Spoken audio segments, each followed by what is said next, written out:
Hello and welcome to Lourensford Farm. We're in the Helderberg Basin just outside Somerset West in the beautiful province of the Western Cape. On the southern tip of the African continent, it is the 2022 Absa Cape Epic, the race that measures all, and it is back for another year in the month of March in the heat of summer in Southern Africa. And we're going to bring you all the action and the drama from the prologue today here at Lourensford Farm. And alongside me, it's wonderful to welcome back to our commentary team for the second year a five-time winner of the Absa Cape Epic, a former marathon and cross-country world champion from Denmark. It's wonderful to have Anneke Langveld back. Thank you. It's wonderful to be here again. In the heat of summer, you were last here in spring. It was a little bit cooler. Yeah, now you can really feel we are back to where the race normally is in March, and it's very hot here. And we look forward to hearing Anneke's insight. She's won this, as said, 5 times, so no one knows it better. Well, that is on the bike. Off the bike, no one knows the Absa Cape Epic better than the man sitting on Anneke's right. It's Neil Gardner, who's been embedded with the Absa Cape Epic from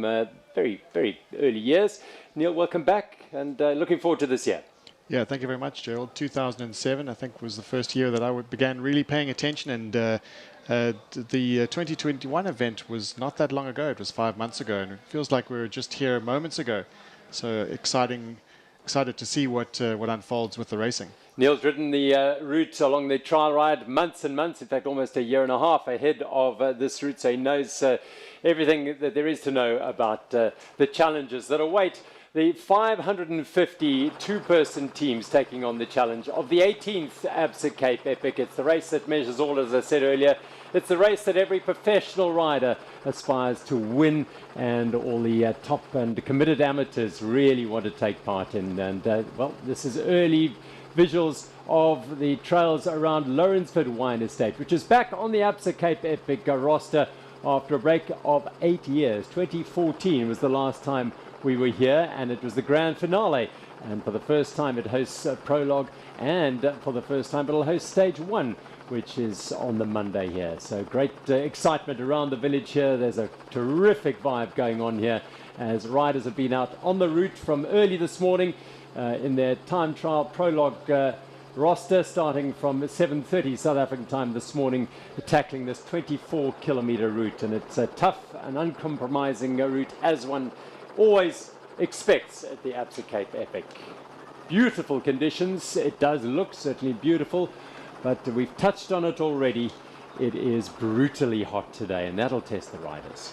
Definitely. It's really not a walk in the park today because it's so hot out there. Definitely it is an advantage to be one of the first riders rolling up the start ramp in the early morning. By now the temperatures are already so hot. So it will be, yeah, you need to be careful today not to go too hard, but you still want to have a really good and strong day out there. But the sun is really burning down here. And in a bowl environment like this, the basin that is the Helderberg Basin we're looking at there, riders heading up one of the long climbs. It's perhaps the longest climb of the route. It's like an oven in there because there's no air circulating, so it really does get very, very hot indeed. And never mind what your weather apps might tell you, you can add a few degrees to that out here for sure. It's that sort of day. Well, yes, you're riding out in the sun, and not many sections where there's canopy and can take some shade in the single track. And of course, the weather reports have been saying that the temperatures are going to be climbing to around about 29 degrees, and it looks clear. The conditions are clear, no cloud cover, and in fact, this week looks pretty warm as we head towards Greyton. So exciting from a racing point of view, and riders will have to take that factor into account when looking at how they pace their efforts throughout the week. Absolutely, it's going to be challenging as ever is the Absa Cape Epic. A look at some of the trails, some as we'll get to see them over the next couple of hours of our broadcast from the Prologue here.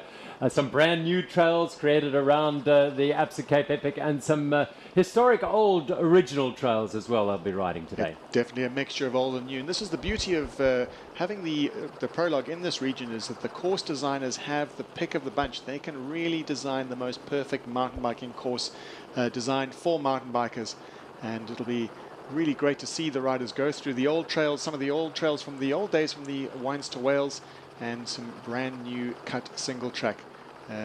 The old school single track built with a spade, and of course some of the new stuff built with the machine, and certainly both are just as exciting as each other, and some really tight switchbacks, especially on the new sections, and great to see how the amateurs and how the professionals cope with these conditions. These are images from yesterday's registration day. Some of the riders using the opportunity to familiarize themselves with some of those tricky bends, like that very tight hairpin. And they'll take a little, now they've had a look at it, they'll be a bit quicker tomorrow or on the race day. Definitely. It's always a good idea to go out beforehand if you have the opportunity to check out the conditions, the course, the field, the heat. A lot of people will be coming from overseas, from very different temperatures, from very different terrain, and just having that opportunity to get a little bit of the feel for the soil, for the ground, before you actually hit these trails at race speed. Yeah, this is just one of those. And the shadows, the dappled light can cause difficulty and be a little bit tricky to deal with. And for the second year, we've got a wonderful floating bridge, the Thirsty floating bridge over the Swartberg Dam, little dam up here on Lourensford. And that is close to the finish here of the Prologue in Lourensford, so it'll be a nice challenge, and everyone will deal with that, I'm sure, no problem at all. Floating bridges have become part and parcel of mountain bike stage races, though some might not have ridden over them before. Yeah, I rode it yesterday, and for me it was the first. I was like, whoa, what is this? And by then I had already spent 1.5 hours in those brutally hot conditions, and I must say, the water looked tempting. Yeah, it's one of those days you might rather not mind falling in, but that won't be in the plans of these riders. The race village here at Lourensford, as I said, it's a little different to previous Prologue events, because we've got the race village. You can see the little tents just below out of camera there, and the riders will be staying here before heading off to Greyton on stage 2. They do 2 big stages around the Greyton trails before a long transition to Stellenbosch, a stage in Stellenbosch, and then finishing at Val de Vie with the grand finale. And now on the left-hand side, those are the statistics that to sum up this year's event. Well, if we look at the course, it's a traditional cloverleaf course, and significantly we're spending 2 loop stages in Greyton. And Greyton is very well known for super rough conditions. It's very rocky, and the riders who have been conditioned to riding in those conditions, who've been used to riding in dusty conditions and just requiring a little bit of extra torque when it comes to their efforts during the day, they will have a better time in Greyton, and of course the Europeans will be highly aware of that. Stage 1 is always traditionally very tough. It's a 92 kilometer, 2,850 meters of climbing. That is going to be a real challenge. It always is. Stage 1 is a tester. Yeah, stage 1 is really always like the first big effort. At this point in the race, you're still relatively fresh, meaning you can dig quite deep, but you need to be careful to really manage your effort, because you still have a lot of days after stage 1. And that is, you've touched on the key aspect of this entire week, is managing your efforts in under real harsh conditions and with tremendous pressure and everything that goes around a race here. The psychological approach to that is key, isn't it?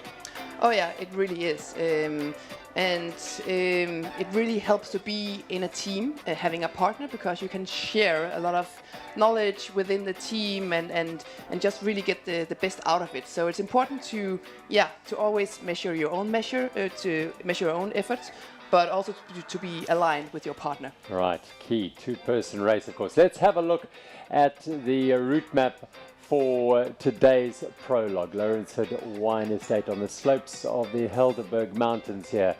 And it looks like a lot of steep climbing initially, but it's sort of gradual climbing. The Canary and Ruster single tracks early on around the Bringsberg Dam, and then that big climb up the back end of the course. Annika, you know it. Yeah, I had the chance to do the Prologue yesterday, and I think it's a really good riding course. It's a little bit more XC style of racing in comparison to the Prologue that we know from Table Mountain. Here it's constantly up and down and switching, and a lot of single track sections between the fire road sections. So it's fun riding, and you need to stay focused all the time. engaging, and it keeps you busy. And I think a lot of riders who enjoy the single tracks and sort of real mountain biking will come in here with a smile on their faces and feel, well, now we're into it and well settled, Neil. I think it's going to be just a day for the amateurs, certainly, to just make sure that they don't make any mistakes. Those single track sections aren't all smooth. It's not all just flowing and easy. There are some small sections where you could get unstuck.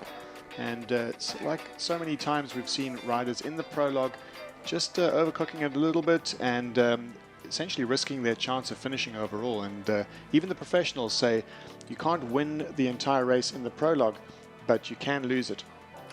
So there are the key points on today's stage, and this is a look at the route profile with those T1, 2, 3 and 4 being the areas of timing mats, and there'll be cameras positioned there as well, so we'll be able to bring you static camera action from those particular points. And of course we've got cameras in the air, we've got cameras on motorbikes, we've got cameras, drones, we've got plenty of cameras around the route.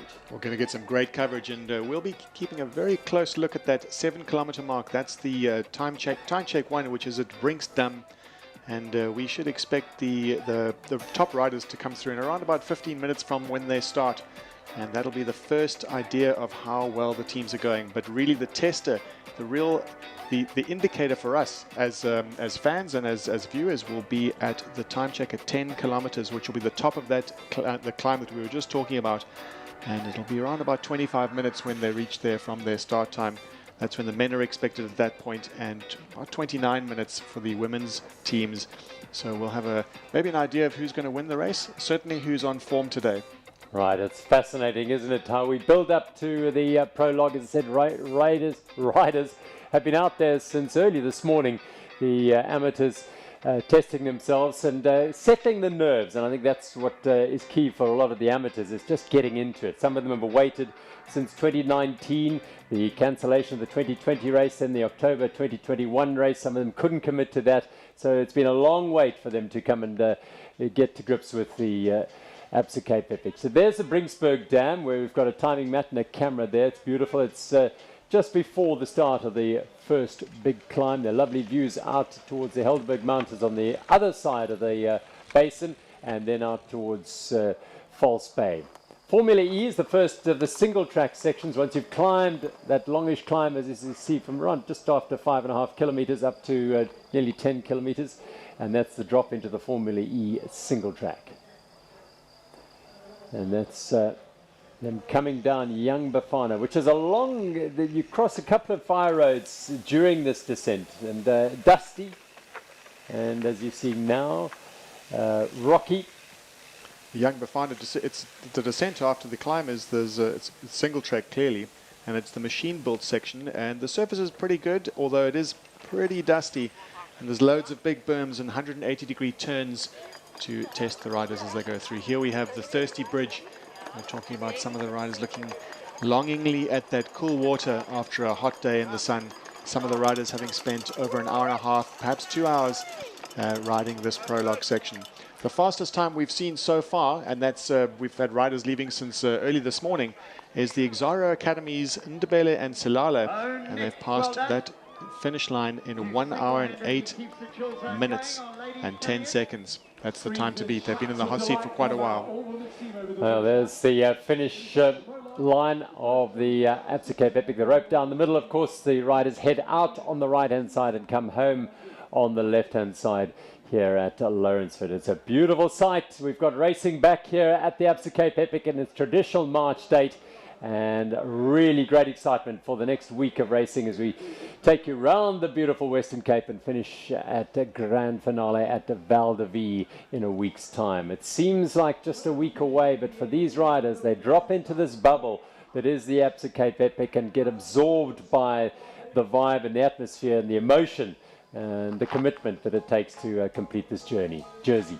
Right, the jerseys are the yellow jersey, of course, the zebra stripe, the yellow jersey to the men, the CM.com women's leaders jersey in the orange. Look out for the NTT Masters, that's 40s to 50s in the men's category in blue, in the purple, It is the Grandmasters, 50 plus there. Bart Brenchens, the Olympic champion, is the defending champion, first Olympic champion, defending champion there. And our mixed race leaders will wear the green jerseys, and those will be handed out after today's stage and worn with pride on the start line tomorrow. The special jerseys, the Absa African men's category for teams of exclusively riders from the continent of Africa. And the Absa African women's similar there in a slightly richer red. And the Xaro category is for riders who have come through the ranks of development riders, and they really are competitive. That field is very strong this year and perhaps bigger than it's ever been, so it'll be fantastic racing in that category. Those are the jerseys that'll be raced for over the next week here at the 2022 Absa Cape Epic. False Bay in the distance. This is the setting for the 2022 Absa Cape Epic Prologue. Beautiful it is. They've been harvesting pine trees up on the upper reaches of the Helderberg Mountains on Lourensford. This is a 4,000 hectare piece of farmland that has a wide variety of fruits in pears and apples, some peaches, but obviously plenty of vineyard as well, as they produce some wonderful award-winning wines here at Lourensford. 2014 was the year that Annika Langville and Ariane Luthi won their first Absa Cape Epic together, the first of 3 and the first of 5 for you. So great memories of being back here, Annika. Yeah, it's really great memories to be back here. When I rode the Prologue yesterday, I did notice a lot has been built since then. A lot of new trails, and it's wonderful to see how the sport of mountain biking just continue to grow here. It has. I mean, and to the proliferation of trails around, we'll see again more in Greyton and the new trails in Stellenbosch, and every year, every month almost, they're being added to and improved. I think there are so many mountain biking and mountain bikers and mountain biking fans that the farmers are really getting behind the sport, and even just for their own use of building some fantastic trails. And you'll see throughout the week we're going to be using some unique sections of the route that are only accessible to the race, and the riders will be treated to some absolutely, you could say, virgin trails, and just really getting the most out of this region. And that's what it's all about. It's all about exploring this iconic region of mountain biking and expanding the sport, really. Well, the interest in the Absa Cape Epic is undiminished, as we have people coming out to support their family members, their friends and the like, and of course also to see the very best riders in the world here at the Absa Cape Epic. We've got world champions, current world champions in 3 different disciplines of mountain biking, and former Olympic champions, former world champions, former winners. They're all here enjoying the experience of watching these riders, and this could be a problem. No, just about having a finish on the finish line. So the scene is set for our elite riders who will be rolling away from the start line fairly shortly here at Lourensford on the prologue to the 2022 Absa Cape Epic, the 18th edition. And we've touched on the fact that there's such a growth in interest in mountain biking here in South Africa and around the world, and there's no question this event has played a major role in facilitating that growth and seeing so many people take to mountain biking.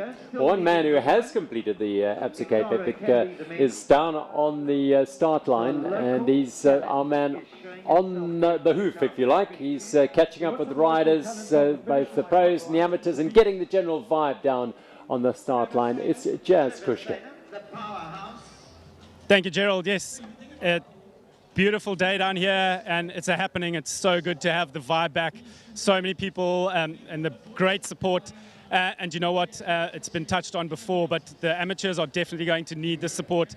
The theme of the day is definitely going to be the heat, and the supporters are going to have to carry them home. Those guys who went early definitely would have had the advantage of the coolness of the morning, and it's going to be interesting to see what the elite men and women do out there and how fast they really do push it in this heat to still conserve some energy for tomorrow, and then obviously the big stage on Tuesday.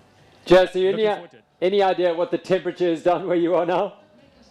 look, it is a proper Boland day down here. I'm guessing in the mid to even high 30s. There's a bit of a breeze, but it's not really cooling it. It's actually just throwing the dust even further. It is baking.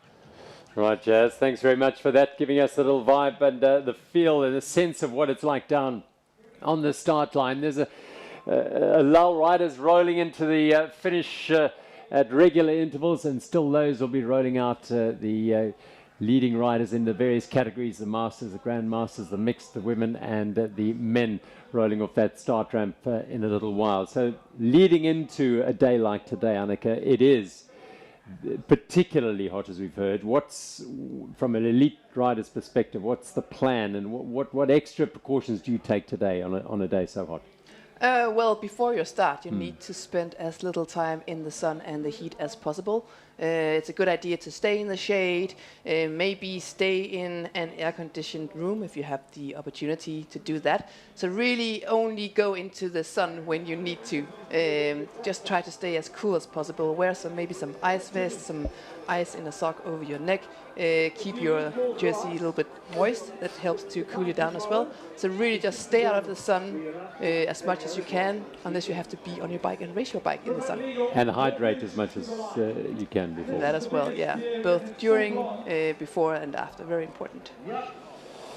Well, riders rolling in here, and the beauty of this today, with the stage one starting and finishing here tomorrow, is that the amateur riders who finish today will be able to watch the pros come on. They don't have to rush off to the stage one start, which in years gone by has been in a different town.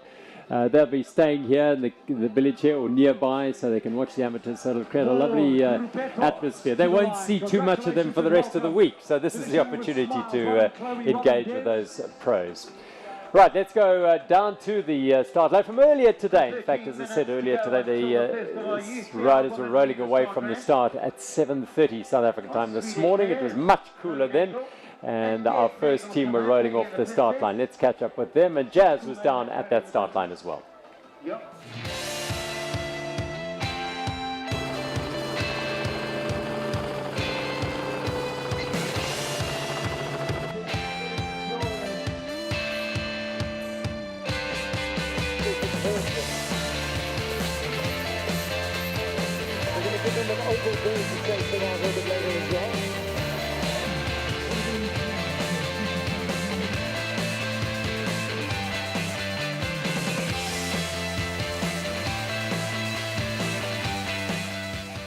Morning, guys. How you doing? Morning, fine and you? First guys off. How's that feel? I think we're not going to be first for long, but we're going to enjoy the moment. We couldn't wait for this moment. And a beautiful day to be riding. What are you looking forward to most out there? I'm just looking forward to the trails because I haven't been here before, and yeah, I'm just looking forward to the trails and just keeping it safe with my dad. Well, enjoy it, guys.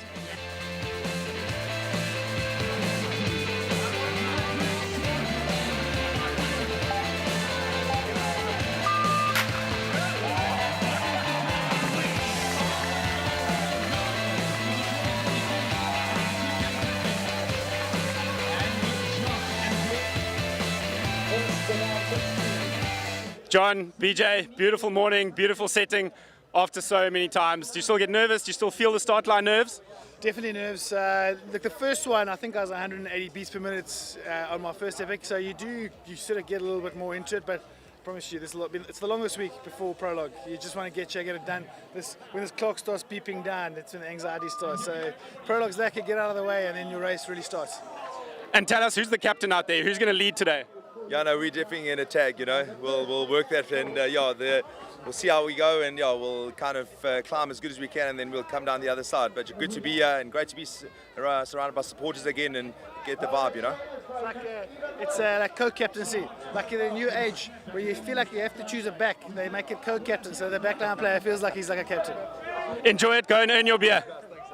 Tell us, 18th start. How does it feel? Do you still have the same kind of nerves at the start line as in the past?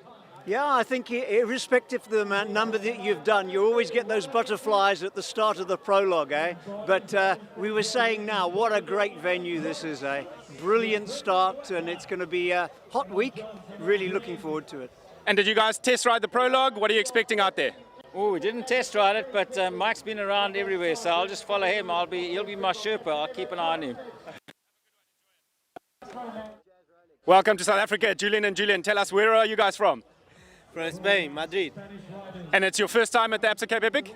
Yes, it's the first time for the race, but I was here in 2020, it was cancelled, and now with my son is the real first time. And what are you looking forward to most about the week? I hope to arrive. Really, I hope to arrive for this week. Enjoy a lot every day, and be careful with all time, because I think that it really is a very, very hard race. Well, enjoy it and look after your dad out there. Thank you. Thank you so much. Well, wonderful. A couple of father and son teams already going out there on the route. And that's the evolution of the Absa Cape Epic. Some of those young men perhaps would still have been in nappies when this event first made its debut in 2004. There we go. Family support and an aspirant Absa Cape Epic rider of the future there. It really is embedded in the psyche of South Africa and indeed the world. Riders coming from all over the world to take on the challenge and prepare. And that is the key, they're prepared. And it's not just this week, it's about the whole year, and in some cases 2 years in getting to the start line here. Yeah, on my way here I had a really nice meeting at the airport. It was actually, I was standing in line to pick up a rental car, and this guy behind me, I could just see he was like so excited, and he was like, oh yeah, I'm going to do this race now, and I'm so excited. I've been waiting for this moment for 3 years. Like, I've been training for this for 3 years, and you just feel like he was so excited about it and really ready to go. Well, that's it. It's the culmination of so much anticipation, preparation and commitment and sacrifice to get to the stage where you can start this race. And this is just the prologue, the excitement, settling the nerves and getting into the race here at Lourensford, as we take a look at the riders dropping down. Young Bafana here sweeping down into these dusty, dry single tracks. That's what they'll be today. You can't expect anything else here. We haven't had a lot of rain recently, so it is going to be dry and dusty. Well, we rode these trails when we tested them out. We rode them in the middle of winter pretty much, and the ground certainly was a lot more firm, a lot wetter, and I think it probably flattered our skills in that we could really rail some of those berms, but it's not the case at the moment. Just at the end of summer, the trails are a lot drier, and you can see the dust coming off the tires right there.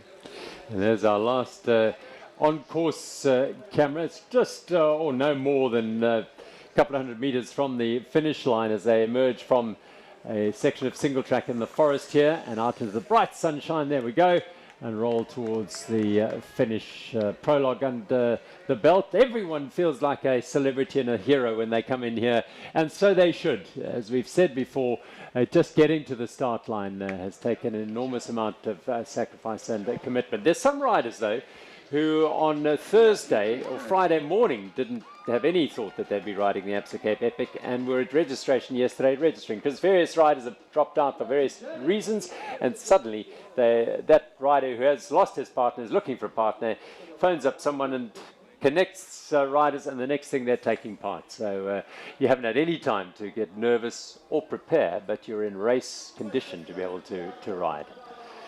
There's a slog up that long drag, and there's no movement on those bushes and the trees surrounding those riders. It's just the shimmer of the heat.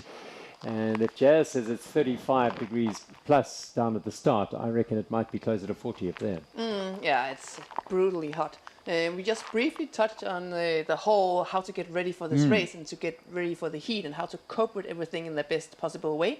If you come from Europe, as a lot of the pro riders would be coming from, and you don't have that amount of heat when you train, one thing you can do to kind of acclimatize a little bit beforehand and get your body ready would be to do some heat training. Now I'm touching on a very specific subject here, but to keep it simple, in your training you would integrate sessions where you would shorter sessions, important to say, where you would kind of put your body in similar conditions, like you would be on a roller inside, wearing long clothing, no cooling, no No whatever. air conditioning, no, nothing, no. yeah, everything. And yeah. it's extremely how much your body will sweat. But it can prepare your body a little bit for what's to come. Just a reflection on the previous winners of the CM.com women's category back to 2004. Hanley Boyens and the late Sharon Laws were the first winners. Hanla Stein Kotze, and she is still riding. She's one of the 4 riders who completed every single Absa Cape Epic. She's in her 18th journey through. We met Mike Nixon earlier, John Gale and Craig Beach, the others. And those are the list of previous winners. And Hanley and Sharon, in fact, returned in 2009 to win it again.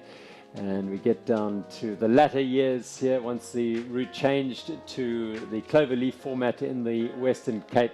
And a name that appears there 5 times, sitting alongside us, Annika Langveld, 2014. Doesn't seem long ago, but here you sit 2 years, where the last one was 2019. It's actually only 2 races ago, but 3 years ago. Yeah, time flies. For me, it was a very good era, this amount of racing. And yeah, I still remember the emotions of, my very first race. Doesn't seem like that long ago, and at the same time, it is quite some years ago. Well, it's the women's race has come a long way since then. Well, in this time, your own start batch, which has been critical to enhancing the race experience for the women, equal prize money, and really is a fantastic exhibition of women's racing on the mountain bikes. Well, a year ago, this pair, Laura Stigger and Sina Fry, absolutely dominated this race. They were really on good form last year, and they just did everything right. I knew that they were strong. They are strong and talented riders, but they were newbies to this. Of course, they have a really good setup around them, but being able to actually go out there and do everything right was quite impressive. It was an impressive feat for them because being newbies, there is so much unknown, and they were quite young riders as well. So both under 25, but no doubting their pedigree and their class showing through. They do ride for continuing the legacy of the most successful trade team of all, the Specialized Factory Racing Team, no doubt giving the relevant support. And 4 of the riders on the podium alongside of them are back this year. Mariska Strauss and her partner are there, as well as Ariane Luthi and Robin de Groot riding with different partners. Now look at this year's event and some of the contenders, and this is the 91 Songo Specialized combination. Both, well, less experienced. Of course, Sofia Gomez-Villafan rode last year, but finished as a solo rider after a mixed partner dropped out. And Hayley Batten in her first Absa Cape Epic. What are your thoughts on this pair, Annika? It's going to be exciting. Yeah. So there's so much that we don't know about the strength in the women's field. And that's why I'm particularly excited about today, because that will be the first time that we get some real knowledge. So, but I have high expectations for this team. Yeah, look at Hayley Batten, little detail there. Swiss Epic win, and you don't win that unless you are a world-class marathon racer. No, and I was the one racing that race with her, and I can say she's a strong rider, and what she does really well is she's so good at riding trails blindly, fast. So that'll be one of her strengths. 2 national champions racing together here. Yeah, we've got Janine Schneider. She's won a Transalp before, and she's been a national champion in the marathons. So it'll be interesting to see how this team does. They weren't necessarily listed as one of the absolute favorite teams, but we never know. Maybe in the later part of the week they could show their trade, and certainly contenders for a podium and for a stage win. Well, this is the most experienced combination in the women's field of 15 elite riders. Candice Little and Mariska Strauss with 10 races between them. Last year they finished second. Didn't win a stage last year, and they are very much contenders in the Absa Cape Epic this year, as carrying South Africa's hopes here. And in terms of chemistry, these two have raced together. They understand each other innately. They've raced against each other and with each other, so they know each other's strengths and weaknesses really well. And this really is their year. It's their best chance of winning the overall. And there's that dynamic. They're both cross-country racers, race the World Cup circuit, so there's a sort of they put aside a rivalry that manifests itself in cross-country to team up here. And this is a fascinating combination, a late combination. Robin de Groot has, as you can see there, completed 5 Absa Cape Epic, 2nd overall best ever. And she's teamed up with Pauline Ferrand-Prévot, world champion in 3 different disciplines, and at the same time. and an acknowledged superstar in the sport. Really, we have no idea how they'll perform here, really, do we, Annika? No, it's going to be super interesting. For Pauline, it's kind of a springboard to come back to her level. I know she had a little bit of a tiredness towards the end of last year, so this will kind of be the place where she will like build momentum. And for Robin, it's a little bit the opposite. This is kind of the race where she wants to get closure, and I think those two energies will fit quite well together. Ariane Luthi and Amy Wakefield, a new partnership, and certainly no doubting the firepower of Ariane Luthi. She's won 3 times in the women's category and twice in the mixed category. And Amy Wakefield really has been improving so much over the years and is definitely in the best shape of her life right now and riding with a very experienced partner. And they've ridden before as well, Andalusia. I think they rode earlier this year. Ariane has in fact completed 9 Absa Cape Epics with 3 wins in the women's category alongside Anaki here, and winning the mixed as well. So vast experience. As we go to the start hut in the women's race, and this is Serena Gordon and Crystal Anthony, the pair from the United States, the Liv Racing pair. They've got 1 epic between them. Serena Gordon on the left-hand side there has completed the race, but Liv have 2 teams here. And there are not many women's teams with a backup combination here. They have Sarah Hill and Casey Armstrong riding together as well. Out on the route as we get our first live footage of riders riding alongside the Vornier Vineyard here at Lourensford as Gordon and her partner Crystal Anthony roll off the start line. Again, there are 30 riders in the women's elite category, 15 teams, and 16 of them have not ridden the Absa Cape Epic before. So that's a fairly high proportion of debutantes and those embarking on this first big challenge. Yeah, and it's wonderful to see more and more female riders taking on this race, not being afraid of being intimidated by the challenge of this race. It really warms my heart to see more and more female riders here being capable of being here and completing the race. Liv playing a big role in advancing women's cycling as well. And Liv is part of the Giant Group. It's actually the same company, but a very dedicated program to women's cycling. So this is the Wilson Asset Management pair of Gina Ricardo and Imogen Smith, another pair riding their first Absa Cape Epic here in South Africa. And they're an Australian combination. As riders roll in on the other side. So these are the elite women's battery. We had the first of those teams, Ingrid Gelstrom and Marika Wagner, heading out a little bit earlier, and they're on the route, but we're counting down now. From now on, there'll be 2 minutes between these teams as they head off the start line. And so the two-person team time trial is really a race against the clock, and it's all about pacing and keeping the efforts consistently high, but never really trying not to go too much into the red, so that when they reach the bottom of a climb, for instance, they are ready to give their absolute maximum. And it's really all about this. The experts say it's about rolling out that red carpet, just measuring their efforts perfectly so that you really hit your maximum effort at the very end. Right, let's hear from some of the riders down on the start line. Let's join Jazz. Liv Factory Racing, it's warm. You guys have got the ice blocks on there. How are you feeling? I know you've been training for the heat. I feel a little bit more prepared than my teammate in terms of heat, but we've been out here for the last week. We know what to expect, and we are so ready for this. Yeah.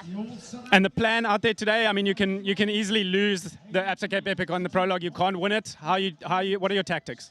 I think for us, we're going to go out smooth, slow is fast. So here we go. I'm like very nervous. Smart. Yeah, very smart today. So try not to burn up it all with day one. So. And there seems to be a great vibe in the team. What's different this year? Well, we're a full team. We have a female mechanic, female manager, female physio, and 2 teams. So we are just stacked and ready for this. Well, all the best. I look forward to seeing you out on the trails. Great to hear from Sarah Hill and Casey Armstrong, who in fact have familiar with each other. They raced against each other when Sarah was at college in Brevard College in the United States. She's back in South Africa, but so they're not unfamiliar with each other. This is an interesting combination. On the right-hand side, Hayley Preen, a former South African road race champion. She finished second in the Cape Town Cycle Tour last week. And Marie Rabi, a double Olympian in the triathlon, racing together. And they're our, well, private client holdings, a very unknown combination. Unfortunately, they raced together last year, and Hayley fell and broke her arm, so she couldn't finish the race, but decided to come back and race again. And wintergreen Abbas, Ulrika Harms and Pretorius from Stellenbosch, and Lehani Oosthuizen from Durbanville. They're about to set off here, the barrier breakers pair. Ulrika and Lehani have been racing together, and very, very impressively on the local scene over the last couple of months in stage races and in cross-country racing as well. It's the start of the 2022 Absa Cape Epic, the Prologue, coming to you live from Lourensford Farm here in the Helderberg Basin near Somerset West.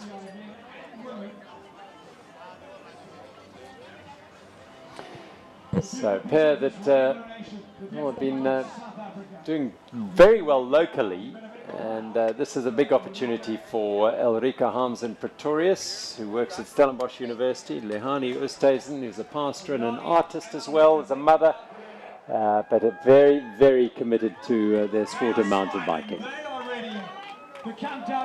It's a big moment for this pair.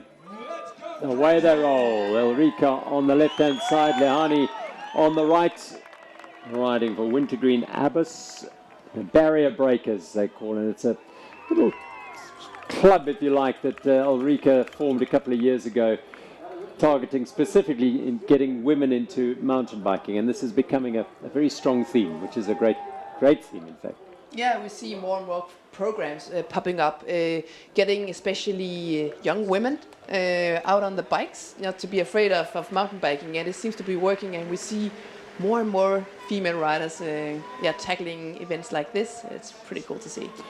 Absolutely inspirational it is, and bringing the strength, the tenacity, the courage and determination to complete the Absa Cape Epic.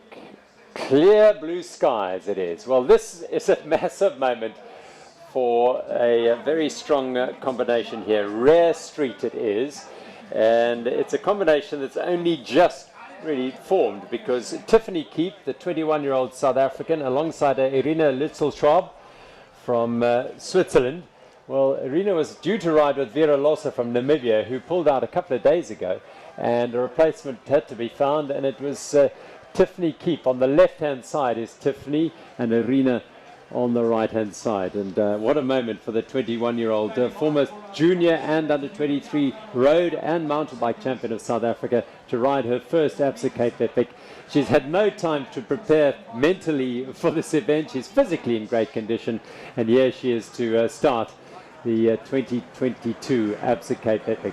A great opportunity for the young South African who rides for the Valley Electrical Titan Racing Team. South Africa's Tiffany Keep then on the left-hand side, and alongside her is Switzerland's Irina Litzelschwab, and away they roll. A first time on the Absa Cape Epic, and for young Tiffany Keep, well, just a couple of days ago, she had no idea that she'd be riding the Absa Cape Epic until Vera Lossa withdrew from the race, and a replacement had to be found for Irina, who was already here, and Tiffany Keep is the able replacement. Yeah, I find it pretty cool to just be able to like do a race like this with a few days notice. Great opportunity, and also maybe it's an advantage. Less time to walk around, getting nervous and doing all the wrong things very last minute. It's like, okay, I need to just go with what I have. Let's go. And answer all those questions. How are you feeling? What are you hoping to do? And you don't have to worry about that. And suddenly you're in the race. Yes. And also a bit of a roller coaster for Lourensford, where you would receive the terrible news that your partner is unable to compete, and there'll be the rush to find a new partner. So no doubt that Irina Lourensford will be motivated by the fact that she's actually back in the race. So those highs and lows really are hard to manage. And again, a great opportunity for Tiffany Keep, a growing star in the sport. Excited to see how she's going to be doing, and we're about to see Team Liv about to begin their campaign of the 2022 Absa Cape Epic. Sarah Hill, already an experienced campaigner. Yeah, she is. She's been around the traps as Sarah. This is her third Absa Cape Epic. Casey in her second. And let's go back down to the start. Jas Kuskers with a couple more of the contenders. Sophia, Haley, it's really hot out there. And it's a short stage. What is the nutrition strategy? I don't think it's so much nutrition. It's just keeping cool, really. It's managing that core body and making sure that we don't die on that first climb, just because it's super exposed and slow. And what are you expecting from the racing from the other women out there today? Yeah, I think this will be the stage that will really be able to tell how everybody's doing. I mean, yeah, this race is only an hour and a half, so it's going to be fast, and we're going to see where everybody's fitness is and how we need to play the race after that.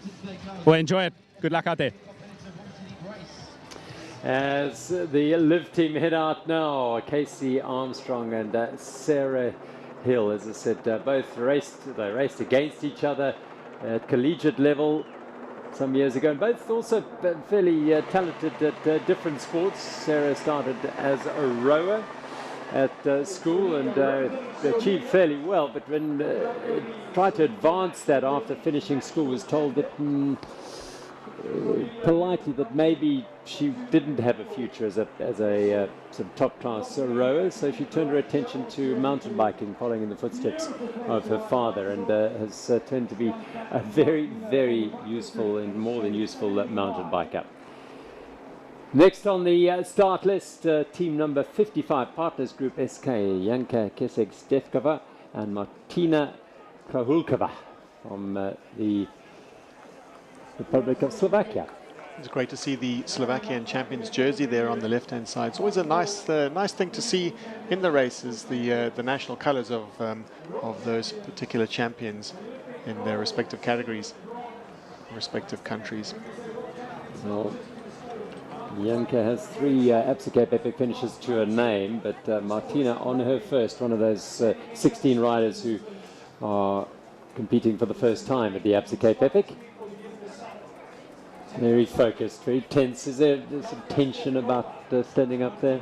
There's a lot of tension standing there, because you wait for this moment for so long, and all of a sudden you're there, and you just look ahead and you see the big course just waiting for you. It's a nice moment. It's a really good moment to finally be here.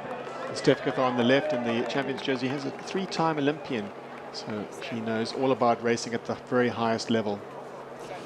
So away they go, 24 kilometers of the prologue to complete. It's just the very enticing and tasty appetizer ahead of the main course, which starts tomorrow with an out and back route around the Helderberg Mountains that'll test every bit of their fiber tomorrow. But let's get this one done and safe and sound first. Looking at the next team to start will be 91 Songo Specialized, the very famous and very successful trade team, and the newbies of the race, Villafana and Haley Batten. Spoken about Haley Batten racing in the Swiss Epic. You were her partner that year. Yeah, I had the pleasure of riding with her at the Swiss Epic. She's a very, very strong rider, and really one of her specialties is that she can ride any trail blindly very fast. I mean, she made me so much faster in the race just because following her wheels down those unknown trails, it was amazing. So Sophia's up for a good time here. And 54-1, that is Haley Batten on the left-hand side. And redemption in a way for Sophia, who was here last year in October and didn't get an official team finish, but finished on her own and put in some impressive performances whilst riding on her own. But that's nothing like the same as riding with a partner and finishing with a partner. Well, yes, when we were doing our investigations and did a little bit of research into Sophia Viafana, she was riding some days faster than the women's teams, although that isn't necessarily a good accurate representation of how she would perform, because of course there are different circumstances riding on your own, and of course riding with perhaps a slightly easier day and then another hard day. But still, it does show that there is a huge amount of talent, and also the endorsement of that very famous trade team. We know that this is a team definitely to watch. On 91 Songo Specialized rollout, and the first team with our on-course camera, the mobile rider behind. I think that's Thomas Ditch riding with the 91 Songo Specialized pair. Let's go down to the start, and Jazz is catching up with more riders. Candice, Mariska, how good is it to have so much local support back out on the trails? It's fantastic. It's just the best. I think, yeah, obviously as both South African riders, it means a lot to us to have all these people here supporting us, and yeah, to have spectators back at events is fantastic as well. And the build-up been good for you guys? Feeling strong? Yeah, feeling strong, feeling confident. Now it's just go time. Enjoy it out there. All the best. Well, Annika, you've illustrated about nerves and so on, and Mariska's normally quite chatty, but it is a nervous time for the South African pair. Yeah. And here we see again back to Sophia and Haley, and it's always, you can see they are right in race mode, straight out of the gates. It's always good to have a plan beforehand, so as soon as you roll out of the venue, you know exactly, okay, I go to the front here, you go to the front there, we take turns here, and always communicating. It's super important, and you can see they look focused and really much in control. Fantastic images, courtesy of our Bulls Media e-bike with Thomas Ditch on board, a veteran of many Absa Cape Epic finishes. They'll emerge from the shade here, and they will not see shade for too much longer because it does get rather exposed out on the route. It will get super exposed, and like Sophia just said, as soon as we kind of hit the more steep kind of climbing, it'll be more slow going, and the heat will be even more brutal. So rolling away from the start line now is the combination of Janine Schneider and Angelique Tazreiter. We chatted about them, the German and Austrian champions.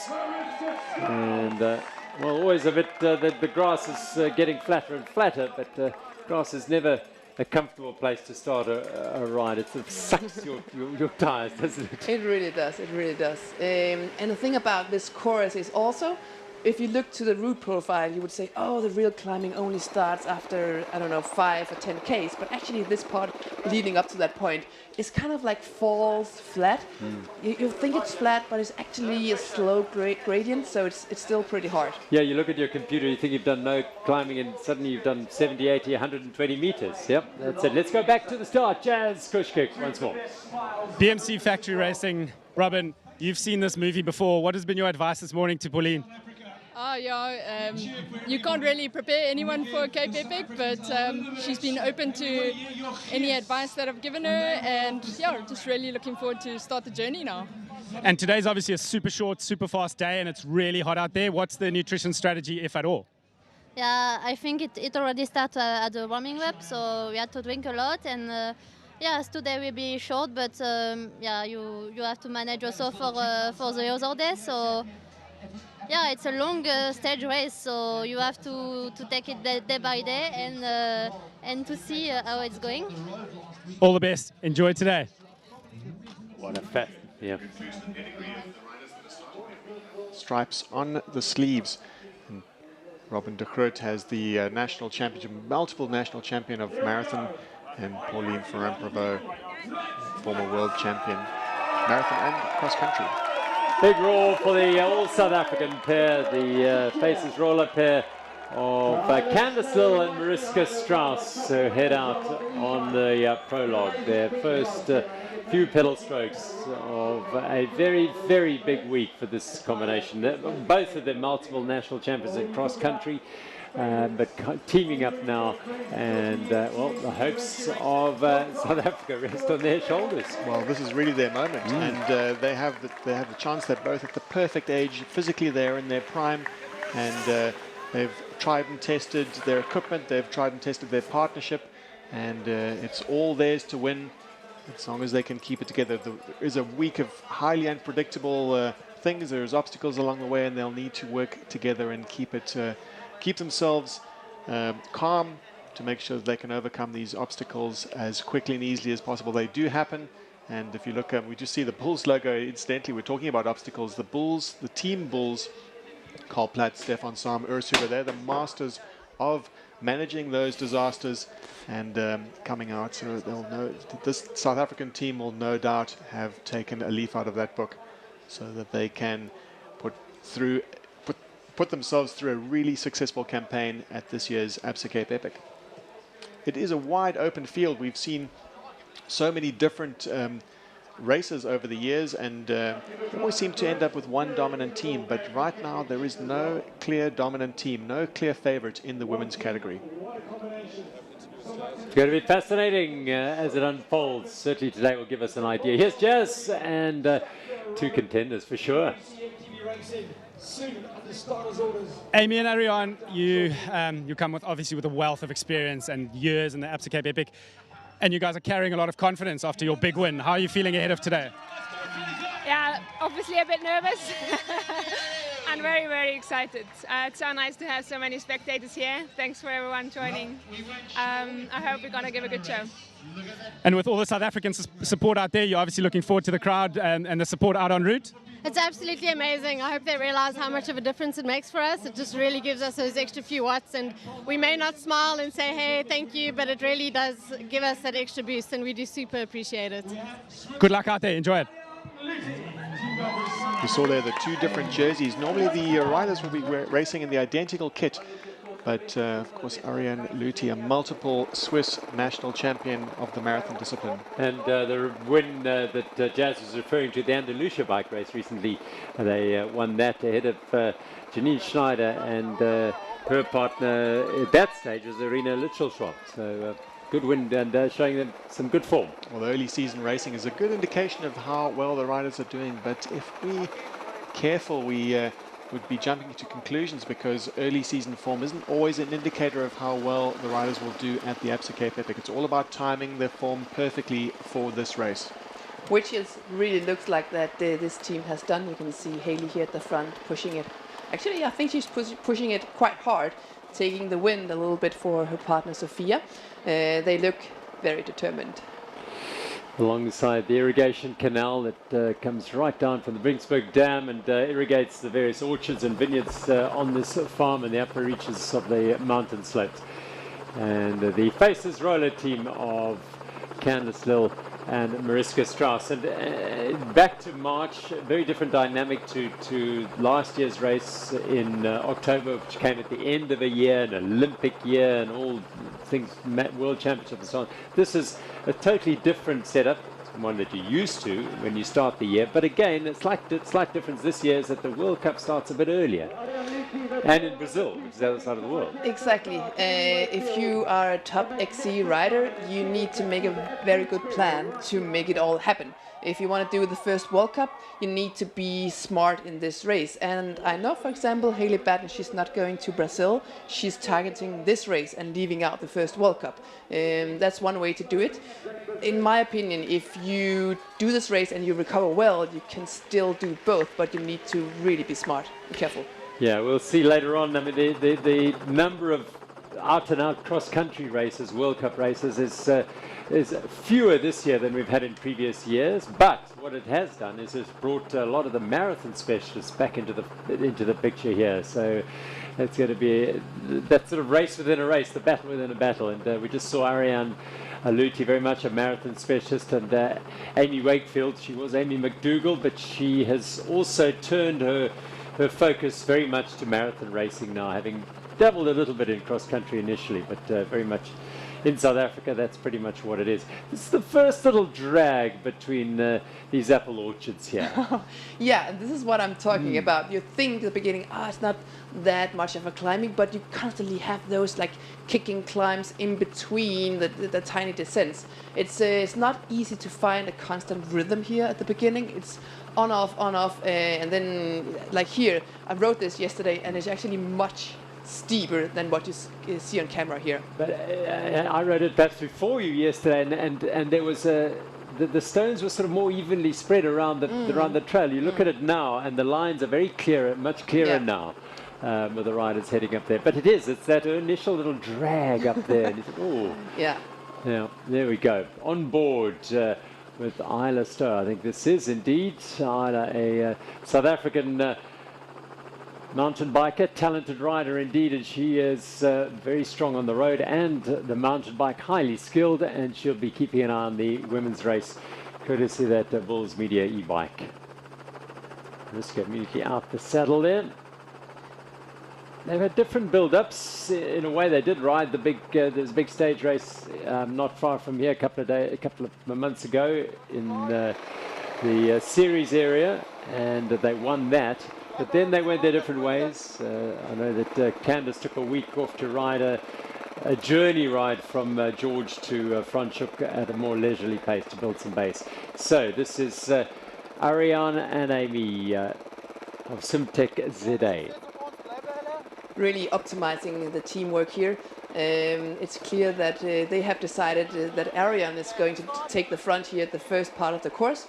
Really just going into time trial mode, staying low and aerodynamic, and letting her partner draft off of her. And here we're back with Haley and Sophia. Now we can see they have swapped positions. Now Sophia is at the front, down this tiny small descent, fast going descent before a sharp left-hand turn right coming here before the forest, and then it's back to climbing. So constantly changing course, up and down, and you need to be fully focused because there's always a turn, a descent, a climb coming up.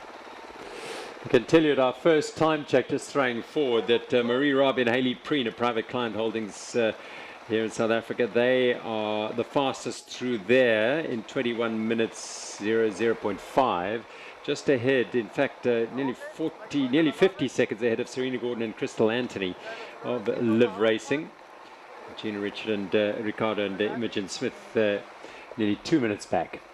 They went through there in 21 minutes, so we've got a few minutes to wait before the top teams or the top contending teams come through this particular time check. The time check is at 7 kilometers. It's shortly after the two first single track sections, Canary and Rasta, and then after that first time check they'll be ascending up to time check 2 at the 10 kilometer mark, and the 10 kilometer mark will be the real clue as to which teams are on form this year. Now they turn right here, and this is where they'll start that drag. They head up the mountain. To see the poise of the riders, and Emmy Wakefield really looks like she's on form. Her body is absolutely rock solid, not moving at all.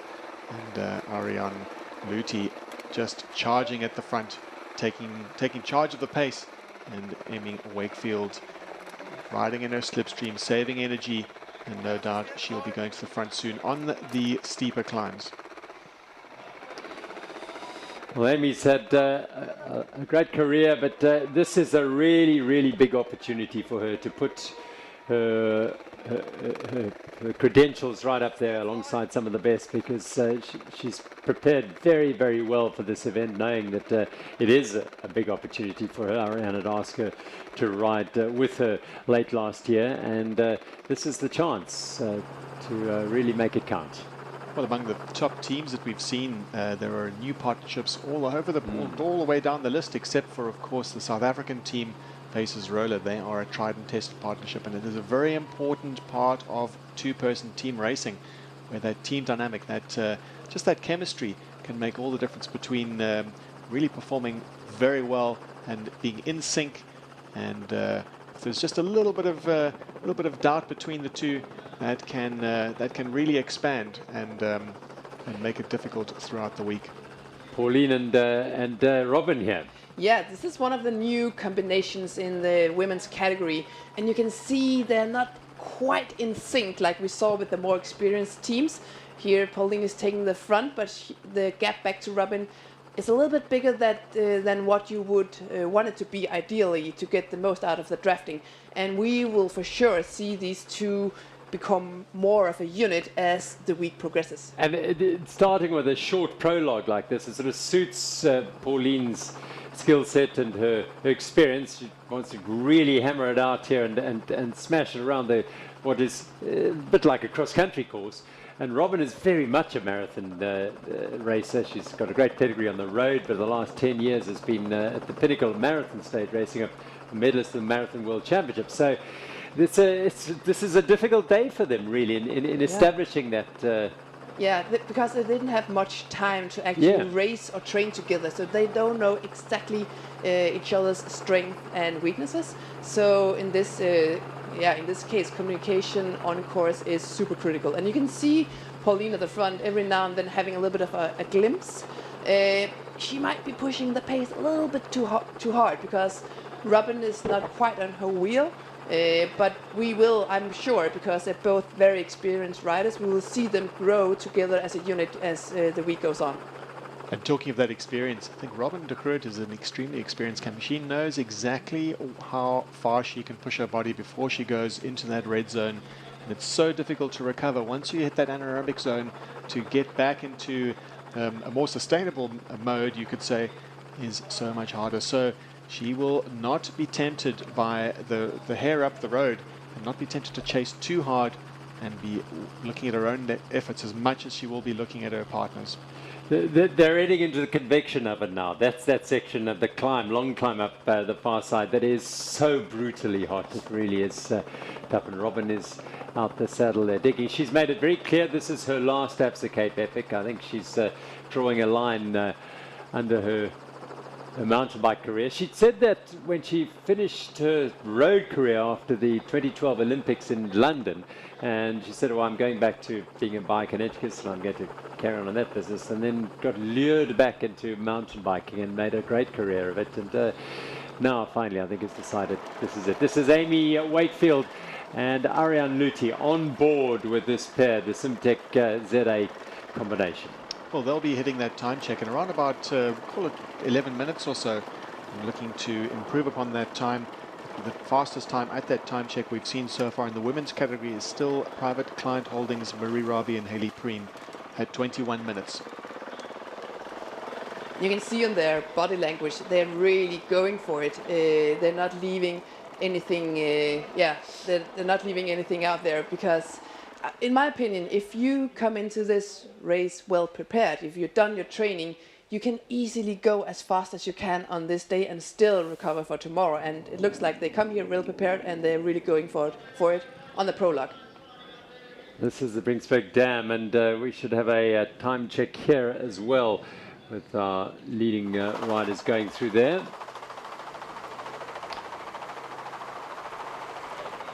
This is the illustration that we've just, the contrast, the illustration we've just seen of Pauline Ferrand-Prévot and Robin de Groot. The gaps opening and closing, one right out the saddle. These two perfectly matched at this stage.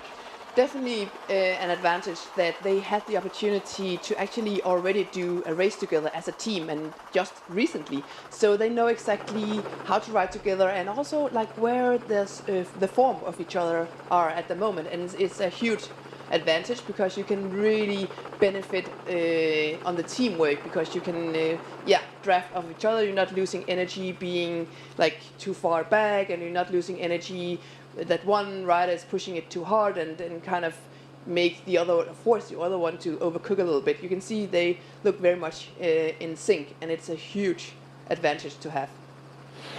On that same climb, it'll take them to around about just short of 10 kilometers, but it's a long drag up that winds up the side of the mountains here in Lourensford, and there's a split at 6.5 kilometers. So the live racing pair of Serena Gordon and Crystal Anthony at that stage, 21:49. And then it was Jessica Claren and Sandra Backman of She Rides, powered by Scott, at 2 minutes and 3 behind them. This is the early time split, the Absa Lionesses. Well, that is the legend, that is Hanna Steyn-Kotze, but she started a long time ago. This pair going really nicely, Ariane Luthi and Amy McDougall. I was about to say Amy Wakefield, flying along. And the next pair through the time check here. And I can tell you that now that through the first time check at the Vingsburg Dam, Haley Batten and Sofia Gomez-Villafan have gone fastest. They've gone sub-20, 19:33, Haley Batten and Sofia Gomez-Villafan.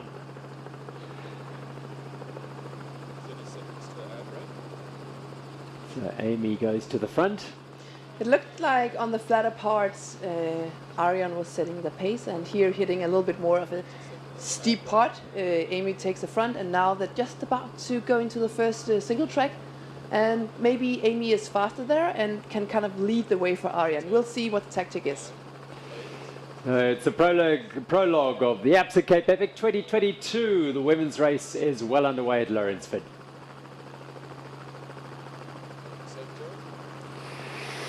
And just images of the Sofia Gomez and Haley Batten combination. The 91 Songo Specialized team who are setting a good pace here in the Helderberg Basin. Surrounded by mountains it is, and they're 19:33, so they are ahead of Haley Preen and Marie Rabi. So looking at those time checks, it's really important to note that the top 4 teams that we've identified as the favorites, they were the first team to go through that time check. We are still waiting for the times of Candice Lill and Mariska Strauss, Pauline Ferrand-Prevot and Robin de Groot, and of course Simtek Zede, that's Ariane Luthi and Amy Wakefield. So we still have to see those teams pass through, but it's important to note that at 19 minutes 33, 91 Songo Specialized are very fast today in the early part of the race, over just about a minute and a half ahead of Private Client Holdings. So meanwhile, teams are rolling away from the start. The elite women have pretty much got the racing course to their own, but the elite men will start a little bit later, and we'll bring you those as the amateur teams, the veterans and the masters and the grandmasters head off on their roll around Lourensford Wine Estate.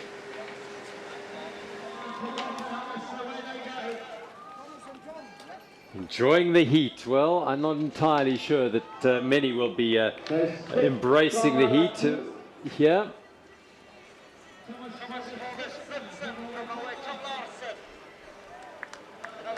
These are masters and grandmasters heading off, and the next team to leave with a combination from Norway. And they certainly will be a little bit out of their depth in terms of the weather here. Spectators have ridden up onto the route and they'll be able to watch the riders at the dam section.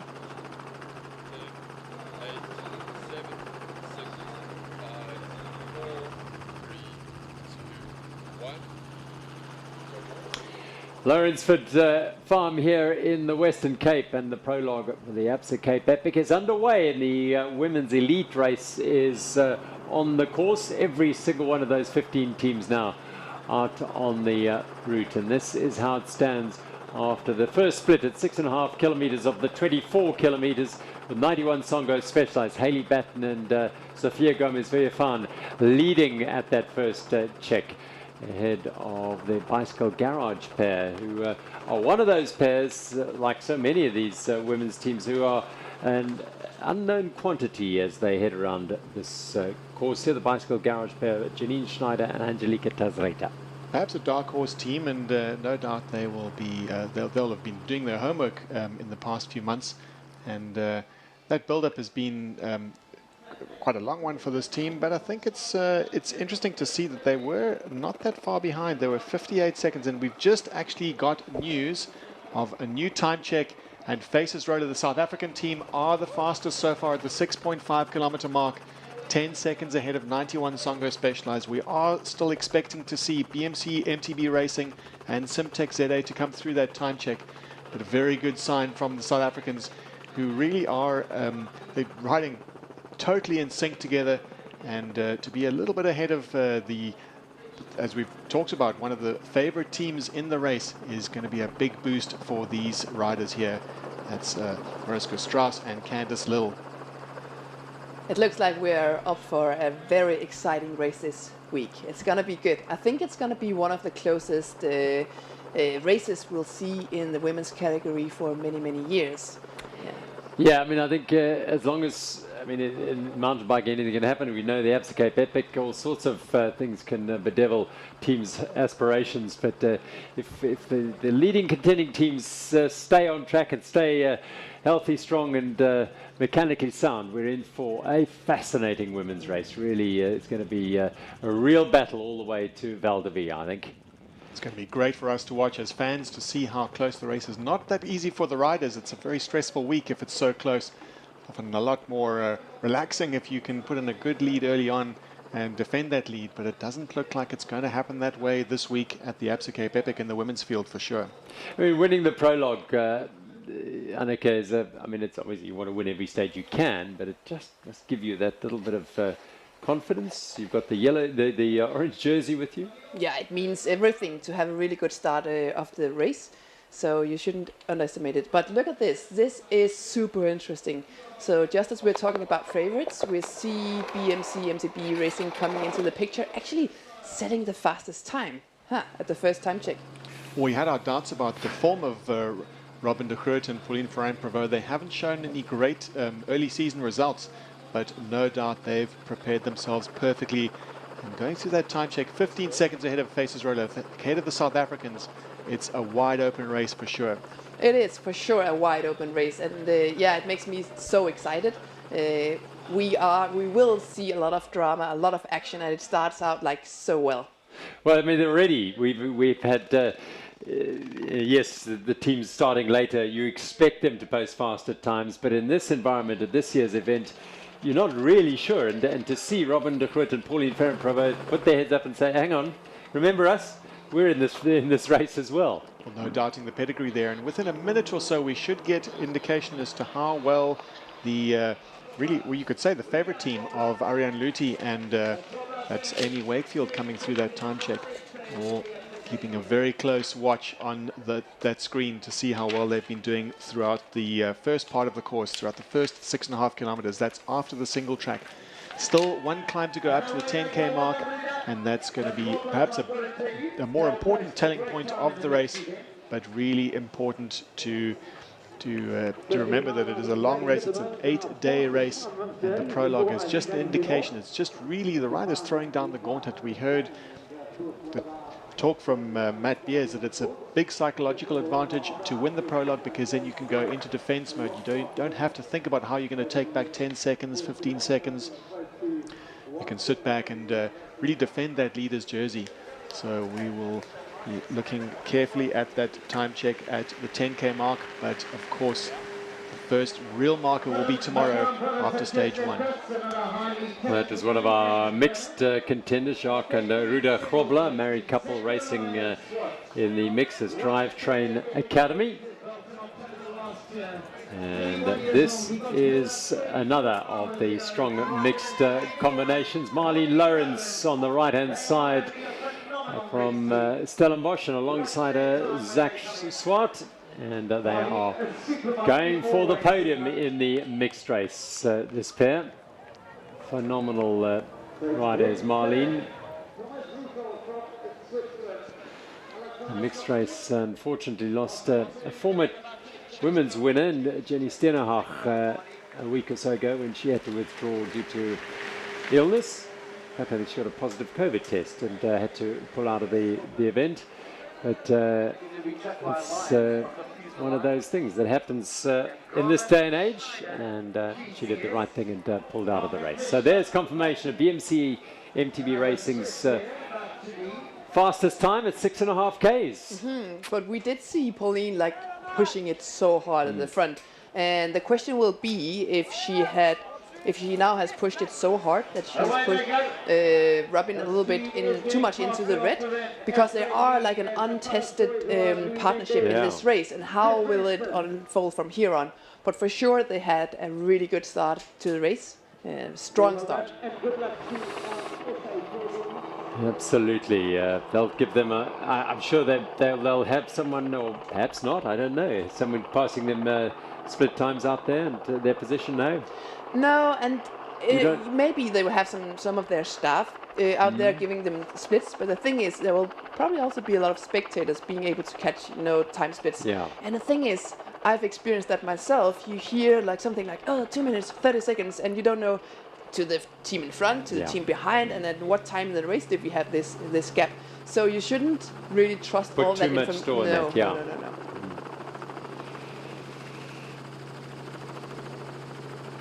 Sophia and Hayley Batten, they're going up to the top, nearing the top of the climb, but it's, as you can see, their posture on the bikes, that gives you an indication it's a hard drag.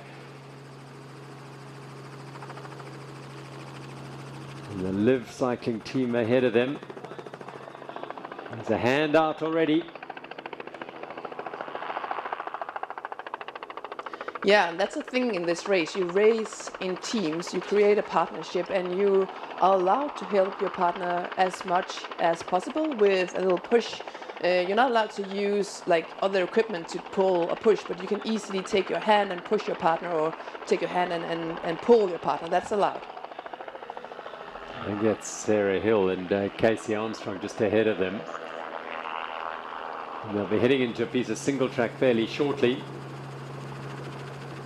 And when you see a team like that, you've been managing your efforts and you're riding according to your plan, and then you see a team ahead, the urge to push hard and close them down and catch them.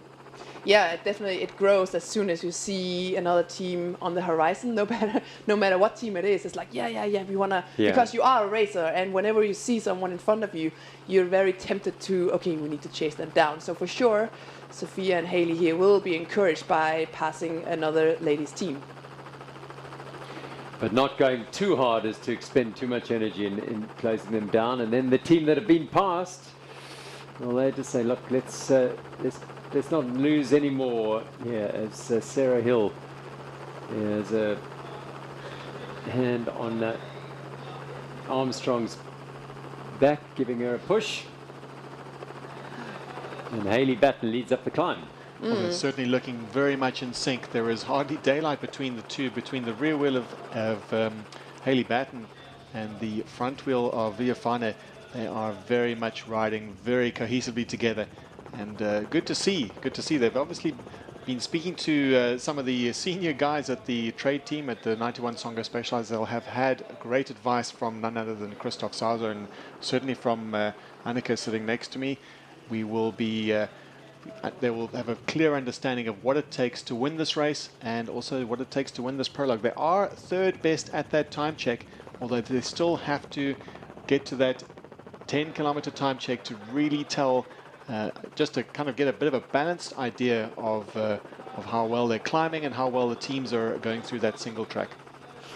Tell you what, they won't perhaps have noticed, although I did see Sophia just take a quick glance to her left. The view from up there is it's one of the best of the entire course, because they turn back, having ridden a wave from False Bay and Somerset West. You turn back and you look over to the left. It is absolutely spectacular to False Bay, Gordons Bay, all the way out along Clarence Drive. It is a really special view across the basin as well. As they flatten out now, they've reached the top of the climb, and they'll head into the Formula E single track very shortly.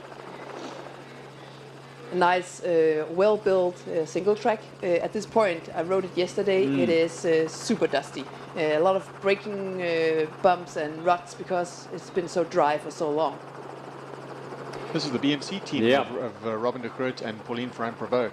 They're not quite as in sync as 91 Songo Specialized, but just looking at the time check at 19 minutes, and Pauline Ferrand-Prévot and Robin de Groot are the fastest through that time check, 15 seconds ahead of Candice Lill and Mariska Strauss.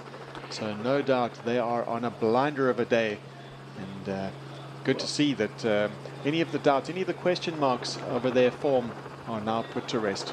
You see our 91 Songo Specialized plunged into that single track, dropped straight in there, and Thomas Deach just pulling aside and waiting to see if there's a team on their wheels, and there will be. But again, and this is the BMC pair.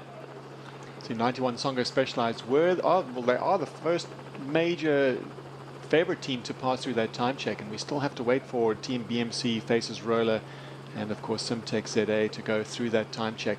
But good to see that they're really posting some fast times. That's over a minute and 45 seconds ahead of Private Client Holdings, Marie Ravi and Haley Peen, who are also on a very good day.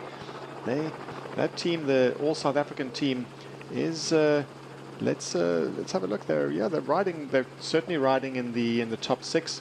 So good for them. Good day out, and making good after their disappointing 2021 campaign where Haley Preen broke her arm. Haley Preen on good form this year, having performed very well on the cycle tour. One thing that Pauline will find out even on this day is that Robin knows how to suffer. She knows how to dig really, really deep, and she will be prepared to hang in there, and we'll see her slipping off the back and then coming back and slipping off and coming back again. She's got a very, very dogged approach to it, and she'll hang in there, that's for sure. And certainly a lot of respect. We saw obviously in the interviews, there's definitely a lot of respect from Robin for the one of the best all-round cyclists of all time. In fact, the only rider that has held road, cyclocross and mountain bike world championships simultaneously, those titles at the same time. And as much respect as there is for Pauline Ferrand-Prévot, Pauline has the same amount of respect for Robin de Groot, having so much experience at this race. And when she picked a partner, it's her first Absa Cape Epic. She wanted to pick a very special partner. She was very specific about who she would choose to ride with. And Robin de Groot, of course, having ridden with two of the most decorated riders in the race, she's ridden the race with Sabine Spitz as well, so she knows about pressure. She really does. It will be interesting to see how this team will develop throughout the race, because it looks like right now they're not totally in sync. Every now and then the gap opens up a little bit too much, and I know that Robin is a very experienced stage racer. She will not be too stressed about it, but Pauline doesn't have the same amount of experience when it comes to racing in pairs as a team. Together only 2 people, and she needs to be careful to really get Robin through in the best condition, not pushing her too hard. Yes, Pauline won the Marathon World Championships the year Robin finished 3rd, 2018 or 2019 it was. So they've ridden together. There's Candice Lill and Mariska Strauss drop in to the Formula E single track, so we should get an idea as to their position at that stage. They are 15 seconds behind, in fact, beg your pardon, I think that's stage 1, checkpoint 1, and checkpoint 2. They are the leaders. In fact, we've just seen here that yes, they are the leaders indeed. 33 seconds ahead of 91 Songo Specialized. The South African team Faces Roller, the favorites of the race. If you're a South African fan, no doubt that millions of South Africans will be behind this pair.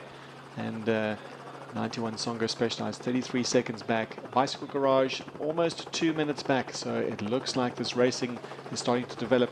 Let's remember that climb is a challenging one. It is wide open, but it is a test of really all-out firepower of the athletes. And we still have 2 teams to go through that time check. Both using the opportunity there to refuel and take on some hydration. But again, it will be a bit of a theme today as Pauline Ferrand-Prévot and Robin de Groot get to know each other a little better and start riding a little more in sync. But Pauline constantly looking over her shoulder.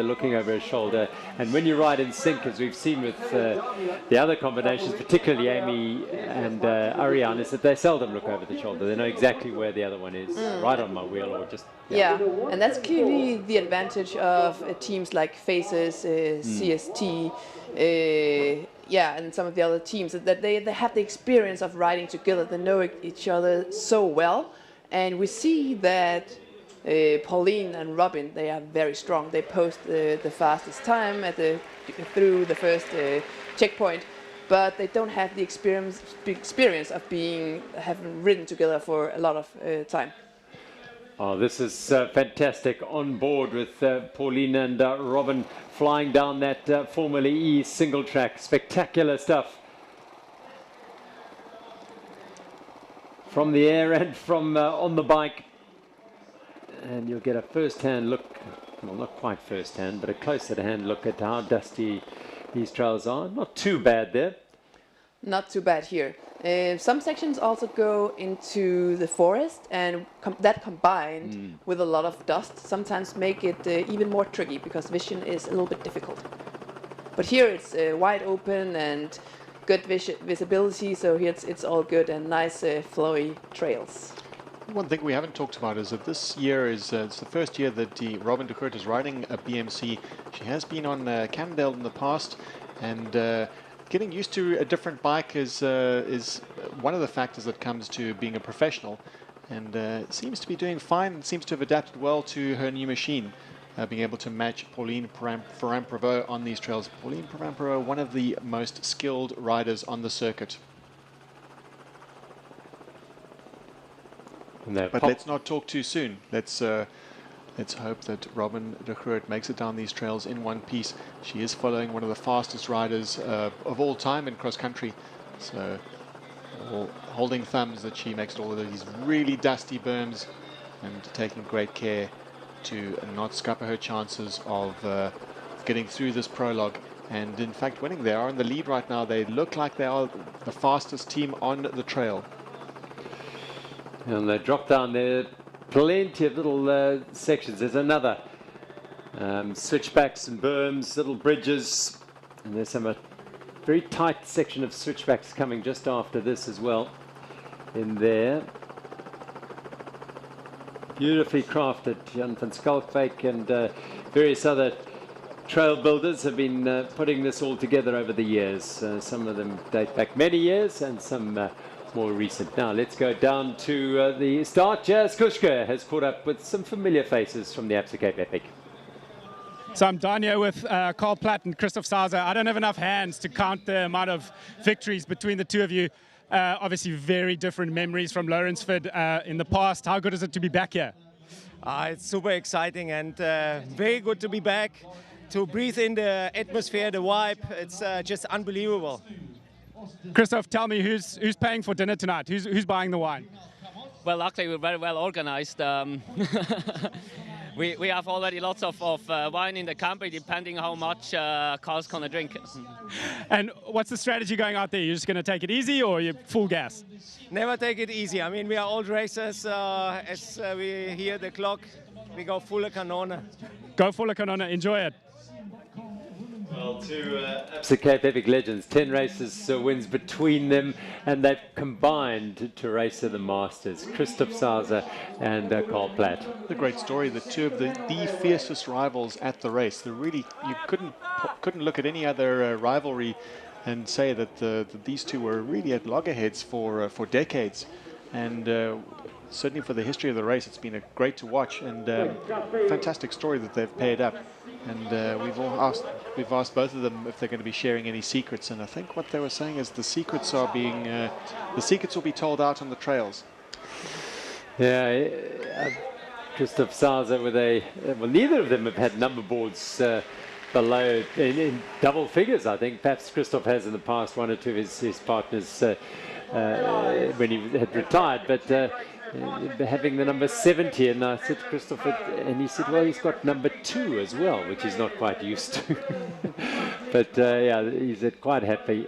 Great combination. There's an update from the 10 kilometer split. Faces roll at 35 seconds behind Robin de Groot and Pauline Ferrand-Prévot. It's fascinating as we've been talking about the less than cohesive dynamic in terms of the elastic between those two, and yet they're the fastest on the course. We'll see if they can kind of continue this rhythm throughout the week. In my opinion, they have to be a little bit careful because it costs a lot of energy not being totally in sync with your partner. Whereas we see the teams on the splits behind them, faces Roller and Simtech, they look much more like in sync, and I think that will be a huge advantage as the week progresses. So as we predicted, the 4 teams that are really in contention are all at the moment at the 10-kilometer mark, within more or less a minute of each other. And the third team at that time check, Simtech ZA, are at 1:06, and 91 Songo Specialized, who we really expected a lot of this team, are 1:08, and quite a way back, over a minute and a half back from that 91 Songo Specialized outfit is Bicycle Garage at 2:32. Behind the fastest time of the day, that's EMC Mountain Bike Racing. Pauline Ferrand-Prévot and Robin de Groot are on a blinder of a day, and they'll look to extend that lead throughout the week. Throughout the day, in fact, they've still got some way to go before this next time check at Young Bafana. That's the time check number 3, and that will be at the 17-kilometer mark. So 7 kilometers from that last point that you saw them going through. Quite a lot of obstacles to overcome before then.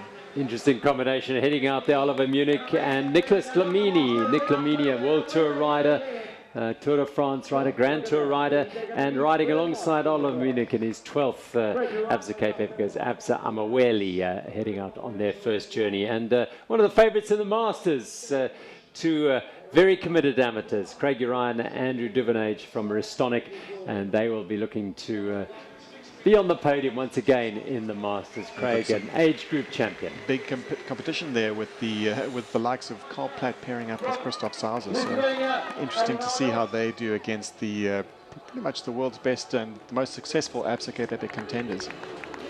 So we're getting down to the business end where the last few teams will be heading out from Lourensford in this prologue. Riders on the route, 24 Ks. It is the prologue for the 2022 Absa Cape Epic on a hot day in the Western Cape. Doesn't matter how many times you do, the butterflies. And these riders heading off here at 1 minute, in fact at 30-second intervals, these riders, they'll be at 1 minute intervals from very, very shortly. In fact, our next teams will start going at 1 minute intervals. The top 10 men's teams will go at 2 minute intervals in the prologue. That combination just heading out there, Norwegian combination. In fact, beg your pardon, I think this is a Spanish combination, Juan Ribas and Alvaro Sanchez. And this is the Norwegian pair of Hans-Ivar Pestad and Andreas Martinussen. Just one race between them. A lull before the storm, and meanwhile out on the route the storm is building as well in the elite women's category. Focusing on very shortly as they head towards the halfway point and then head for home here at Lourensford. Great venue for the Absa Cape Epic. It was used many, many times as the grand finale finish spot, but last in 2014, and we've been at Val de Vie and Nerendal since then, and now to start the event back at Lourensford is a wonderful asset to the event, because we've got stage 1 starting and finishing here as well tomorrow. And there's the sight of Alban Lecata riding off on his own. Unfortunately, Hansuli Salfa, his partner, had to withdraw late on. So the great former world champion and multiple stage winner here and podium finisher Alban Lecata on his own. Couldn't find a partner to join him. 30 seconds. Haley Batten, Sophia Gomez Villefan from 91 Songo Specialized. 48 minutes into their 24-kilometer prologue here. And it is Haley Batten doing the work on the front at the moment. 8, 7, 6, 5, 4, 3, 2, 1. And this is the 91 Songo specialized pair of Haley Batten of the United States and Argentine Sofia Gomez Villafan, and they are on the prologue of the Absa Cape Epic. 48 minutes in and going very well indeed. They set the fastest times early on, but as teams have come through behind them, so they've slipped further back down the list. Meanwhile, this is Carl Platt, and he's teamed up with Christoph Sauser as Songo 91 Epic legends, and they are riding together for the first time. The pair have 10 wins in the elite category between them, but now in the Masters category over the age of 40 racing together here. They'll be a tough team to beat. Well, we've seen the body language of Carl Platt in the past. We know what he looks like when he has the throttle wide open, and it looks like he does have the throttle wide open. Christoph Sauser hanging on admirably. Christoph Sauser has said he hasn't been riding very much. He's done a lot of activity. He's been cross-country skiing. He's been running. Hasn't spent a lot of time on the bike, but that pedigree, no doubt, he'll get better and better throughout the week. Carl Platt has been riding quite a bit as well. He rode the big stage race, 4-day race recently here in the Western Cape. So he's got some strength and endurance in his legs still. Dusty trails as they head down the Formula E single track section.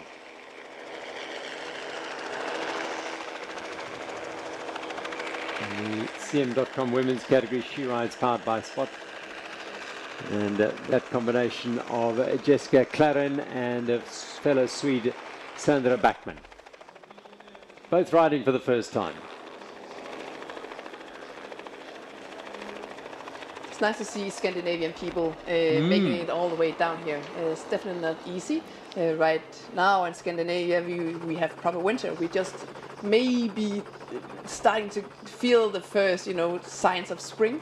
But I'm sure in Sweden it's still pretty much winter, and having to do all the training it takes to be here, it's impressive.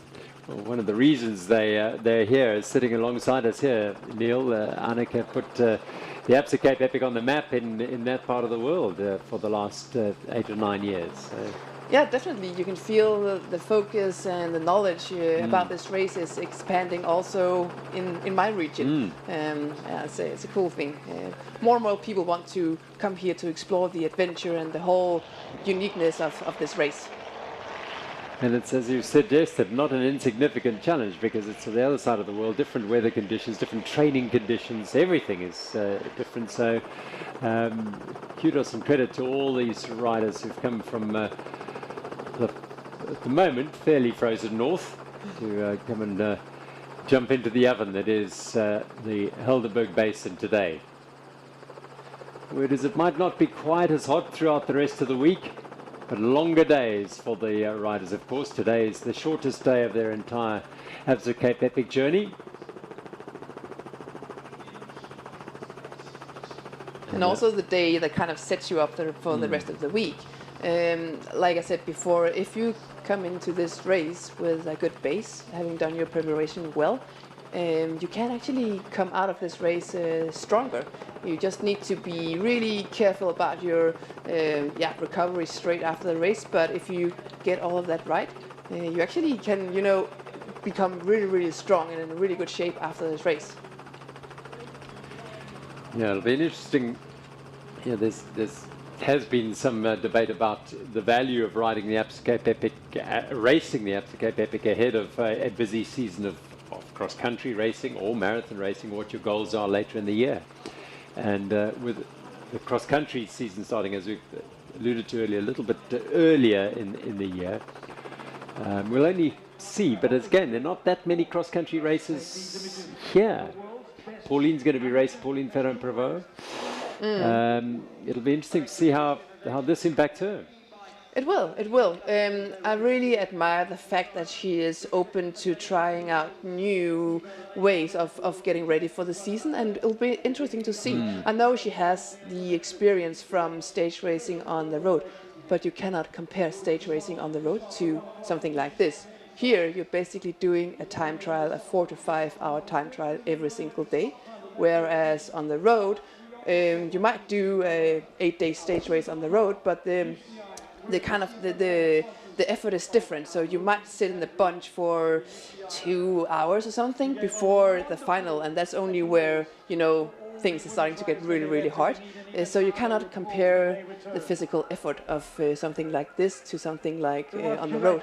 Knowing myself, having ridden this race with a very well-decorated road racer, Yes. Anna van der Breggen, she said, doing this, you cannot compare it to something on the road. This is very unique, and it's the hardest thing she's ever done on a bike. Interesting comment from one of the all-time greats on the road, Anna van der Breggen, who's retired from racing on the road, but still very much involved. But this is the hardest thing she's ever done. Mm-hmm.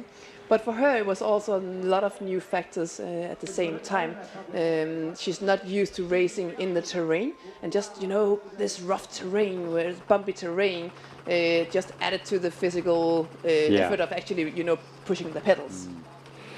Well, pushing, talk about that. This is Sarah Hill and Casey Armstrong getting to the flatter section of the climb of the Live Cycling team. Live Factory Racing, and this is Mariska Strauss and just on her wheel, Candice Lill. Now this will be interesting in a two-person team race, the time trial, and you're closing up one skill perhaps a little better on the downhills. So it's going to be fascinating. We can see the South Africans are highly motivated. You can just see from the body language they are riding absolutely full. They can just taste that they're on a really good day. They absolutely sense it. And in fact, looking at the time checks, we've seen 91 Songo Specialized, Batten and Viafana going through there at 51 minutes and 20 seconds. And Faces Roller are 47 seconds ahead of them. We still have two teams to go through that time check. So it's not the final result to that time check, but at the 16-kilometer mark, Faces Roller are still progressing really well in their campaign to do a really good prologue and set themselves up for the week. They're going to be held up here as well. The Live team in front of them. And overtaking in this part of the course is definitely not easy. Yeah. I'm sure that Mariska here at the front of Faces Roller is trying to communicate to the rider in front of her, like, hey, can we please pass? But the team in front of her is also racing, you know, for positions and everything. So, yeah, it's not an easy situation. This is very, very tense, because at the bottom of this there is, I think, a very short section of road. But they certainly are being held up, the Faces Roller pair. And that's one of the issues of having this single track in a prologue time trial. But so you must deal with it. At the 16-kilometer mark, BMC MTB Racing have gone 52 seconds faster than the South Africans. So Pauline Farrant-Bravo and Robin de Groot are putting in an amazing ride today. Fantastic. Well, they just seem to be getting faster and faster. At the previous time check, they were 35 seconds ahead of Faces Roller, and now they are 52 seconds ahead of them. So it looks like they're just, as we said, they're just rolling it out. They're just getting better and better and measuring their efforts perfectly. It doesn't look like it from their body language, from that cohesion, that team cohesion we've seen that looks so good with 91 Songo Specialized and, of course, Faces Roller. But we will see exactly. We just saw Amy Wakefield and Ariane Luthi going through there with Team BMC right behind them. We just saw riders pulling over there, allowing Pauline and Robin to go through. Yeah, it was actually the Slovakian team of Janka Stevkova and Martina Kralukova. Yeah. And because they're very I know for sure, because throughout my entire career, I remember Janka Stevkova being around. Like, she was one of the riders that I would know at the races. And she for sure will have so much respect for both riders in the BMC MTB racing team. And that's why she knows immediately, okay, we're not going to hold these riders up. So a lot of respect. Yeah.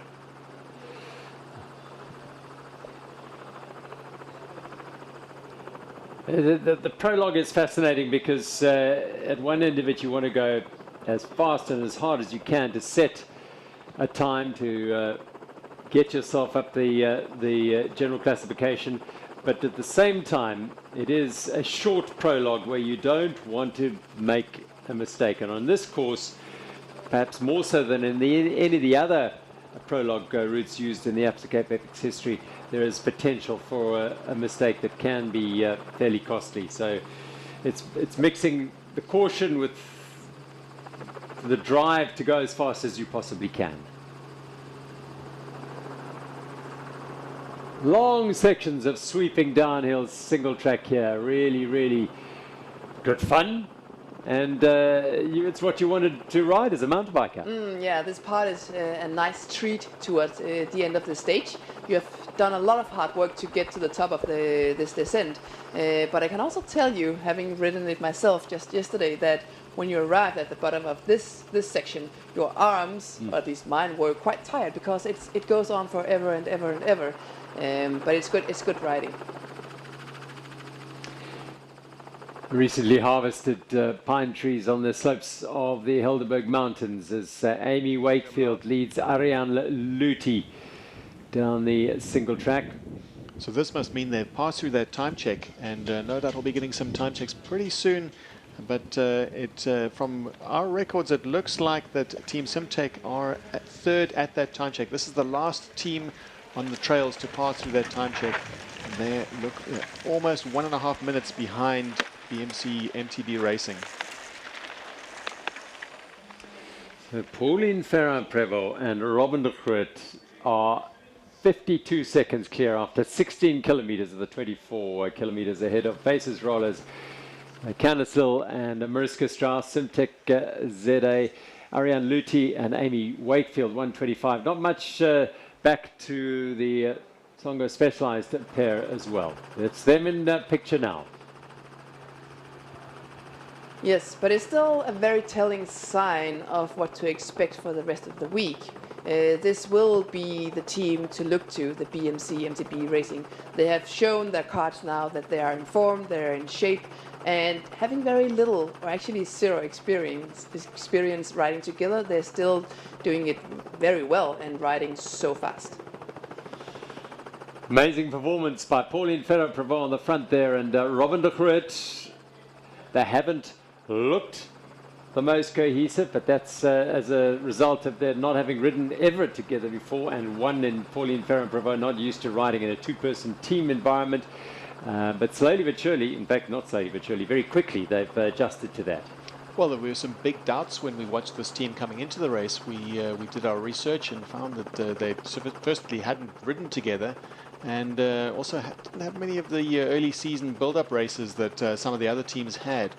And those doubts, of course, with Pauline Ferrand-Prévot never having ridden the Absa Cape Epic and kind of light on her stage racing career as well. We really didn't think that this would be the result coming out today. But clearly the pedigree shines through, and all credit to Faces Roller, who've really put in a fantastic effort, and they're holding off their efforts. They're only 52 seconds behind these two. Robin de Groot clearly also on great form, much better than we expected. And this is it, you know, we look at previous results and we look at the build-up events, but neither of these, and Robin's had nothing in terms of racing really to bring into this event, and she's just relaxed, and well, here's my last hurrah on the Absa Cape Epic. I'm going to throw everything in there, and I've got a world-class rider as a partner. Let's throw the dice, and certainly at this stage, it's so early on in the week, but it's paying off. And a special story that it will be Pauline Ferrand-Prévot's first Absa Cape Epic, and she did specifically say her first, and Robin de Groot's last. So we can expect to see Ferrand-Prévot at the race more often in the future, which will be very exciting. No doubt she'll choose just as special a partner as Robin de Groot. And Robin de Groot has not yet won the Absa Cape Epic, which is significant because this could be, from the performance we're seeing today, this could be her chance to win the Absa Cape Epic on her final attempt. And she has been South Africa's preeminent marathon racer over the last 7-8 years, as we're back with the Faces Roller pair sliding and crunching around the corner there, Candice Lill and Mariska Strauss. No doubt about that. Pauline is in good shape and very excited to be here. You know, she's a racer, a bike racer, no matter what bike and she's on, and no matter what kind of race she's in. And you can see it here. Now she is in a completely, for her, new type of race, and she's still, you know, it clicks, and she's that bike racer that's just riding her bike as fast as she can. And another doubt that crept into our minds was that she hasn't spent a lot of time in South Africa on these trails, but in fact she has. She was here in the early part of the season, in fact in midsummer, and no doubt getting used to the dusty and dry conditions that the riders were experiencing in the Western Cape. Of course, the big question mark is around Greyton, and the trails around Greyton are very rough and very rocky, and it'll be interesting to see how Pauline Paramprovo handles those conditions. See the trail surfaces right there, riders going over some rocky sections. It is far more rocky in the Greyton region.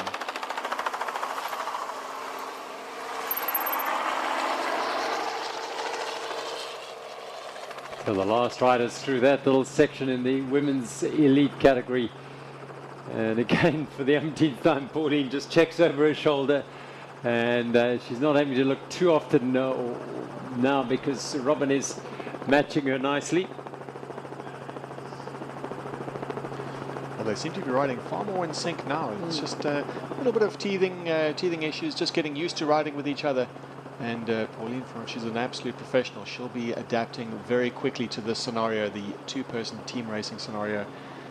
And this is ominous for the other teams. If any of the other team managers are watching this, they'll be watching how this is going down very carefully and briefing their team, their respective teams, when they're watching as the dust settles this evening. They'll have to come up with a really good plan as to how to beat these two throughout the week. Now I go past an apple orchard covered in shade cloth. Granny Smith and Golden Delicious in that orchard, the two varieties grown high up on the slopes of the mountain here. It's cool in winter, but they are close to being harvested as well.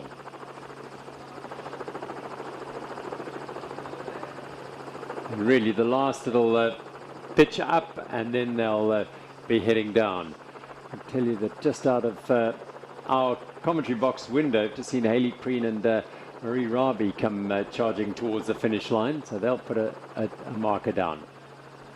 Lovely little section of bush, almost bush tunnel-like single track this. And here especially you're going from those wide open fields with a lot of sunshine into the dense forest, the narrow trail, all the shades. You need to adapt quickly to that.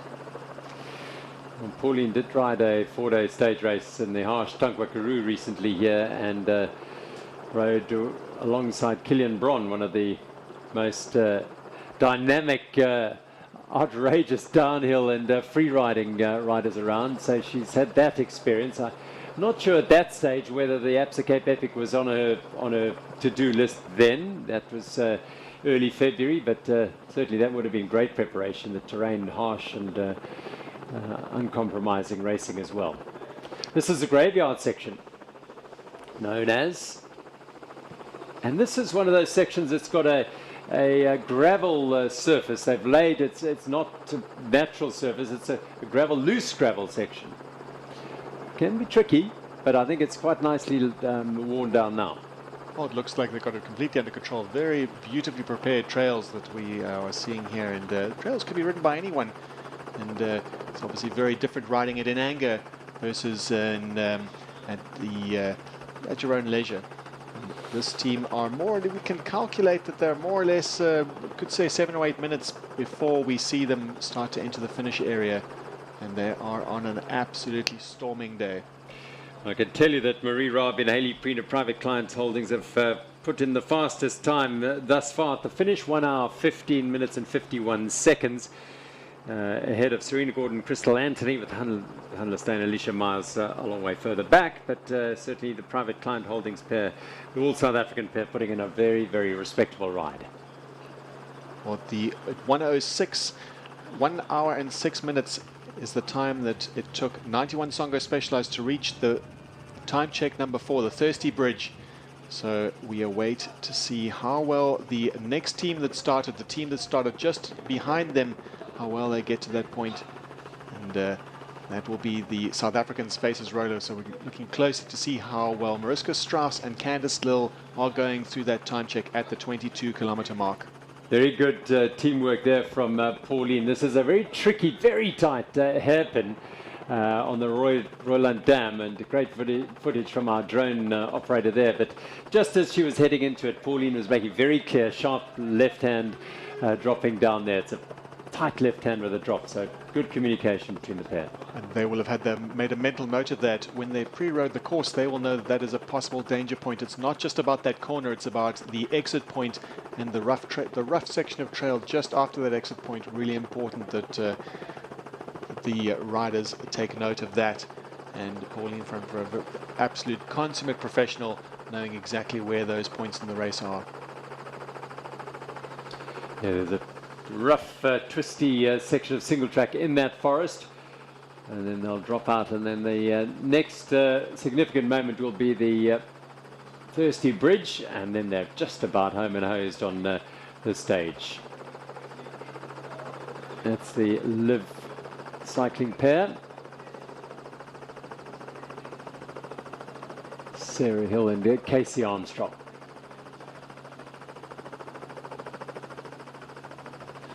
Well, it is wonderful. Of Lourensford, they've got incredible trails here in this 4,000 hectare farm, and the opportunity for the Absa Cape Epic to come and explore those trails. And the route director, Enrico Berger, has put together a really, really engaging and entertaining route. His faces roller then through 22 kilometers with 51 seconds over 91 Songo Specialized. Already finished private client holdings, but this will all change, I'm sure. This is Mariska Strauss and Candice Lill over the Thirsty Bridge. And just 2 kilometers to go to home. But this pair have been setting the fastest times. Pauline using her right leg to indicate the turn coming. Yeah, that's a new one. I haven't seen that one before, but that's cool. Also setting herself up, to take the turn really fast. So maybe she needs to like dab in the corner. She already has her foot out. Here is Investec Songo Specialized, cross the line, Haley Batten, Sophia Gomez, Villefan close out their prologue over 24 kilometers. And they, I think, could have posted the fastest time thus far. They have indeed by nearly 5 minutes, 1:10:37.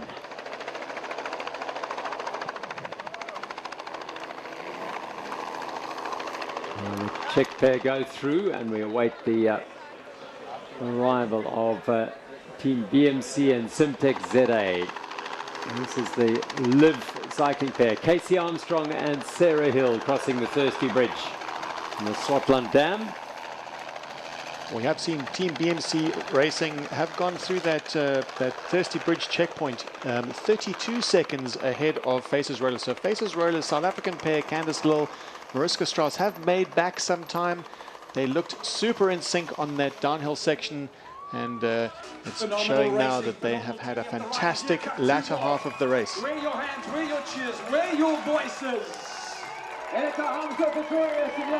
There's Ulrika Hamsen Pretorius and partner Lehani Oosthuizen complete their prologue journey.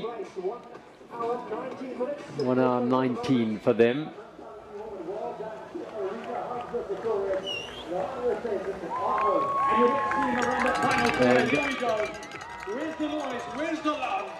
And a big crowd awaiting the riders here as you get 2 crescendos in this Absa Cape Epic finish. Representing Sweden, welcome. Yes, Sika, welcome Sandra. And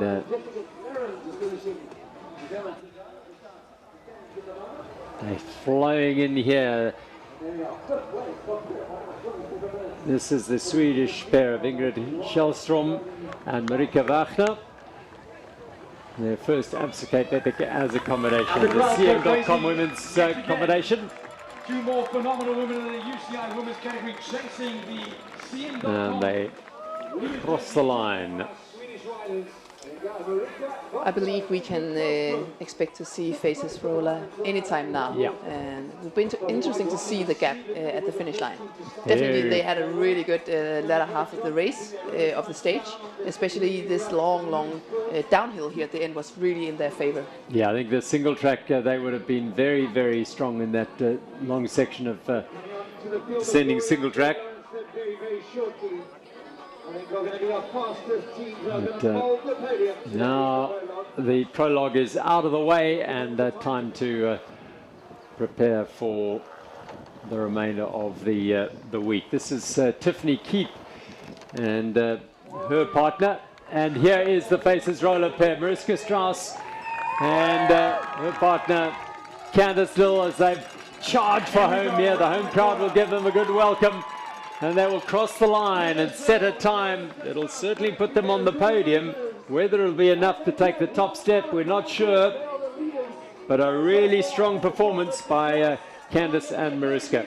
Well, they came through that time, that finish line in 1 hour and 9 minutes and 48 seconds, more or less bang on the expected time of arrival, and 48 seconds, significantly 48 seconds ahead of 91 Songo Specialized, one of the 4 top favorites of this year's women's race.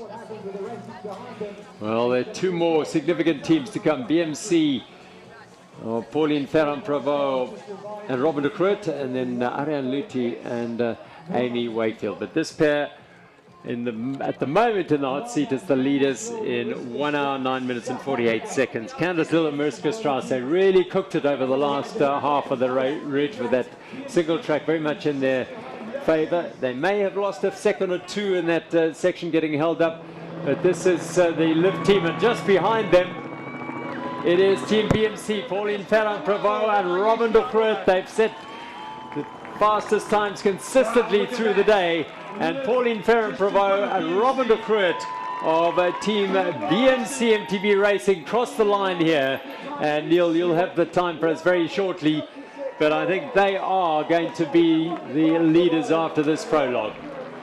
Well, looking at that time check, just unofficial time check so far, you can see from there celebrating already. They must know that they've had a fantastic day out. They finished in 1 hour, 9 minutes and 5 seconds. That's 42 seconds ahead of Faces Roller, and 1 minute and 31 seconds ahead of 91 Songo Specialized. So fantastic performance from these 2 riders. A little bit unexpected, but we should have known.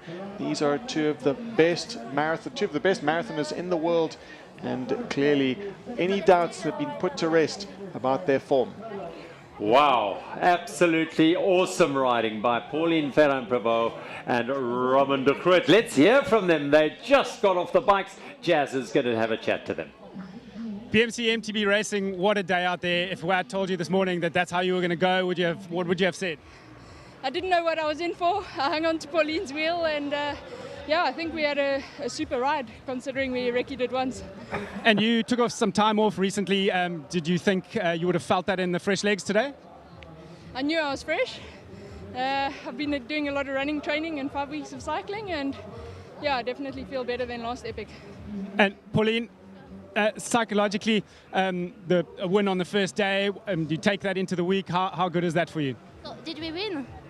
Okay, cool. 42 second lead. Oh, it's give or take. Okay.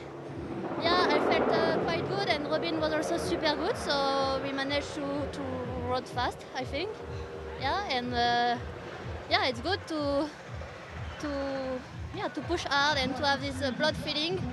So we will see for the next stages, but at least it's 1 win, so we are pretty happy with that, I think. And you take the confidence into the week? Yeah, you know, it's a longer stage race, so we have to see, but personally I feel really good, so we will see. Good, go and get recovered for tomorrow.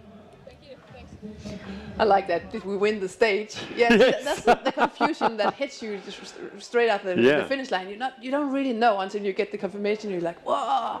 Yeah, it's not like a normal stage where you first across the line. The riders behind you, the riders. So you're not quite sure what times have been set, but confirmation by Jazz and immediately. Great delight for Robin Krutt and Pauline Ferrand-Prévot. Well, I don't think anyone in here called that yesterday.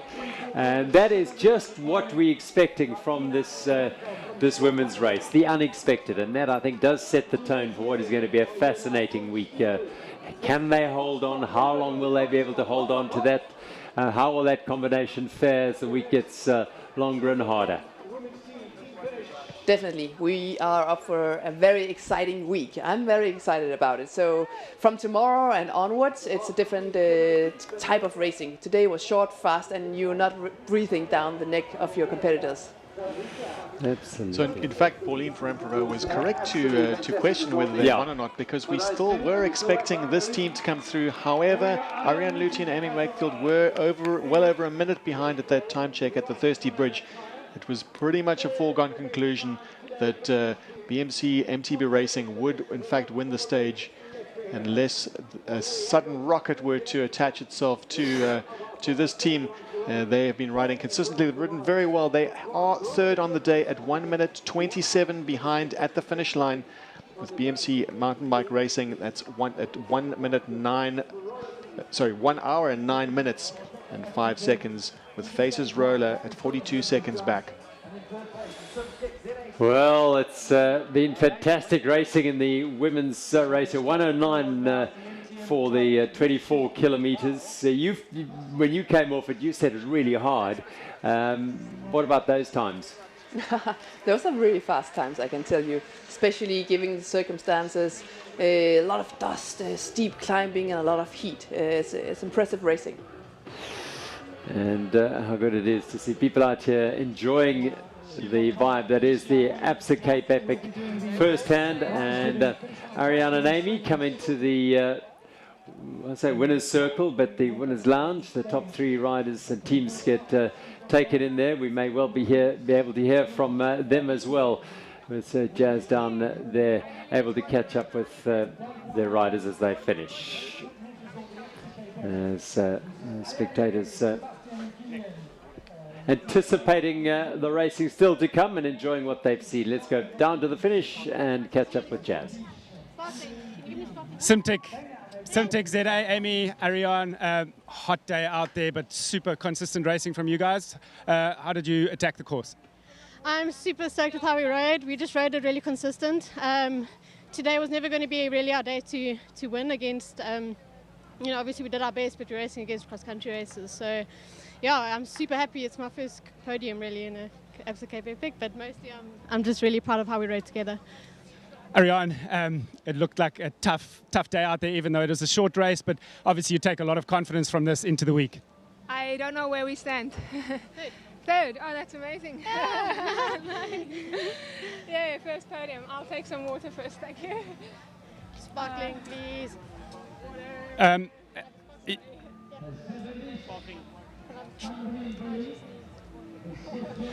You guys obviously rode well within yourselves just to control the speed, or did you attack and go full gas? We absolutely just rode our own race. We looked at the numbers, and especially with the heat, you cannot go over. It's no point. It's just a prologue. So we literally just watched our numbers and rode our own race. We didn't think about anyone else. And obviously from that, you're going to take a lot of confidence into the week. Yeah, no, I think I felt really good out there, and we were absolutely in sync. I mean, I'm really, really proud of our ride, really, and yeah, what can I say? We rode consistent. It was really, really hot out there, so we had to really watch not going over. You could really blow yourself up in this heat very early. So, no, I felt good all the way through, and no mistakes. Everything is in one piece, so we're very happy. And great support out en route.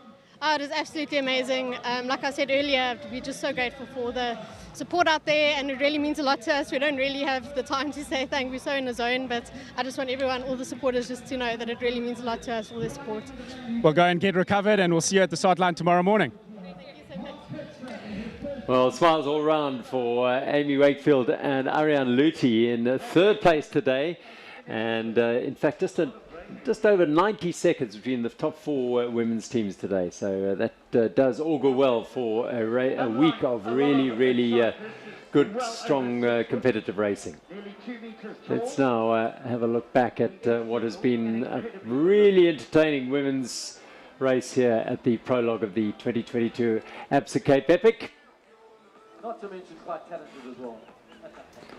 And Candice Hill and Mariska Strauss of the Faces roller team got a big roar as they left the all-South African combination today. They really looked like they were nervous at the start and knew they had their work cut out for them. They are pretty much, you'd say, that the team that has it all together. They've got all to play for during the week. Today was certainly a fantastic performance. They looked absolutely in sync from the very beginning. From the way they rolled out from the start ramp, they looked like they were pretty much one single cohesive unit, which is always a good sign for later in the race. They've got the chemistry right. They've got they're certainly in prime condition. And also our eyes were on the 91 Songo Specialized team. This is a highly successful trade team. They've pretty much never lost a race that they've entered in the women's category. And this is a very interesting pairing. It's Hayley Batten, who's won the Swiss Epic, and almost an unknown, you could say, Sofia Villafane, who is certainly able to match one of the world's best, one of the fastest cross-country riders in the world, pedal stroke for pedal stroke, and also looking very cohesive and highly trained and highly coached and informed by their trade team. And you mentioned about pressure for the South Africans. I mean, they carry a bit of pressure as well, as you've said. It's such a highly decorated team, that Songo Specialized team. And this is the pair of Simtech South Africa, Ariane Luthier, three-time winner, and behind her new partner, Amy Wakefield. Fascinating to see that she was referring very much to the numbers and that's a highly scientific approach to training for the event, and also not only training for the event, preparing and that build-up, but also in approaching the race and watching those numbers means making sure the power stays within certain limits, and of course that the heart rate doesn't go over so they don't reach that anaerobic zone and take extra time to recover. Brutal heat was a trademark or a hallmark of today's conditions. Really hot conditions, and managing those efforts was key. Pauline Ferrand-Prévot and her partner Robin de Groot, untested, untried at any stage race. Kind of a surprise of the day, because a lot of the other teams were more like ridden together, and these, I think actually maybe it could be the first time together on a bike. So you can see here at the beginning they had to, it took a while before we saw them really in sync. Pauline constantly looking over her shoulder, and sometimes a gap opening up a little bit too much, but in the end they were the fastest team. Yeah, they did take a while to settle. Pauline on the front there, just bolting out front, and Robin having to edge her way back time and time again. She's so tenacious, so determined is Robin de Groot, and she's got an incredible engine, and she managed to latch onto the back of Pauline, and they started to set the fastest times. From the very beginning, yes, they were already setting the fastest times at the first time check after those two initial single track sections. And again, the experience from Robin de Groot not to go too deep, to ride her own race, to keep within herself. And of course, Pauline Ferrand-Prévot making the pace really fast, but Robin de Groot not being tempted to go absolutely into the red, to stay with Pauline Ferrand-Prévot. Let's see, following on the e-bike, Stefan Sam, getting us some of the great footage of the day. And then, of course, we had the Investec Songo Specialized pair. This pair of Sofia Gomez-Villafane and Hayley Batten were also there and thereabouts. They started before the other three teams, and so they were setting faster times, but as the route unfolded, so the Faces roller pair, the BMC pair and the Simtech pair started chipping away at those times. This is where they were so strong. They were super fast on this downhill section. They must have ridden it absolutely full on and taking perhaps a few risks, maybe unnecessary risks. They didn't have to, but they made up over 15 seconds on this section over BMC MTB Racing. One of the difficulties of riding a prologue like this is you can get held up and lose a bit of time on those sections. Yeah, but it didn't seem like it was a big disadvantage to them at all. So in the end, they still, were super fast down this long, hard section.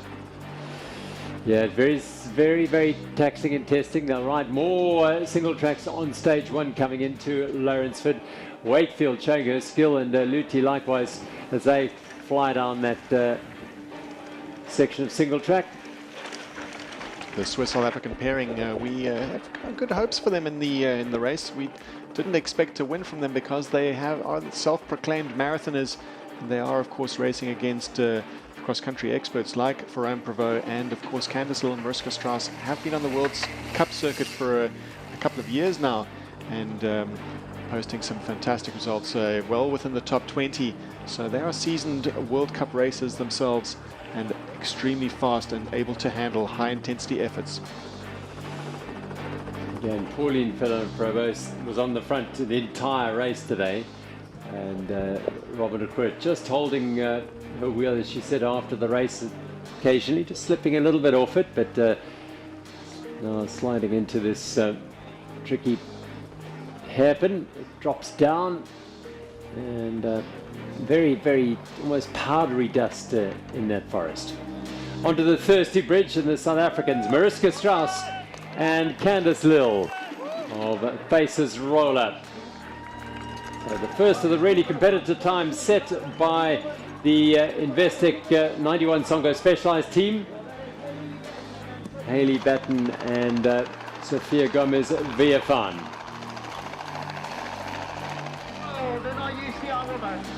And then it was the BMC pair of Pauline Ferrand-Prevot and Robin de Kruijt, absolutely cooking it up today, 109.05. They didn't know it at the time, but they were the fastest riders on the day. Well, there was only one team to come after these riders, and they were consistently down on the time checks. So they celebrated at the finish, and not too early because they would have known. So a stage win to Pauline Ferrand-Prevot and Robin de Kruijt of BMC. Just hold it, hold it. Just wait. Wait, Gerald. Just wait, Gerald.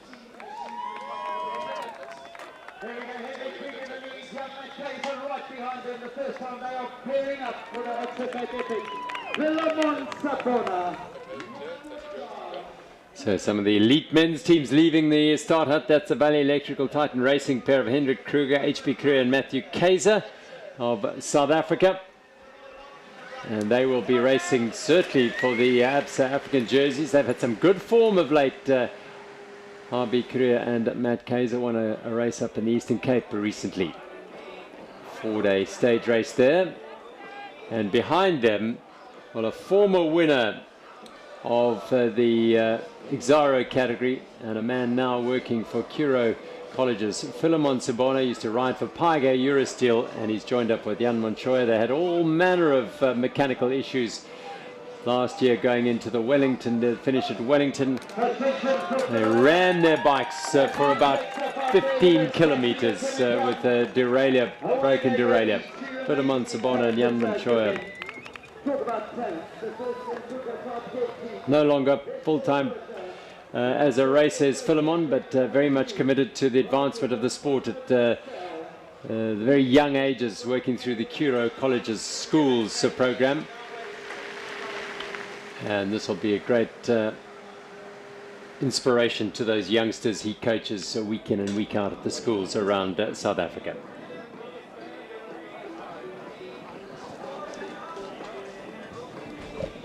And back to the start hut we go, and the Mbuko Type Dev 2 pair, Wessel Botha and Franka van Zyl. Wessel Botha raced last year alongside Tristan Norkier, who's now joined the Toyota Specialized team.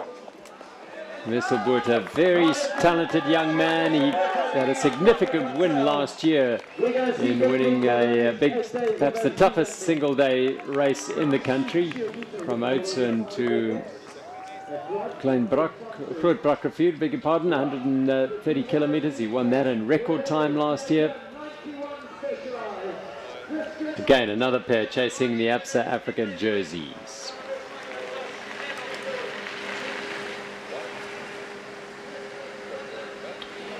It's Lourensford Farm and the start of the 2022 Absa Cape Epic. It's the 18th edition of this incredible race that has captivated the imagination of mountain bikers, cyclists, and those who've perhaps never been on a bike, but just for sheer drama and entertainment.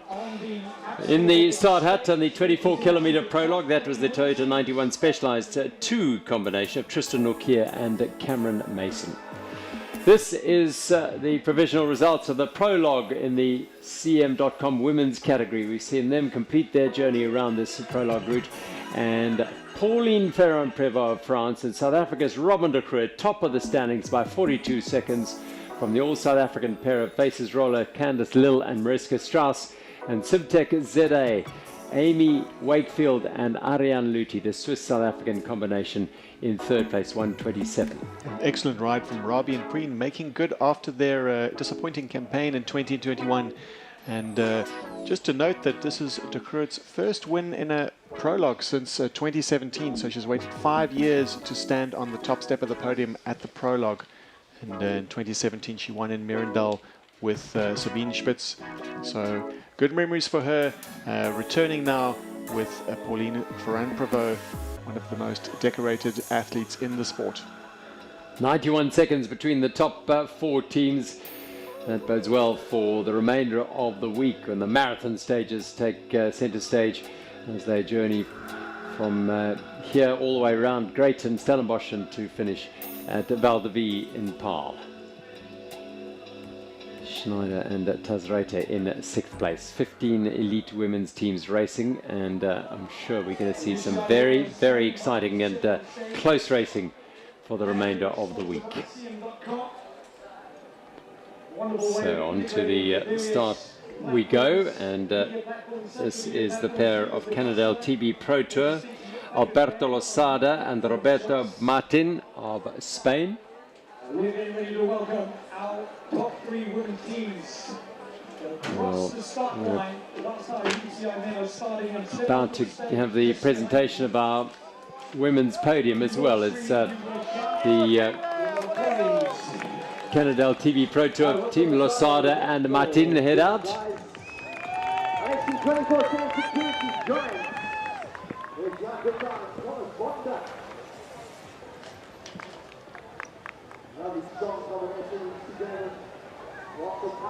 So they are on team number 25 of the elite men's teams.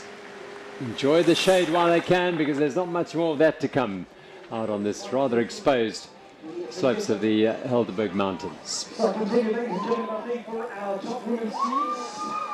This is an interesting combination. Thomas Bodner and Jan Vittar.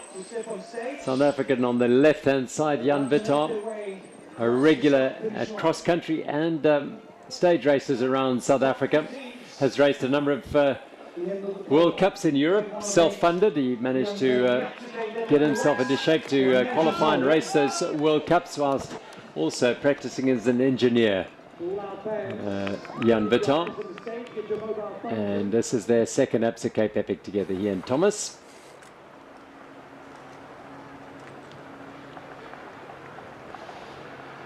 Won't be racing in the Absa African jersey category. Jan, as Thomas is from the Netherlands.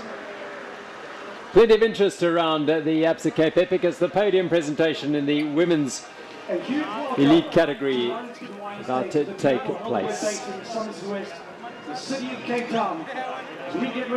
Mariska Strauss, Candice Lill on the left-hand side of Faces Roller.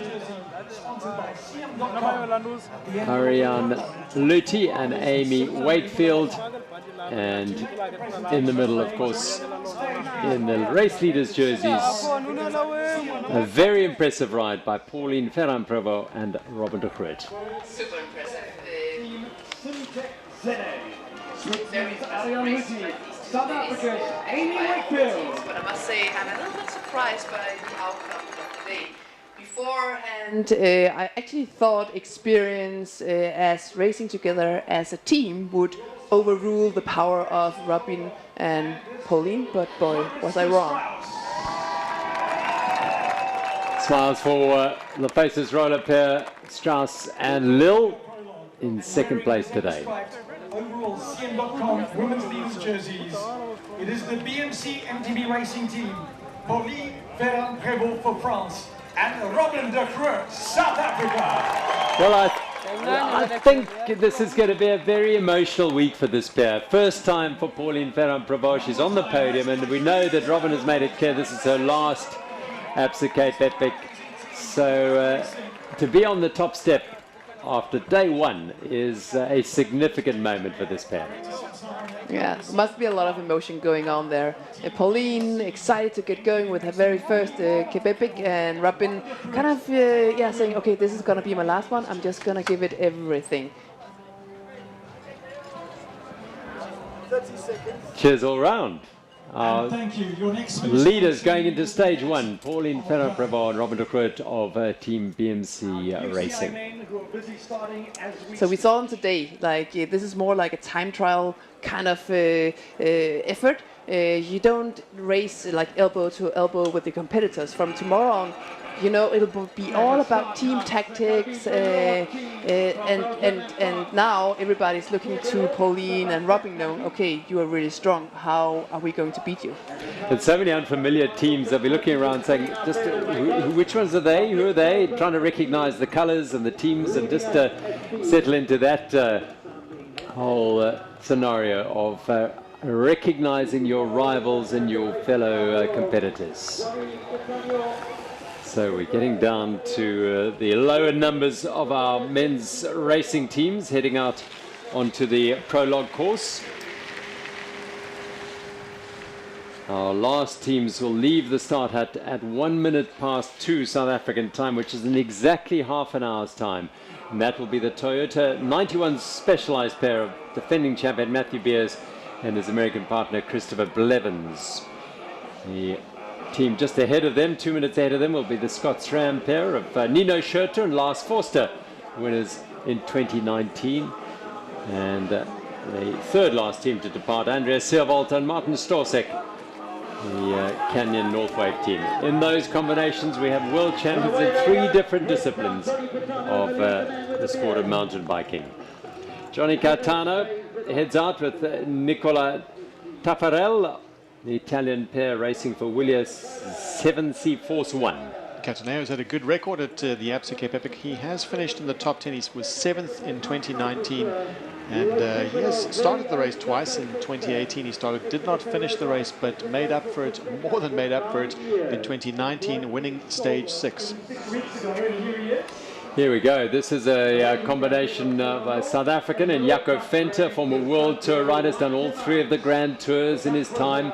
And Sascha Weber alongside him, a former German champion. Venter recovered from a broken collarbone 6 weeks ago. He hit a buck during a stage race in the Tankwa Karoo and suffered a broken collarbone, but has managed to get himself up and ready and racing alongside Sascha Weber, who was a very, very interested party in the finish of the Cape Town Cycle Tour, a 109 kilometer race around the Cape Peninsula last week, and got himself up into the sprint for the finish, finished second there. Yeah, so it definitely looks like a looks like a roadie team, but in fact not completely. Both riders have had experience in mountain biking before, and yeah, team to watch. Perhaps as a dark horse team later in the race when their stage racing physiologies really come to the fore. Jaco Venter and Sascha Weber, who spent a lot of time in South Africa, Sascha, over the last couple of months to familiarize himself and get used to it. It's not his first time around the Absa Cape Epic. Now, this is a pair who also have some experience here. Connie Losse on the left-hand side, back after missing out in 2021. And alongside him is Soren Nissen from Luxembourg. Connie Losse, of course, a former Swiss marathon champion. Yes, and Connie Losse showed some amazing promise in the early years of the Absa Cape Epic. He was his debut race at the Absa Cape Epic was with none other than Urs Huber, and matching Urs Huber pedal stroke for pedal stroke in the early part of the race. And Connie on the second wheel there, and a man who knows these conditions very, very well indeed. Connie Lawson knows the conditions very well indeed. In fact, he's had first-hand experience of he broke his frame on Kronlandberg and had to run all the way down to the tech zone. So he has first-hand knowledge. Yeah, I think he'd rather forget that moment. We tend to keep reminding him. Yes, we do. This is an interesting combination because it is a former world champion in Tiago Ferreira alongside Miguel Munoz Moreno, the Portuguese-Spanish combination DMT Racing. And he's back, Tiago. He's won a stage with Ilias Pericles. Yes, exactly. In 2016, this was the final year that the Bulls really commanded that race in 2016. Urs Huber and Carl Platt. Carl Platt's last win, and the Greek and Portuguese combo won a stage. In fact, they won stage 6. They're on the route now to an all-South African pair now. Young Keegan Bontekoning and the more experienced Arno de Toy. Keegan still an under 23, and alongside him Arno de Toy, who's doing his 5th Absa Cape Epic. Keegan will become an Amabubezi if he finishes this one, because it'll be his 3rd finish. And he's on the left-hand side there. They're racing for Insect Science, a South African team, and they don't have a backup team in this race, so they will be forging their own path. Arno de Toy on the frontier has ridden with Gert Haynes in the past to some success. In fact, I think he's a stage winner as well some years back. And he's got Keegan Bontekoning for his partner. They'll be competing in the Absa African Jerseys category for sure.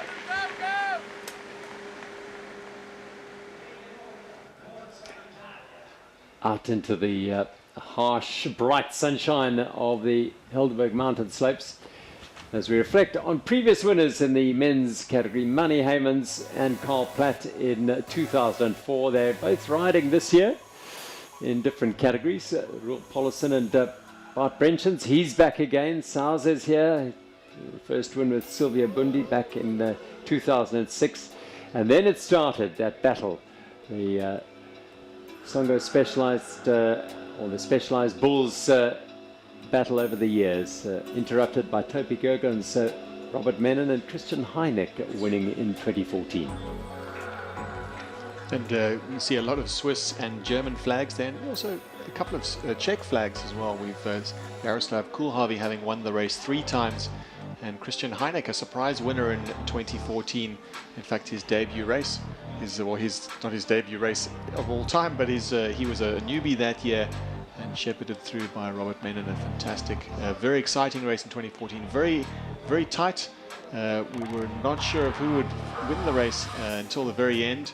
And we really do expect the same kind of racing in the men's field this year in 2022. Well, of course, in the elite category, just Schurter and Forster, they're back here as a combination. But Matt Beers won in October last year alongside Jordan Sarrou of France for 91 Songo Specialized, continuing that legacy. And Beers is back this year with Christopher Blevins. So let's head out up onto the route as we look back at last year's race. That reflection on the attacking abilities of Beers and Sarrou, an untried combination a year ago, and yet they got it all right. Well, we've talked about this trade team, the Specialized Factory Racing team, being one of the most successful and showing that even a newbie can, with a well-supporting team, can succeed. And Hans Becking and Jose Diaz, the surprise of 2021, although we shouldn't have been surprised, they won 3 stages and were witnessing the overall win and grand finale of Val-de-Vie of Matt Beers and Jordan Sarrou. First team to wear the yellow jerseys after the podium and carry them all the way through to, after the prologue at least, all the way through to the grand finale. Matt Beers and Jordan Sarrou. So the pressure is on Beers to see if he can defend and become the second South African to win it twice after the late great Barry Stander. There's Becking and Diaz. Well, it's a new team name. Baf Megamo and Hans Becking and Jose Diaz are here with a backup team and looking very closely at these two. We're not going to make the same mistake and not watch them closely in the beginning. This is going to be one of the watched teams in 2022. Serious contenders, Becking and Diaz. Urschuber, a former winner, Simon Schneller on the podium as well. This is a combination who don't have a backup team. Yeah, for the first time in well over a decade, they don't have a backup team. There is still a lot of firepower in the Bulls team. We should never write them off.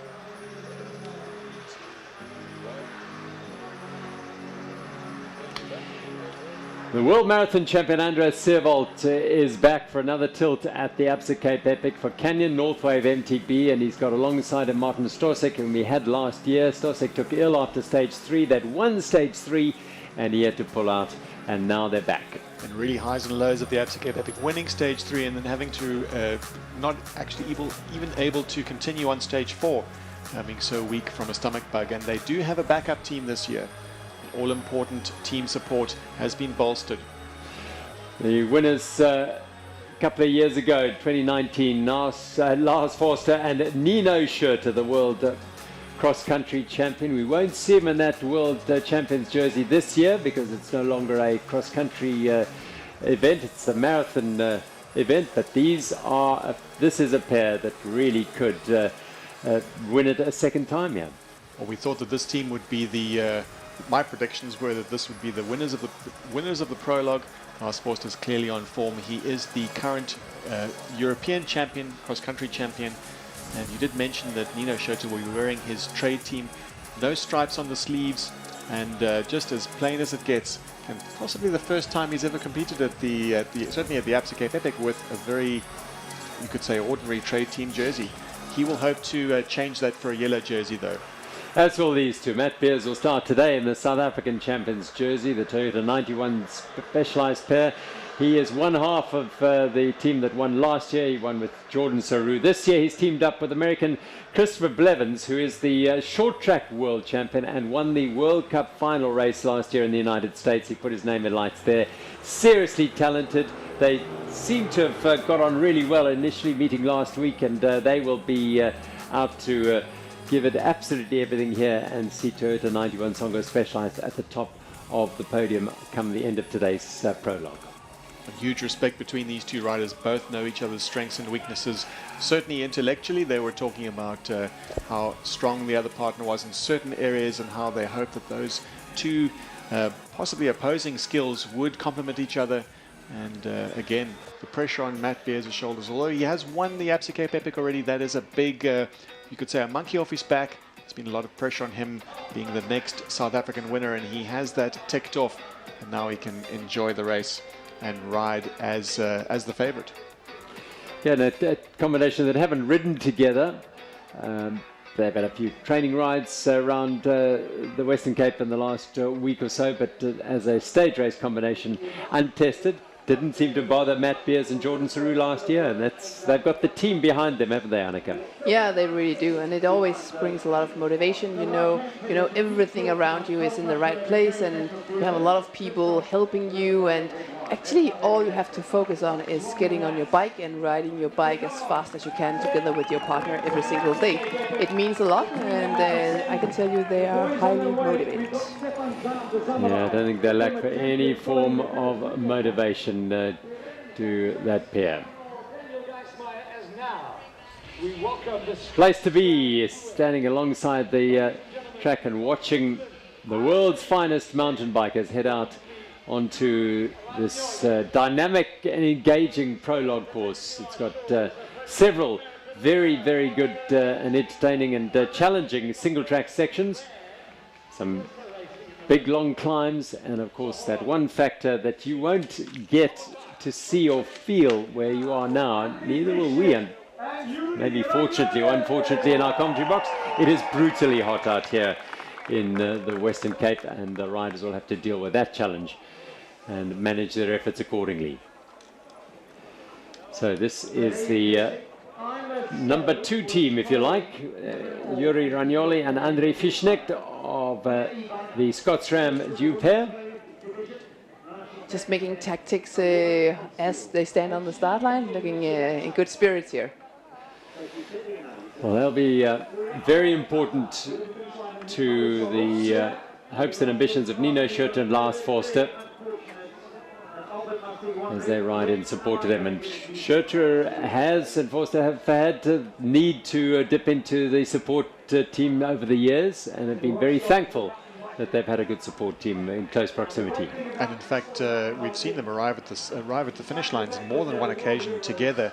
And it seemed that Nina Schurter and Lars Forster were happy to let this team, or certainly Andre Frischknecht, take the stage victory. So a highly cohesive and team that really gets on very well, almost a family in a way. So keen to see how they progress throughout the week. They roll away, Andre Frischknecht and Yuri Aragnoli. He's not the only Frischknecht riding, of course, this year.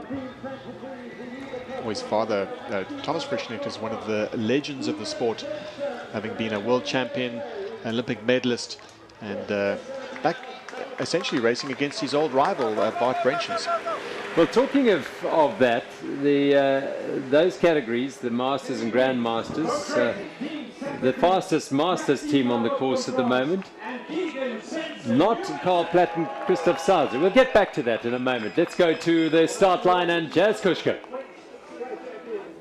And Jose Diaz, Buff Magamo, back in South Africa last year. It's just 5 months ago. You put a lot of emphasis on the team vibes and enjoying every day.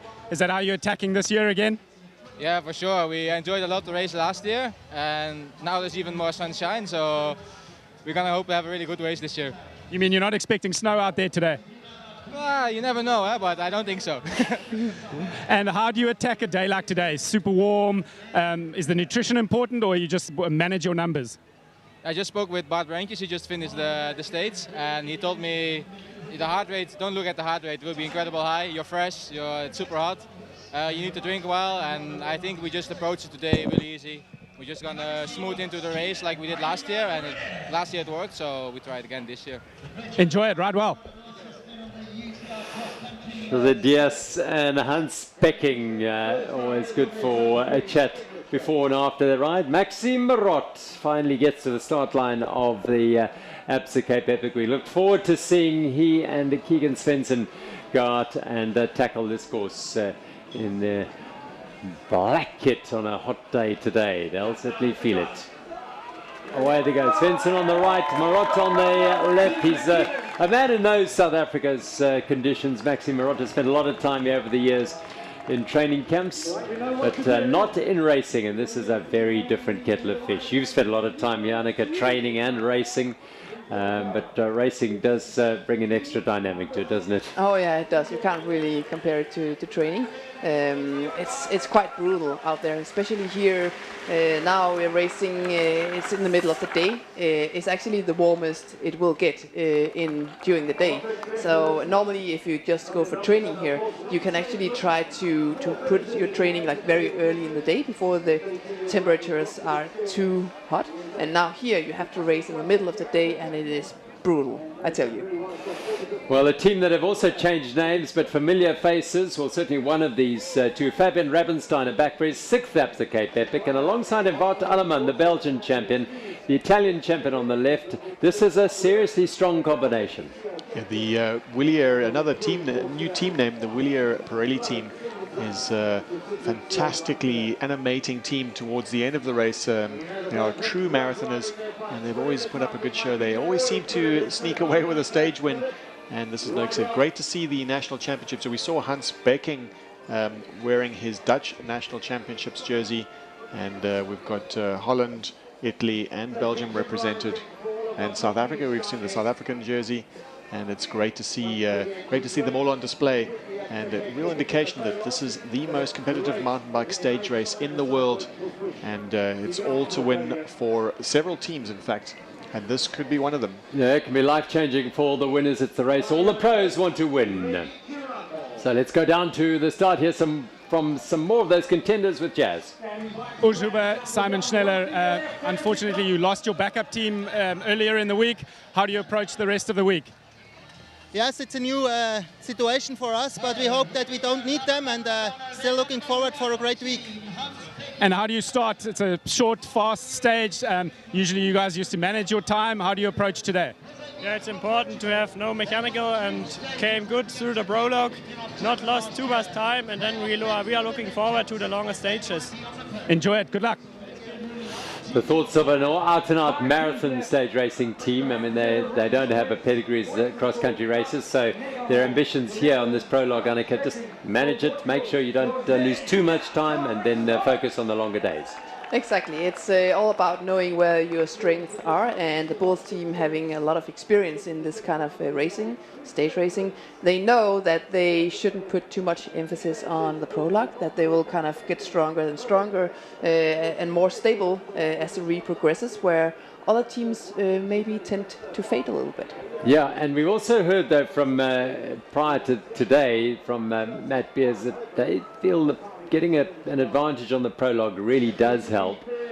He doesn't know any different. Well, he does, because he's raced with Alan Hathley and various others over the years, but last year they won the prologue, and he had that yellow jersey weight on his shoulders, and he and Jordan Saru handled it beautifully. So he, I think, would really like to win the prologue. They're going to have their work cut out, because on the start ramp now, Buff Megamo, Hans Becking and Jose Diaz, again marathon specialist, although Becking has some pedigree as a cross-country racer, but he's wearing the marathon champions jersey of the Netherlands, is Hans Becking, and in his 4th Absa Cape Epic, and Diaz his 2nd in 5 months. And they'll roll away, Becking and Diaz. Team Buff Megamo. We aren't expecting great things from them in the prologue. In fact, although they were really a team that shone in 2021, they were only 10th on the prologue in 2021, over 2 minutes and 2 minutes 44 seconds behind. So no fireworks necessarily from these two today, but certainly when the race gets hard, like when we reach the Greyton Loops, that they will come into their own. Yeah, we did see last year that this team with Hans Becking, they really came into form kind of midway throughout the week. It'll be interesting to see if they'll kind of, have the same rhythm throughout the week like we saw last year. Well, the key is for them to not have a bad day early on in the week. They have a habit of having bad days. We did catch up with Carl Platt, who helped us with a bit of a pre-race analysis, and it's one of the things that he cited was if they can not have that bad week, then the team Buff Megamo is really the team to watch throughout these 8 days. Let's go back to the start hut and hear from Jazz. Lars Foster of Scott Schramm, how difficult was it to sit last year and watch the live stream and imagine that you were there racing?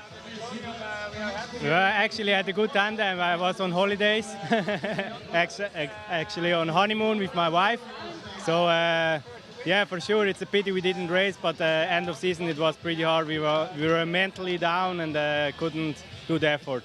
So the build-up for March, traditional date for the Absa Cape Epic, and the last one you won was this time. Everything has been good? Everything has been perfectly so far. We had a good winter. Nino spent nearly the whole winter down here, scooping the trails. He's used to it, and the shape should be good. And today's a super fast stage. How do you manage that? Do you race on your numbers, or do you go full gas? Yeah, for sure we don't try to do full gas because it's a hot day, the first hot day in this week, and we're trying to do a good pace. We don't win the race today, but for sure we want to do a good race. All the best out there. Enjoy it. Thank you. The thoughts of Lars Forster, and he will be partnering, of course, Nino Schurter as they head off second from last. So the next men to depart will be the world marathon champion Andrej Sevolt, and alongside him Martin Stošek from the Czech Republic. As said, Sevolt, well, he continued riding after the withdrawal of his partner ahead of stage 4, and importantly so, I think. Importantly so, because he got a chance to really get a feel for the terrain. Not hugely experienced in racing in these African trails and the untamed trails, but very experienced marathoner. In fact, when he won that jersey, that striped jersey, it was notoriously hard. It was one of the hardest marathon world championships of all time. So he knows exactly what to do when the racing really gets difficult. a team that I'm excited to follow this week, because last year we got a good taste of what they are capable of. Unfortunately, we had to see one of the members of the team withdraw, so we didn't actually see the full potential. So this year will be very exciting, and I'm quite sure they are hungry to come back. They certainly are. This is Diaz and Becking as we go to the start and hear from the defending champion. Christopher Blevins, first time at the race, first time in South Africa. How are you feeling ahead of today?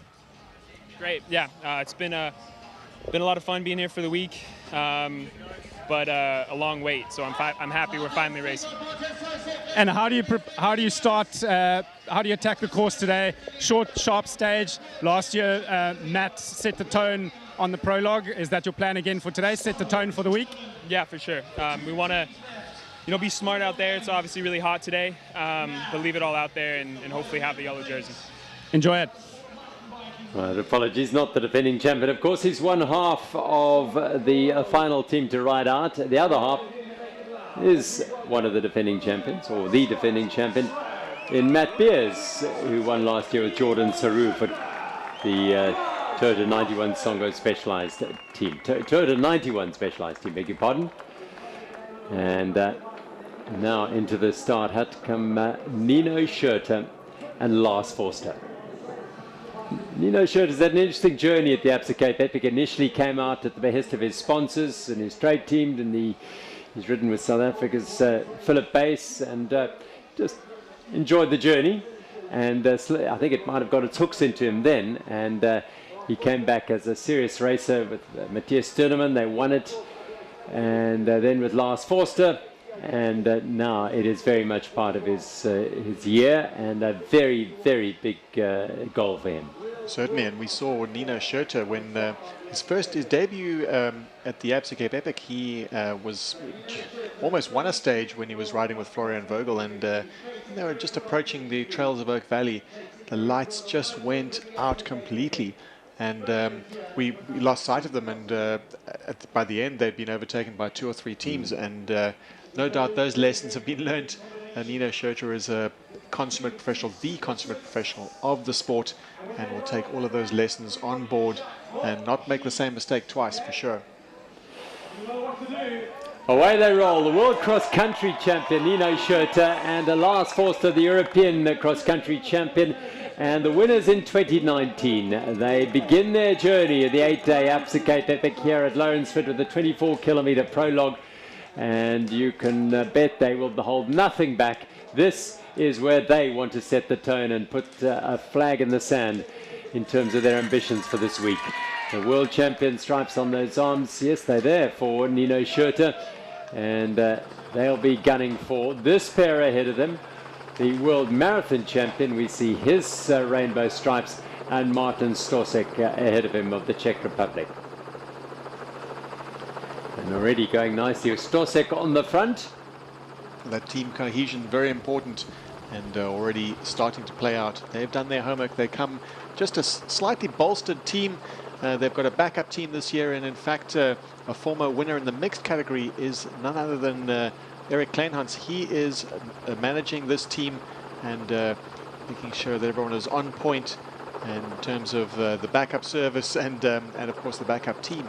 So exciting to see how Canyon Northwave perform with that extra support. And here again, this is kind of the first part of the course, and it's actually, when you look to the course profile, you haven't actually entered the real kind of climb of the day or the stage.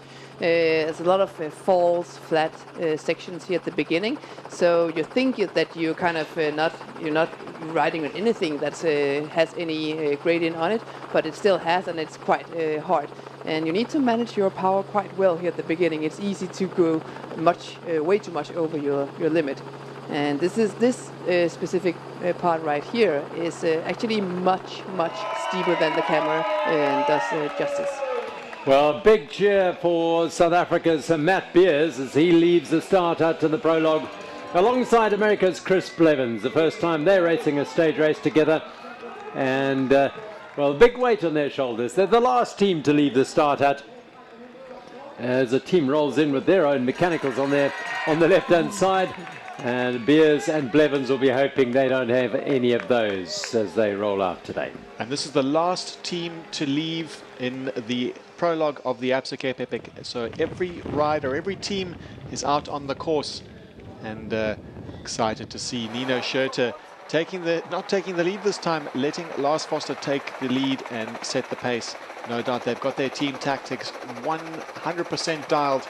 They know exactly how to race together. They know exactly how to win together. They've proved that in 2019. They had a difficult early part of the week, but they came good. They had some mechanicals, and they resolved them quickly.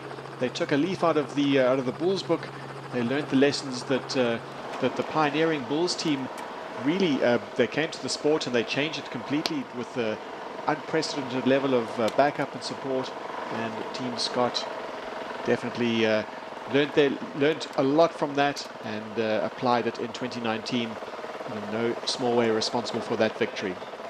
Well, Storsek setting quite a pace here in the Canyon Northwave combination, and Andres Sivol just having to make an effort to stay with his partner, the world champion, on the back here.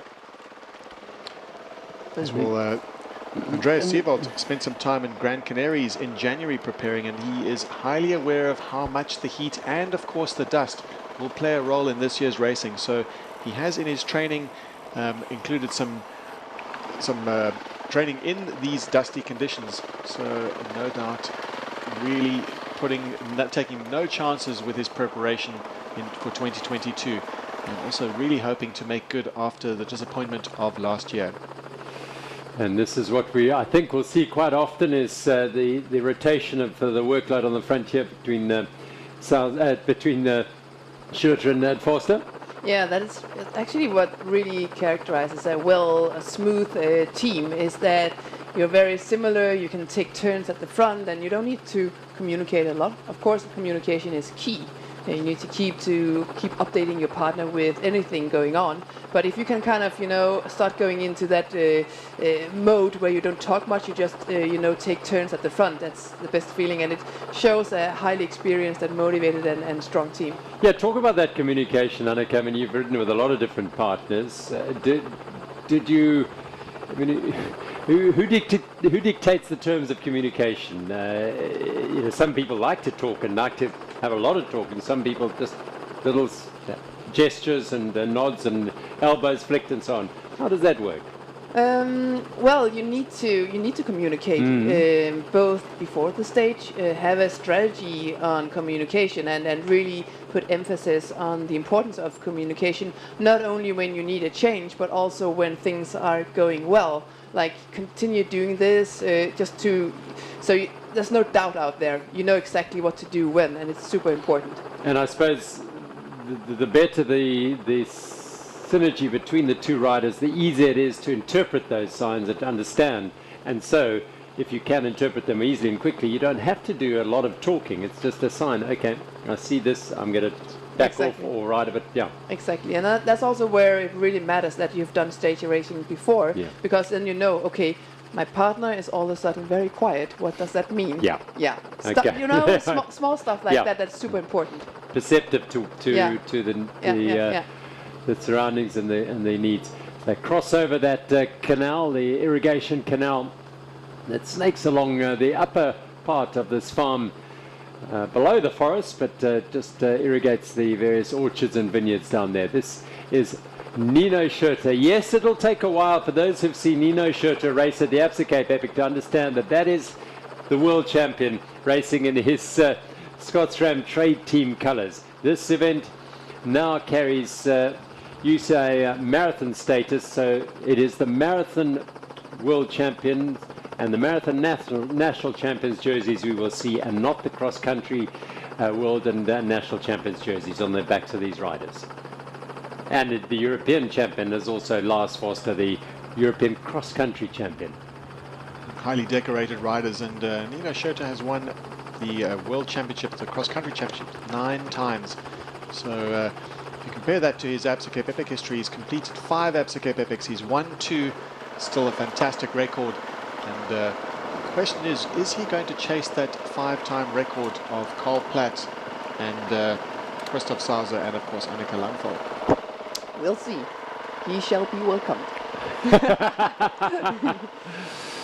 Matt Beers and Chris Blevins, our first sighting of the Toyota 91 Specialized team, and the South African champion in the marathon, and the short track world champion is Chris Blevins. Serious talent, and a combination that will be watched with interest as to how they tackle this journey. It's in a way it's quite a hybrid team, but Beers very much a marathon racer, although he did go to the World Cross Country Championships last year. And Blevins, although he has some road race experience, he rode the Tour of Britain last year on the road with their Team Trinity. He's certainly on the mountain bike a cross-country specialist. So it'll be a hybrid team, as was Beers' combination with Saru last year, and that worked pretty well. Yeah, but all of them are professional racers, and they are used to adapting and adjusting to new situations, and that's a strong card to have on your hands, being able to adapt to whatever you need to adapt to, and we will see the same thing from these riders, I expect. And evidence in the women's elite race today with Pauline Ferrand-Prévot, who is a very versatile cyclist dealing with a two-person team scenario, very, very efficient in winning the stage for Team BMC. So we're looking at Team Toyota 91 Specialized, and notably that their backup team of Tristan Nokia and Cameron Mason have passed through that second time check. They're 1 minute 28 back, so they were in 4th spot at that time check. So their backup team is performing really well. So that's good news for the team, not just how well this team that we're looking at right now is performing, but also how well their backup team is, how close at hand they will be if there are mechanicals. This bodes well for the Toyota 91 Specialized team. Beers on the front, going up these climbs that as yet are not too testing. In fact, it's not too much of a climb at the moment. It's fairly flat as they snake along. They'll start climbing in a moment or two. That long drag of about 4.5 k's as they drag up the side of the mountains. This is it. In fact, this is about the start of it. It's possibly the hottest part of the course. It's protected with the mountains on the left, and the right is almost like a bowl environment in there. It's an oven, and they'll be feeling the heat, but they'll be putting that aside and focusing on getting to the finish first, which is their goal today for sure. So with only 8 minutes in, they will be at that first time check at the dam, and just after the single track. They'll most likely be there at around about 15 minutes of their riding time. So we are looking closely at the top contending teams and what kind of intervals we see at that point.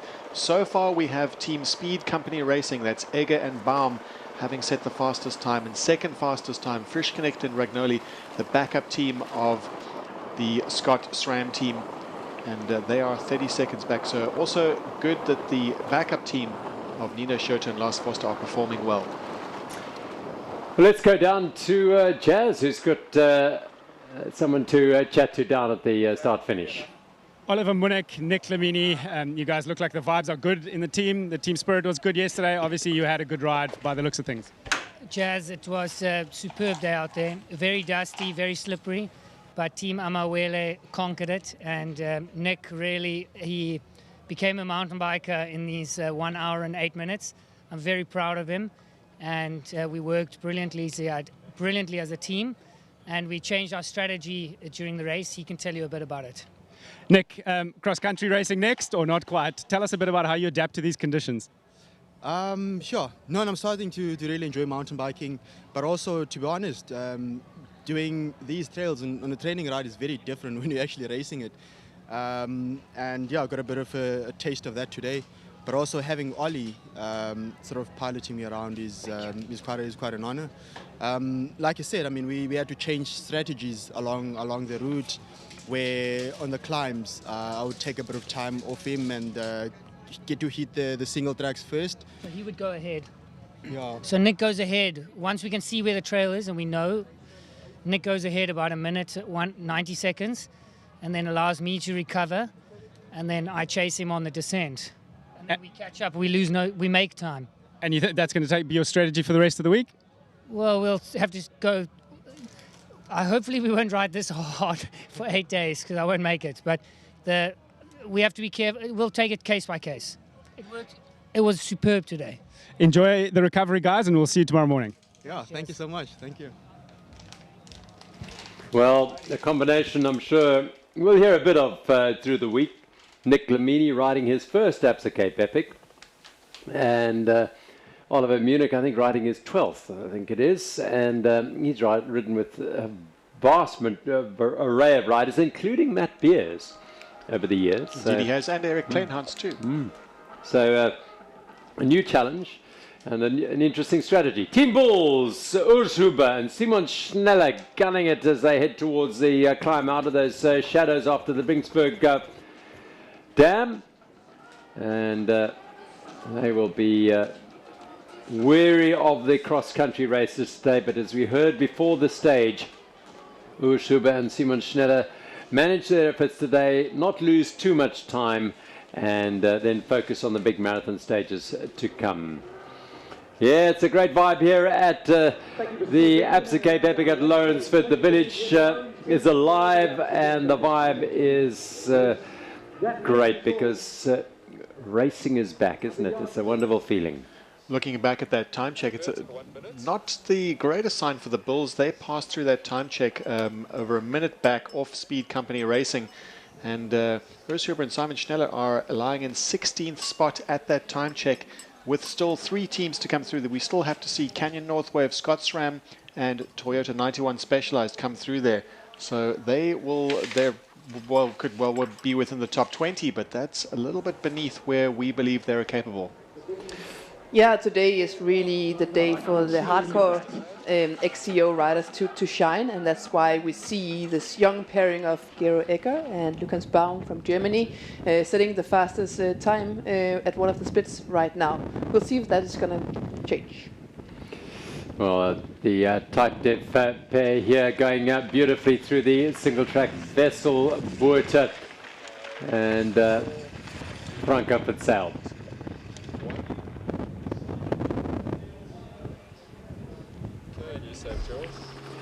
As we head back to the Bulls pair of Urs Huber and the tall figure of Simon Schneller behind them on the podium last year. And this is a first look at the split times at 6.5 kilometers at Speed Company Racing pair of George Egger and Lukas Baum in their first Absa Cape Epic, 20 seconds ahead of Canyon Northwave, Silvot and Stosek, and then Frischnecht and Ragnoli 29 seconds further back, and Scott Calabandida, and it's a team that we were warned to look out for, and they are right up there. Yeah, they're storming today, and notably that Nino Schurter and Lars Vosner still have to come through that time check, as do Matt Beers and his partner Christopher Blevins.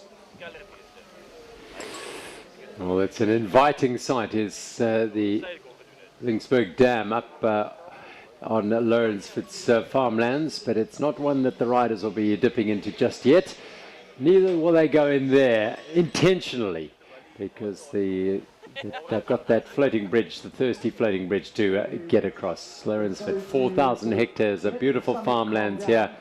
The Absa Cape Epic, the pinnacle of the Epic Series, and the Epic Series is hugely exciting for stage races around the world as you ride the world.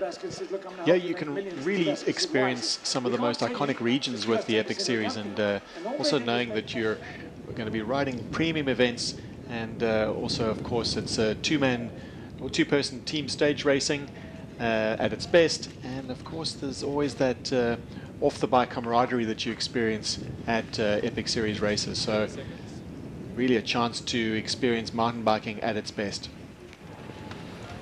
This is what these riders are doing right now here at the Absa Cape Epic Prologue Raw single track lovely sound of those tyres on the trail as they fly down the roller coaster that is the single track here at Lourensford. It's a waiting game here at Lourensford as spectators now, with most of the riders, all the riders have left the start, most are in, but the elite men are racing their hearts out on the slopes of the Helderberg Mountains here at Lourensford. Approaching the first time check, this is Matt Beers, the South African marathon champion, and his partner Christopher Blevins. We'll get a time from them very shortly. Toyota 91 Songo Specialized, a winning team from last year.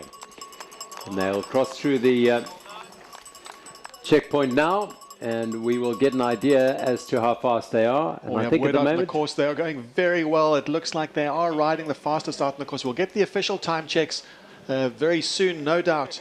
But it looks like Toyota 91 Specialized, Matt Beers and Christopher Blevins are absolutely firing today. There we go.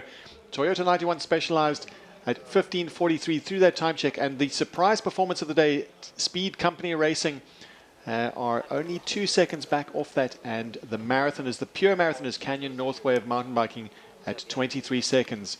We are still waiting to see how well Scott SRAM have done.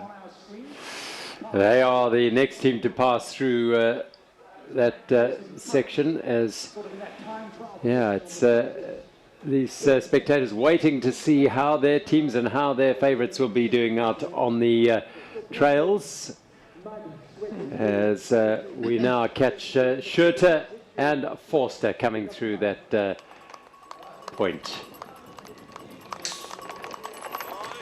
Forster on the front, Schurter right on his wheel here. They will not leave each other much space at all, as any good experienced combination will do. Neil will keep an eye on the time check as they sweep through there now, and we will get confirmation as to how close they are, if not indeed leading the field today. Yeah, this is an exciting point, and we got the news. Neil? Well, we have just had news on the course. We only know what their time is at that first timing check. That's the 0.1 at 6.5 kilometers. Nino Schurter and Lars Forster are 3 minutes 20 seconds back in 44th spot. Something must have happened. We will relay the news as soon as we have it.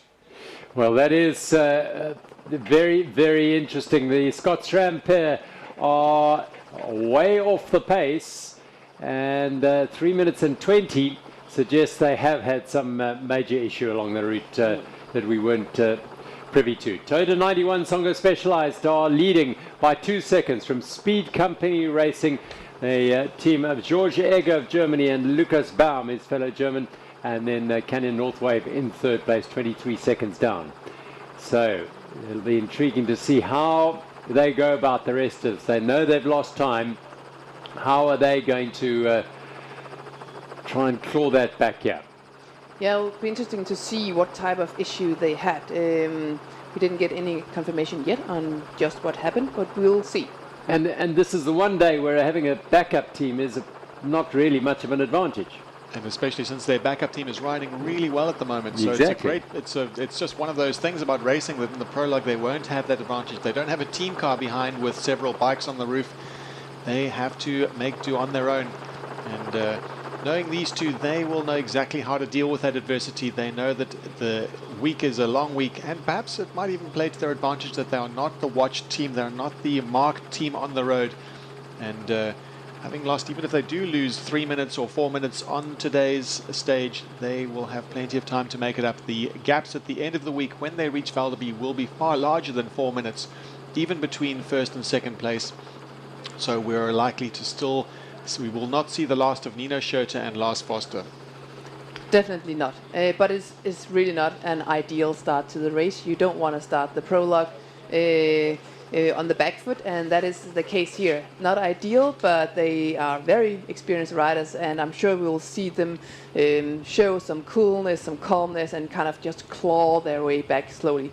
And also interesting, so the Toyota 91 Specialized team of Matthew Beers and Christopher Blevins will have passed Nino and Lars out there, so they will know that they had an issue and maybe feel even more motivated. Like, okay, yeah, we can actually go for a stage win here. We know that one of our closest rivals, they had an issue.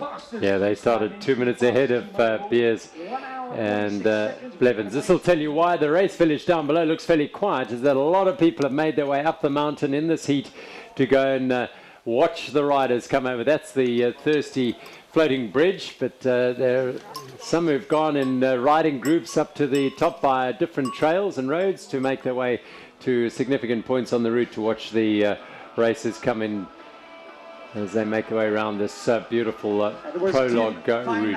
The Helderberg Dome and Driekop in the middle there, the presiding peaks over the Lourensford farm, and that's on the northern side of this Helderberg basin. Beautiful playground for mountain bikers. They've got a club here at Lourensford where you can join that club and have access to these trails, but it's not freely available to come and ride these trails at any specific moment. Let's go down to Jazz at the finish, who's got a team who've just crossed the line. Team Scott Calabandida, you guys are in the hot seat at the moment. Was that the plan? You went out super fast and rode really consistently out there? Well, we have our goal very clear. We are here for a top 10 in the overall, and of course try to fight for a stage winning. It's something I did 2 years ago. Frances was so close. He did sometimes podium.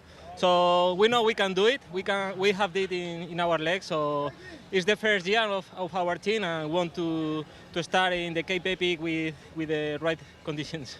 And tell us a little bit about the conditions out there. It was super hot and the trail's quite dusty. Yeah, of course, you can see myself. Also, we come from Spain, and we usually ride in extreme condition, in heat conditions. But this is something very, very extreme, like you said. And of course, the dusty. Also, with just 2 riders, when he was in front of me, I couldn't see exactly the line. So I can imagine tomorrow when we will ride in a big bunch. So it will be interesting. And the plan for the rest of the week is to give it some gears in the front there and make a few moves? Yeah, our goal is the overall. I think we can stay in the top 10, so stay very consistent in all the stages. Try to save some energy, especially for the end. And if we can fight for some podium or stage winning, we for sure we can do it. All the best. Enjoy it. Thanks, mate. Well, some great words there from Sergio Magicon Gutierrez, and in fact the team were 5th at that first time check at only 41 seconds back off a charging Matthew Beers and Christopher Blevins, and very much well in contention for the overall, like their goal suggests. And they are effectively much more of a, you could say, a marathon-focused team, and to have such a good showing at the Prologue is a very good sign for the Spaniards. And Sergio is actually touching on a very interesting point. So today they're racing only 2 riders together, and still the rider in the second position has some difficulties with vision due to all the dust. Imagine the upcoming days. Positioning, going into the trails, being in a 40-man big group will be absolutely key. I think we're going to see some great action. Yeah, it's going to be amazing the next week of racing here. Not that this isn't. This is the Prologue of the Absa Cape Epic journey, and this is Martin Storsek on the back there and the World Marathon Champion on the front. These have been cited as a pure marathoner team. They have almost virtually no experience in cross-country to speak of, certainly not at a super high level, and already showing some good signs of form at that first time check, 24 seconds back off Toyota 91 Specialized. Andreas Seevold, Martin Storzek, disappointing year in 2021, and making good as they pass through that, pass under that banner onto the single track.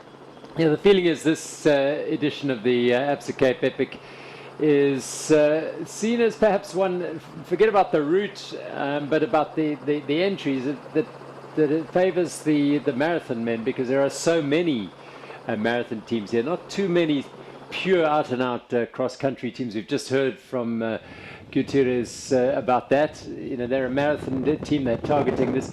Schurter and Foster, very much a cross-country team. They've now had a mishap that is going to set them back, and it's going to be fascinating to see how they claw their way back into contention. Not that they're out of it by any stretch of the imagination. If you're going to lose time, do it on day one. And that'll certainly change the shape of the race. If you have a charging Nino Schurter and an aggressive Nino Schurter wanting to take back time and prove a point, it'll change the dynamic in the beginning of the stage, because he will attack, no doubt. And it'll be up to who can really stay and hang on the wheels as he looks to claw back time with his partner, Lars Foster. And also putting, if Lars and Nino put pressure on from tomorrow on, they can maybe try to make a strategy where they put all the other teams under pressure and maybe actually benefit from other teams having issues like they have themselves today. So a lot of unknowns, and yeah, we'll see. Well, one of the tactics that was, you wouldn't say pioneered, but certainly that Christoph Sauser would often employ in even in the early part of the race, maybe 30 or 40 kilometers in, they would go full gas on the climb just to create a gap to force the others to chase, knowing that they could take it conservative on that downhill after that climb, and just that gap would create a bit of panic among their rivals, and the panic would then put the rider under pressure and maybe force them to make some mistakes on the downhill. And knowing that those mistakes could cost them infinite amount of time, it was one of the tactics that was used to great effect by Christoph Sauser. And we're talking about the best riders in the world with the confidence and the belief in their own abilities, that they are able to put on the pressure and still withstand the counterattacks from their rivals. This is Beers and Blevins on the flat road heading into the Formula E single track. They'll drop in now and fly into the trails, and Blevins takes to the front.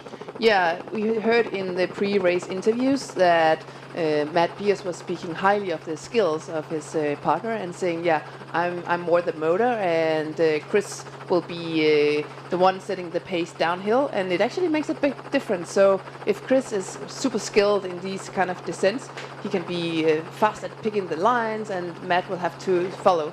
So it's a good tactic. 5 seconds the gap back to Speed Company Racing. Egan Baum with Canyon Northwave 16 seconds down, the marathon specialist. So these Beers and Blevins doing a fine job here, but they're having to work really hard to eke out a couple of seconds each time back to the Speed Company Racing team. Neil, you've got news of the Scott Ram's travails. Scott's Ram, by all accounts, have had a puncture. In fact, it was Nino Schurter that had a rear wheel puncture, and looks like he managed to repair it pretty effectively, as they would, as they are consummate professionals, as we keep on saying. And although they have lost over 3 minutes to the marauding Toyota 91 Specialized team, they will no doubt be looking to claw it back, definitely today and certainly throughout the week.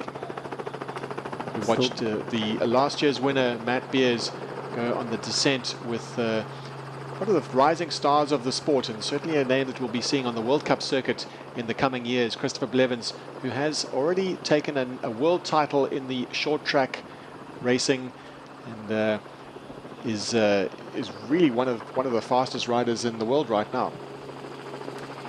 And then he won a World Cup straight after that, so he's up there, no question about it. There's Chris Blevins, and just relishing the opportunities. You heard before the race, he's been here a week and couldn't wait to get racing and get to grips with it. Pure racer. There are the Scott Ram, Schurter and Forster, absolutely gunning it down the single track.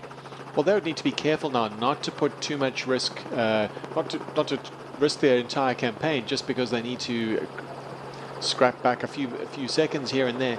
It's important for them to keep calm and remember that it's a long week ahead, and that whatever's lost now can always be made up. The gaps will look very insignificant. The time lost today will not look as drastic as it does in the prologue when they start to reach stage 6 and 7.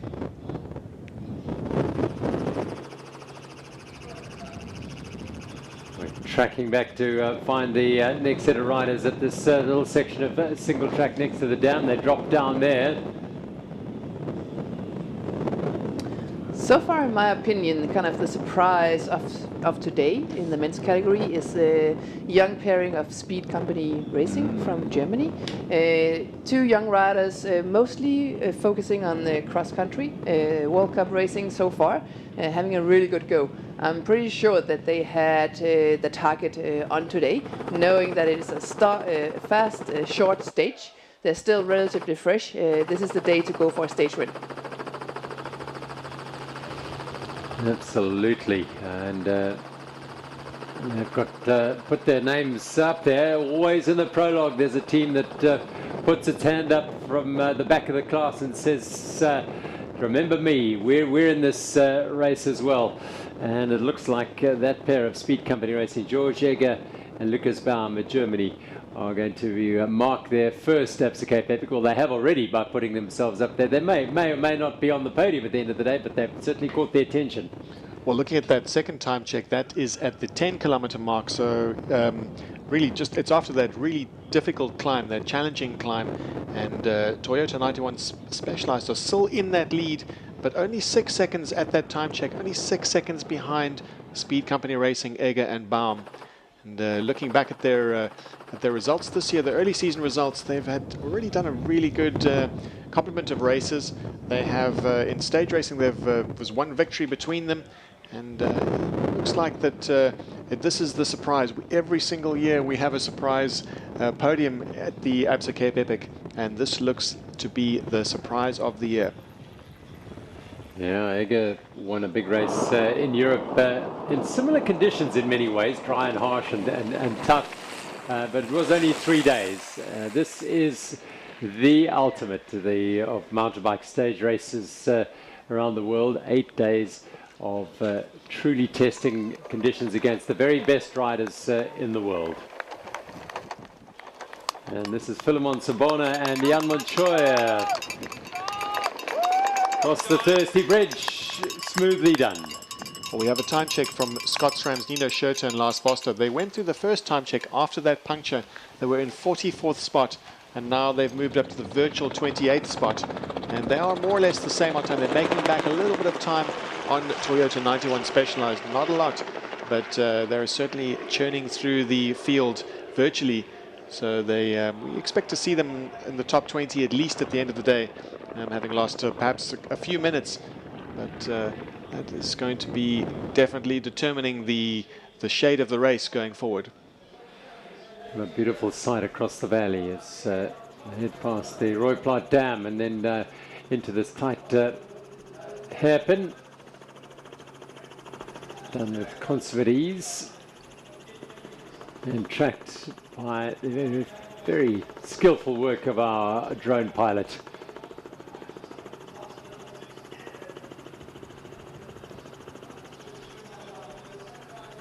Head back along the trail to pick up more riders coming out of the single track that starts in the forest and comes out onto the more open exposed terrain, and teams closing in on one another as they come into the single track will create a bit of heat and pressure.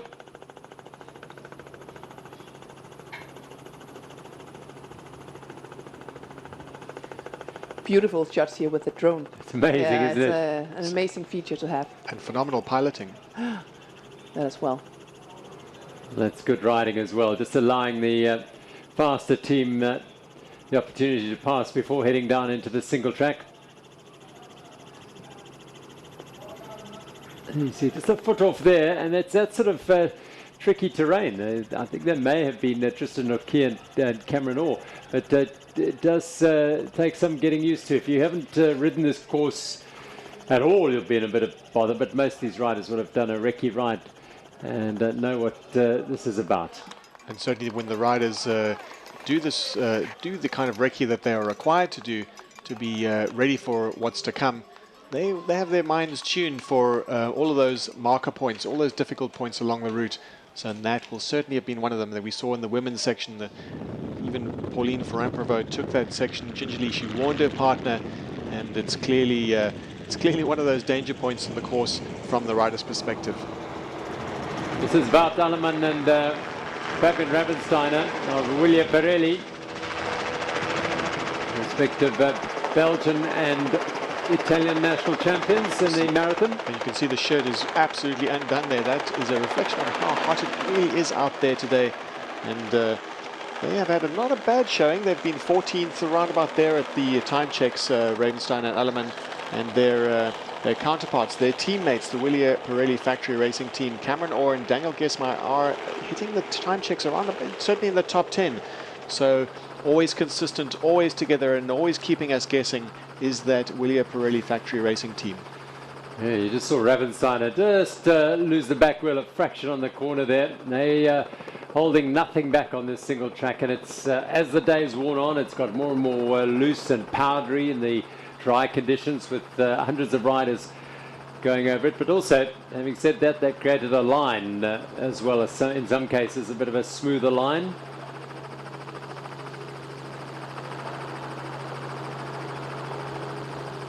Definitely a date like today, even though it's a short stage, the mechanics will still have a lot of work to do after this stage, because there's so much dust going into the chain, into your suspension, and if you want a perfectly working bike for tomorrow, there'll be a lot of work to put into the bike to have them run as smooth as before the start today. The dust just goes into everything. And the trade team mechanics will be very grateful that they don't have to pick up and move off to the next stage location today. One of the great features of this prologue in this location, apart from this incredible view of the Indian Ocean there, it is that the mechanics will be very grateful. They can just stay put and take the bikes and work on them immediately and get them ready for the morning when they start stage one. A particularly brutal day, the Absa Cape Epic. Always difficult, stage one, and tomorrow is absolutely no exception, as we see one of the favorite teams of the race, a team animating pairing we expect to see later on in the week, and this is Willier Pirelli factory racing. Art Alleman, the Belgian marathon champion here, absolutely loving these single tracks, as is Fabian Ravensteiner behind him. Yeah, the body language just says it all, said it all here. You can see it, they're just relishing it. It's beautiful trails, some of them, all these a bit newer, and they really are fantastic. As we flick back to the Speed Company racing pair. Now this is George Egger and Lucas Baum. We're led to believe.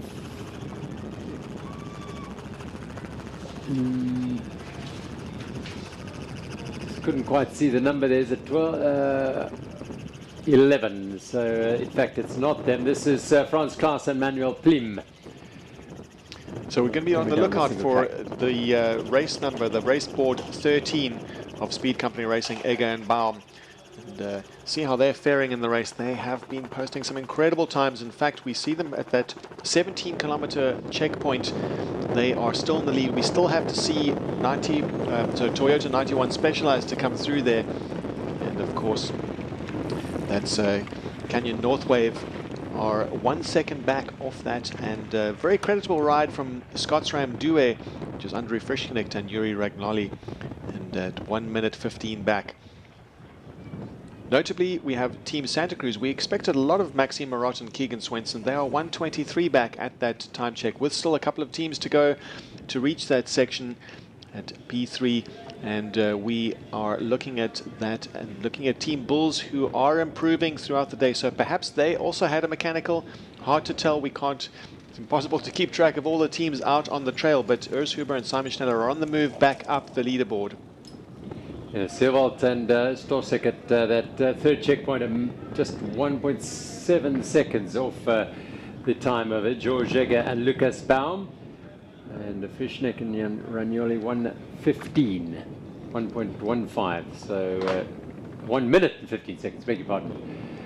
So it's going to be close racing, but again the heavyweight contenders are still arriving there. Now this is a very interesting situation. Nino Schurter and his partner Lars Forster, a huge gap between these two. What is happening here? Well, they need to be careful because they are not allowed to be separated by more than 2 minutes. That is the maximum time gap they're allowed. But no doubt these riders will know exactly what to do. Oh, that is why. It's perhaps a tactical thing that they're doing. Yes, they're at the tech zone, so it's highly likely that Nino Schurter is not taking any chances. He would have accelerated up the road to give him time, creating that gap, and then that would mean that Lars Foster can take a little bit of a respite, a little bit of rest, let Nino Schurter change that wheel, and this is where Lars Foster will just pause for a moment, let Nino Schurter finish his repairs, finish his wheel replacement, and it's very clear that whatever issue Nino had with his tire, plugging it didn't work. So it might be a slow leak, and he can feel like, it's really not easy to plug this puncture. So instead of taking chances, losing more time trying to find the hole and maybe put in a tube, he's like opting for like, okay, at the next tech zone, I need a fresh rear wheel, and that's what he's doing here.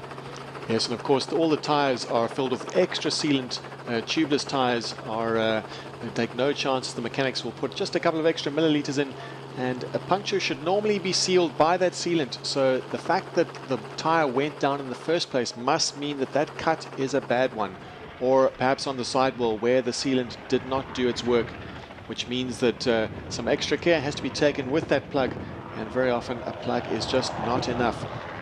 So my guess is that it would either be a really big sidewall cut that is hard to fix with just plugs. You need a very big plug, or even you need to put in a very big plug and then add duct tape around the rim and the tire to make it stay. Or it's like this tricky, tiny little puncture just kind of near the rim, which is also hard to fix. 16 kilometers in, Toyota 91 Specialized. Beers and Blevins lead by half a minute from the Speed Company Racing's George Egger and Lucas Baum. Canyon Northwave just 2 seconds further back in third place at this stage. And then Scott's Ramdew, which is their second team, Ragnoli and Fishnecht in fourth place, a minute 46 down. Well, we can assume from that time check, these are all the teams that have been through, all the significant teams have been through that time check, except of course Nino Schurter's Scott SRAM team, and together with Lars Foster. It's important to note that they stopped to fix that puncture, and then they stopped to change the wheel as well. So although they still have to go through, they will have lost enough time, so we can assume that that result at that time check is accurate. Chris Blevins leading Matt Beers down the single track once again. As looks like it's going to be the plan through the week. Blevins is superb cross-country and single track skills. And you can see Beers using his dropper seat post there. The dropper seat post is a theme of the weekend. I don't know if anyone caught the Milan San Remo yesterday on the road. The dropper seat post is being used, and no doubt helps the riders, and we'd like to hear from Annika exactly what kind of advantage the seat post has. Surely it makes a big difference. You can lower the gravity, the point of gravity of the bike. It's easier to get around corners, and it's down steep descent, so it has a lot of advantages for sure. They drop out and back straight into another section of single track. Blevins and Beers on the route are the leaders of the prologue right now. And very interesting here is it's very interesting here. Matt and Christopher Blevins here, they know that they passed Nino and Lars. They don't know that they had several issues. They only know that they passed them. So yeah, they don't know that actually they're like virtual leaders of this race right now, but they could have a good feeling. And you get that feeling when you're riding. You're on a good one. Yeah. You can feel it or not, whether you're having a good day or not. Well, it's definitely a good day for the Toyota 91 Specialized team. They are 30 seconds ahead of Speed Company Racing at that time check, and 32 ahead of Canyon Northwave, perhaps their big rivals of the week, the pure marathoners, Seevold and Stozek.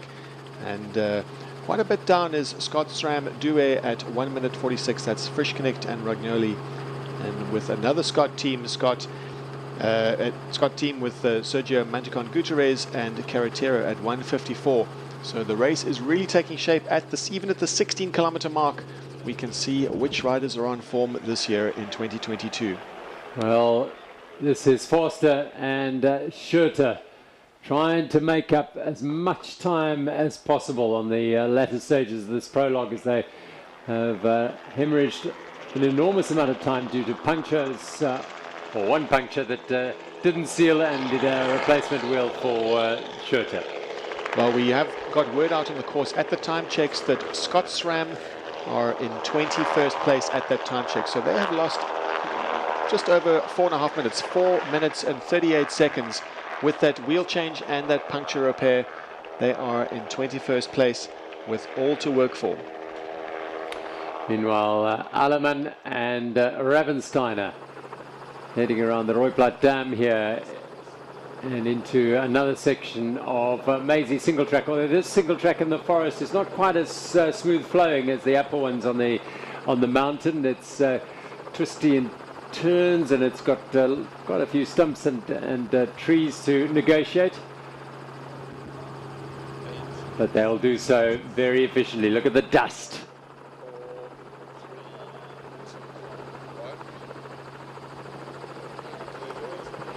As we're getting down to the business end of the prologue here at the Absa Cape Epic in 2022. Neil. And at that 16-kilometer mark, all of the climbing, all the significant climbing has been done already. So it really is, we can't say it's all down here from here because, or downhill from here, because it's absolutely dependent on the skills of the riders. They really need to concentrate and not take too many risks, but also ride full so they can not lose time to their rivals on this descending section. They've still got to go through the Witboom single track and the ultimate and over Thirsty Bridge at that 4th time check, and we will be watching that time check very closely to see how the riders are faring. But most likely all of the physical effort, all of the real cardiovascular effort has been done already at this point in the race. Well, George Egger and Lucas Baum's time of 58.47 at the finish is looking very good. As we are alongside the trail here. Remarkable footage. Here is the world champion in the marathon, Andreas Seerwald, Martin Stosek, and look at the dust of the riders just behind them, Simon Schneller and Urs Huber of Team Bulls. I've got past them of Seerwald and Stosek, so in real terms the Bulls are some way back as Forster and Schurter pile on the pressure to try and claw back that precious time they've lost. They're going to have a week really of riding from behind and fighting as hard as they possibly can to get back into the frame. And there's no question that any other team, despite what time they've lost today, what any other team wanting to win this race will still have to contend with this pair. There's still a lot of kilometers to ride. Well, certainly tomorrow when the racing really starts to reach fever pitch, Nino Schurter and Lars Foster, we can guarantee they will be at the head of affairs. They will be the main instigators of the pace in the race tomorrow. And I would imagine that in some ways it would be exciting for the teams to have beaten possibly the world's best team at the race. They will be dreading tomorrow and the anger and the frustration of Lars Foster and Nino Schurter. It'll be channeled in the right direction. You can be sure of that, this pair, that frustration. It's clear they have form because they are posting time. They posted time of, they were still within the top 20 around about at that time check. So they're still riding pretty fast. And if we just to count all that time they lost, they could very well be in touch with Toyota 91 Specialized. Just it's essentially pedal stroke for pedal stroke. But we are looking a little bit down that list of time checks. Buff, Megamo, Hans Becking and Jose Diaz were 7th at that time check. As we said, after that major physical effort, the cardiovascular effort, Santa Cruz, that's Marat and Swenson, were in 6th spot. And just looking at the Bulls had a really good stage 1 in 2021, but they are off the top 10 in 11th spot at that time check. Well, the Santa Cruz pair, Marat and Svensson, have in the meantime finished, and they are minute 32 behind Eger and Lucas Baum. And 3rd place, 2nd fastest, is the pair of Frischknecht and Ragnoli in 1:32.5. So very tight for 2nd and 3rd, but Eger and Baum's time is looking very, very healthy indeed in their position quite possibly could put them on the podium at the end of today's stage. Still a way to go, though, with this riders, the business end of the field into the last sections of single track. This is the Canyon Northway pair. Really a team to watch Yep. for this year. On paper, more the marathon specialist, and still today they're riding so strong. It's a good sign for the week to come. Simon Schneller and then Urshuber of the Bulls. And a former Bull, current Bull, but former racer with them, Stefan Sam, riding the Bulls Media e-bike and keeping us in the picture right on the trails as we go back to Scott Schram, Schurter and Forster. That gives you an idea of how hard they are pushing.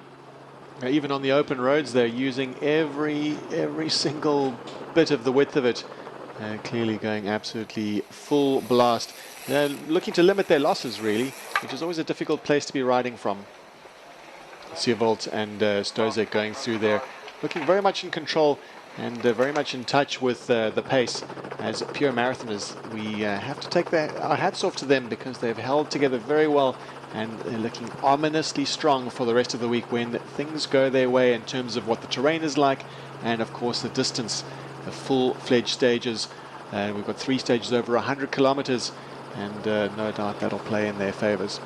Well, a full throttle beast that is Nino Schurter on the charge from comeback is going absolutely flat out on the latter stages of this prologue.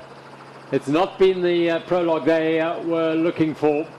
They lost time early on to a puncture, then had to replace the wheel after the puncture didn't seal, and now they are chasing and holding nothing back.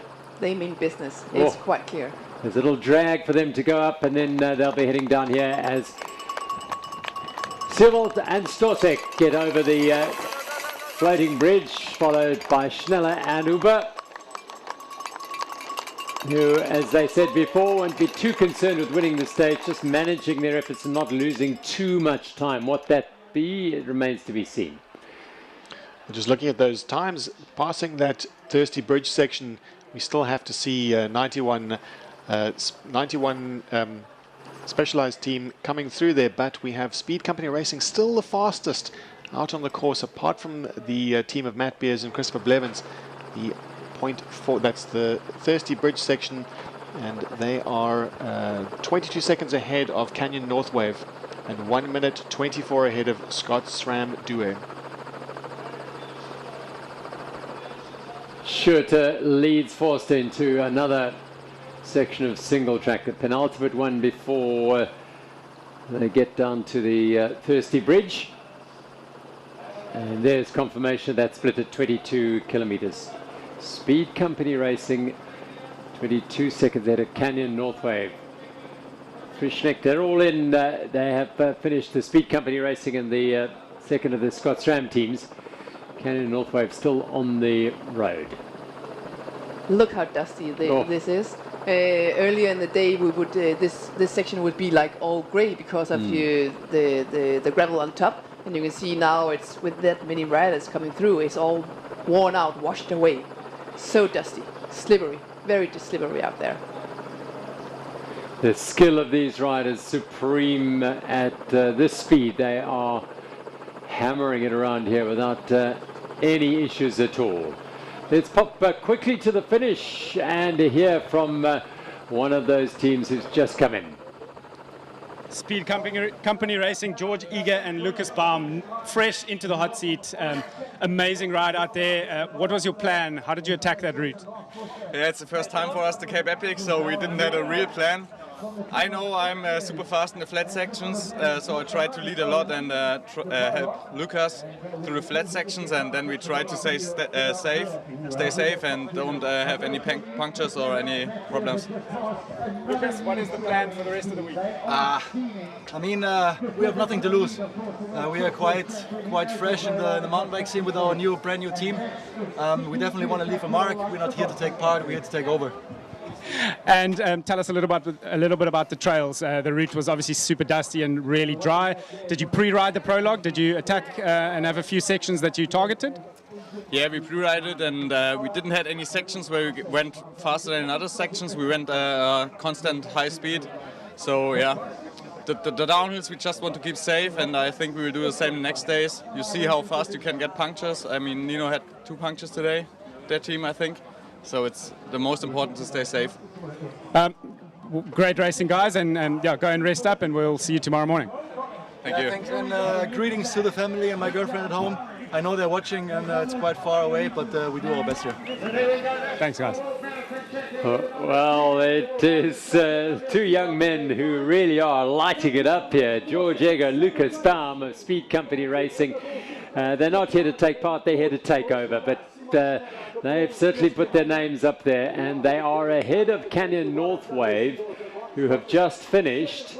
So they're looking very good for a place on the podium, if not in first place. Second place is beckoning, because Toyota Specialized are still out there and heading towards the finish. We know that Nino Schurter and his partner Lars Foster are not going to be on the podium tonight.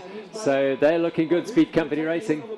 Well, we only have to wait for Toyota 91 Specialized to come through that spotter section just before the finish. We'll be looking at the official results of the finish, but there is no doubt that they are on the podium. The Speed Company Racing, the riders we've just been watching in the interview, Egger and Baum, have had an absolutely storming race, a storming Prologue, and we expect big things of them throughout the week. George Egger, Lucas Baum, look out for them, and look out now for the Toyota Specialized pair as Nino Schurter. I mean, they are on the very limit here as they smash it down towards the finish.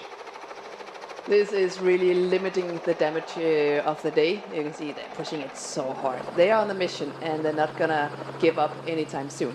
They are not. They drop into another short section of the single track. The finish is beckoning for these two, and they know that a puncture has cost them time, and they are going to have to spend much of the first part of this next week working incredibly hard and trying to be very skillful and tactical in getting some of that time back. Neil. And they passed that time check, and Scott SRAM, this is Nino Schurter and Lars Foster. They've crossed the time check in 16th spot, having pretty much held that disadvantage, that 4 minutes and 30 disadvantage. So they're holding it together and still riding at the same pace as the fastest in the world. But of course, that puncture really took a lot of time out of their day to repair.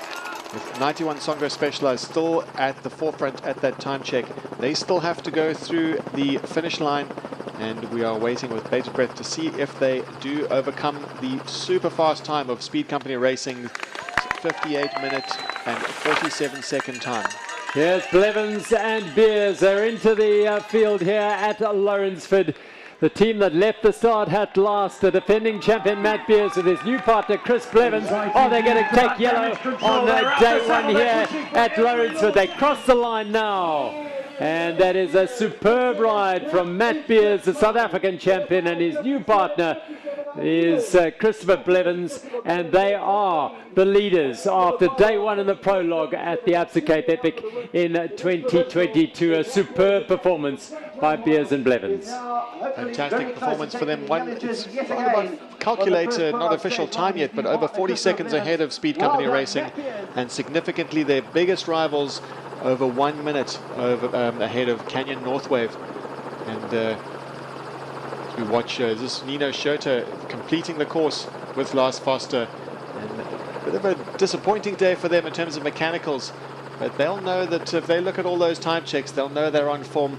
They are definitely firing on all cylinders, and it'll be a very difficult day tomorrow for their rivals as these two attack the race. There won't be any panic in that team. As we saw there, Nino still couldn't resist doing a whip as he goes over the little jumps, but yeah, they'll know what they have to do now. There's only one thing for them to do. Chase and chase, and the rest of the teams will be wary, that's for sure. That's for sure, because we can rest assured that they'll have to use all those next coming 7 days, to limit the damage. So we will see this team ride aggressively straight out of the start line tomorrow. Well, they're closing in on the finish here. Schurter and Foster. That winning time unconfirmed, but 58 minutes and 6 seconds from Matthew Beers and Christopher Blevins. And the only other two teams who were under a minute were the Speed Company pair and Canyon North Wave. Under 1 minute at least, 59.12 Canyon North Wave. 5 minutes down. And still an impressive ride from Scott Sram-Due. That's Frischknecht and Ragnoli. That's 2 minutes back off really the fastest in the world and the most primed in terms of their form in the world. 2 minutes 13 back off that. And in 5th spot, Santa Cruz's Marot and Swenson at almost the identical time, 2 minutes 13 seconds. Those that have been out there the longest, Close racing all round. Look at the crowd anticipating the arrival of the World Cross Country Champion. The helicopter will bring them in. Here they come. This is Nino Schurter and Lars Forster after a torrid time with a puncture. Has cost them plenty of time, but they've held nothing back as they chased home as fast as any to limit their losses, and they'll roll straight to their team camp, and well, they'll do a little bit of a talk back about how today went, but their focus is on tomorrow's marathon stage now. Yeah. Really a sad day for them today. Disappointing. You can see they were like rolling out of the venue. They just needed a little minute to just clear the heads and the thoughts, and maybe just talk a little bit before going back. 4 minutes and 39. Yes, and we saw some morale, at least from them, when they gave each other a high five, and that's still a good sign. And even if, as we know, morale is everything in this race, and they know full well that their success during the week relies on that morale. So they'll be concentrating very carefully on keeping it up and not letting small things get them down. They will say, well, we've got 7 days to win this race, and they'll go about it in that way. Let's go down to the finish here from those racers and riders now. Toyota 91 Specialized, Christopher Blevins, Matt Beers into yellow. That's how you set the tone last year. Was that the plan? You pre-rode the course twice. Did you target any sections? Yeah, I think, it's a good prologue for us. We're kind of, taller, bigger guys, so we can put some power down on the flats, especially Matt. So we paced it really well, and we know that the motivation of getting yellow the first day is often a wind on your sails. So yeah, we'll try to carry it forward from here. Matt, speaking about that, you're obviously carrying a hell of a lot of confidence from last year into this. Must be a really good feeling into the week, starting with yellow. Yeah, it was obviously this was our goal, to come in here and get the yellow again. I mean, it's quite nice to ride defensively, and yeah, we rode really well together. I maybe overcooked it a bit in the beginning. Luckily, Chris was his American muscle came through, and he was pacing so well. And yeah, our strength actually suit each other like almost perfectly. So I think it's going to be an exciting week. And overcooked it. You got a bit of a bump there on the knee. Did you take a corner, motocross style? Yeah, that was actually an uphill corner, so that doesn't happen too often, but lost a few seconds there, but I think we made it up. Well, good luck for the rest of the week. We'll see you in yellow later on. Well, Chris Blevins and Matt Beers in the yellow jerseys after day one of the prologue. It's as you were with Toyota Specialized, Toto 91 Specialized, back in yellow as they finished last year. Yeah, they just kind of, continuing that good streak of stages. Of course, Matt is a different rider this year. He has the confidence of knowing, okay, I can win this race. And mentally, it puts your mindset in a different place than when you don't know, okay, can I win this race? Am I capable of winning stages? And now he has that confidence, and it's a good way of starting the race for sure. I think we can hear from more of the riders down at the finish. Let's see if we can. Nino, tough new welcome back to Africa there, not quite the plan you had for the Prologue today? No, that was our plan, but that's racing. Can happen on every day, and for sure at the Prologue it's bad to have a mechanic. You fall a lot of places back, but the time you lose is actually similar what you lose on another stage. So we felt good, and we were on a good pace, I think so. And then I had my mechanical, and later I even had to change again the wheel. So we lost a lot of time, but the race is still long, and we're looking forward for the next days, and hopefully that was our bad luck for the next 7 days. So tell us how you manage that. You just stay calm, change the wheel, fix the puncher and carry on? There's no jitters, no nothing like that? Yeah, it's always when you have a mechanic, it can happen, so just be as calm as possible, try to fix it as good as possible. You always we first had to find out what the problem was. But actually we managed to fix it first, like that I still could ride, and then at the top of the tech zone I changed the wheel again. It was for sure not ideal, but I think we are still in the race. For sure we need to pull out now some minutes, but we felt strong, and we are looking forward now for tomorrow. And Lars, how do you manage the effort? Did you guys push quite hard to make some time back there, or did you just conserve the energy? Yeah, surely after the mechanical we started a bit fast, and then I was feeling a little bit the heat, so I said to Nino, hey, go fast as you can, I take it a little bit easy so he can fix the wheel. Then I recorded it and we pushed hard again. Tomorrow's another battle. All the best, go and rest up.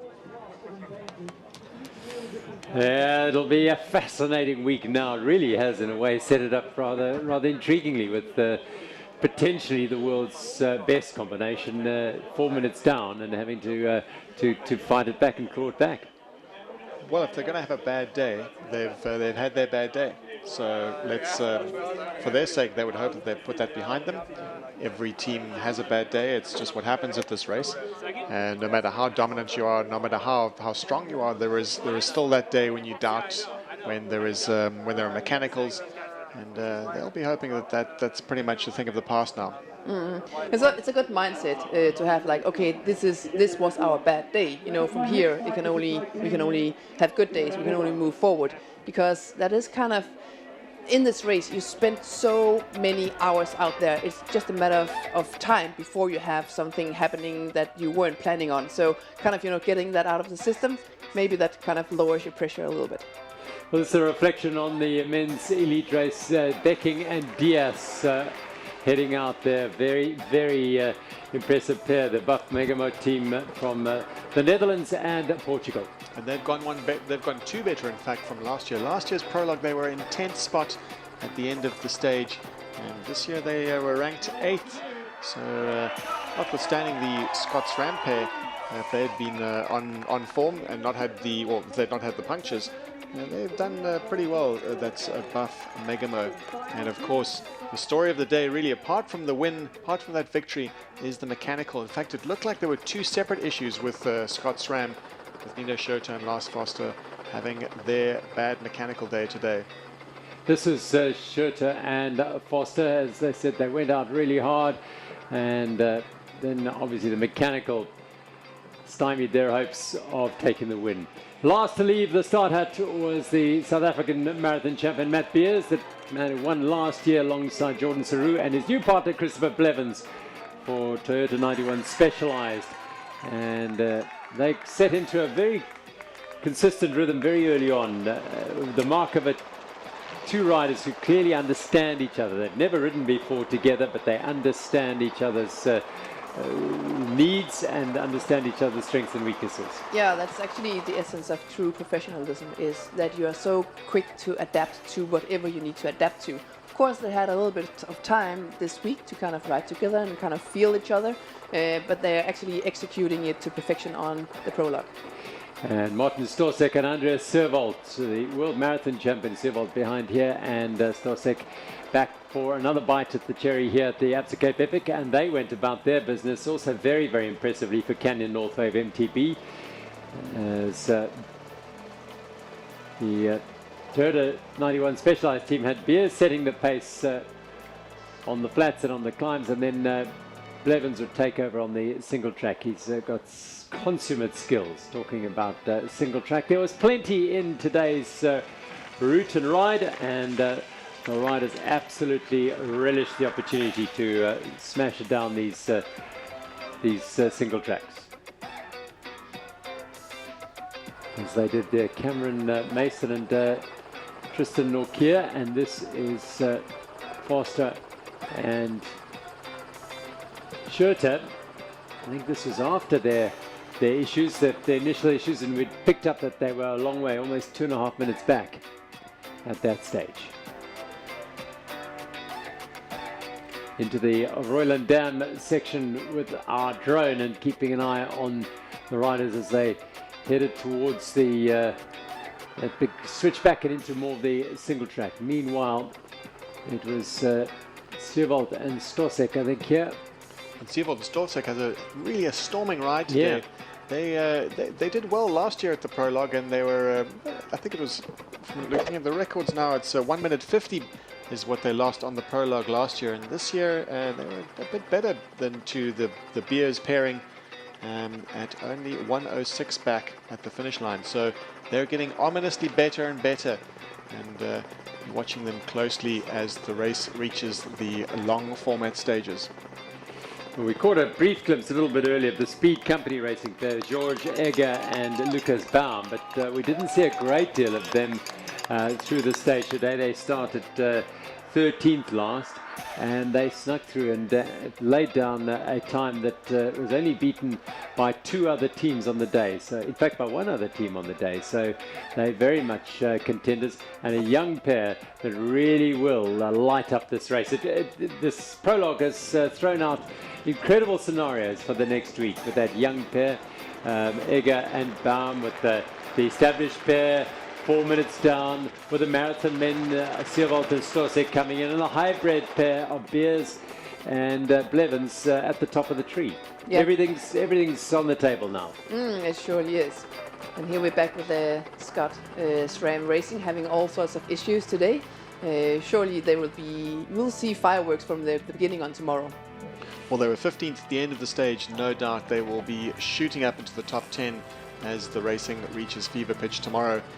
And the middle part of the stage is a particularly difficult section, so we expect to see Nino Schurter and Lars Foster putting massive pressure on their opposition and really, if nothing else, just forcing mistakes as they go absolutely full on the climbs. Matt Beers taking the second rider position just behind to let the cross-country expert take the lead and set the pace.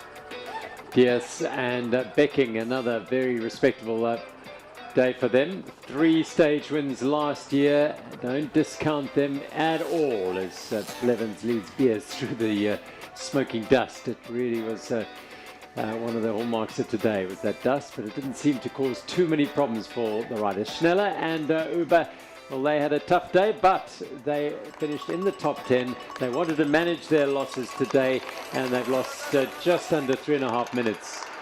The Marathon Specialist Team Bulls. Here they come now. No panic for them. They've been there and seen this movie many times. Just a word on Buff Megamo is that Buff Megamo lost 2 minutes and 46 seconds last year at the Prologue and 2 minutes 44 seconds at this year. So right about more or less the same sort of time off.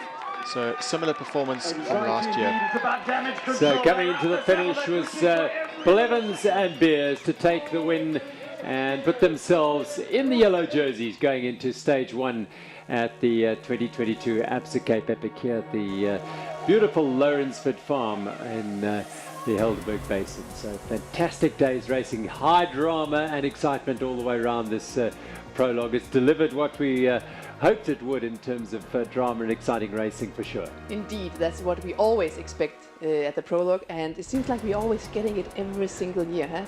Never disappoints. Absolutely. Familiar names, new names coming through Speed Company Racing. What a bright addition that is to the upper echelons of this race. Egger and Baum. Exactly. Apart from the surprise, we really expect to see them ply their trade during the week. They've certainly motivated, and they are absolutely on form. Well, we look forward to see how they're going to progress on stage 1, which is a monster marathon stage of 92 kilometers and, well, not too shy of 3,000 meters of climbing. It's going to be one of those days for these riders tomorrow, and the heat will be on again, that's for sure. The temperature is expected to nudge into the 30s tomorrow, and in various sections of the valleys that they drop in and out of tomorrow on the Helderberg slopes, the Helderberg Mountains on the northern side, it's breathless there. There's no breeze, there's no wind.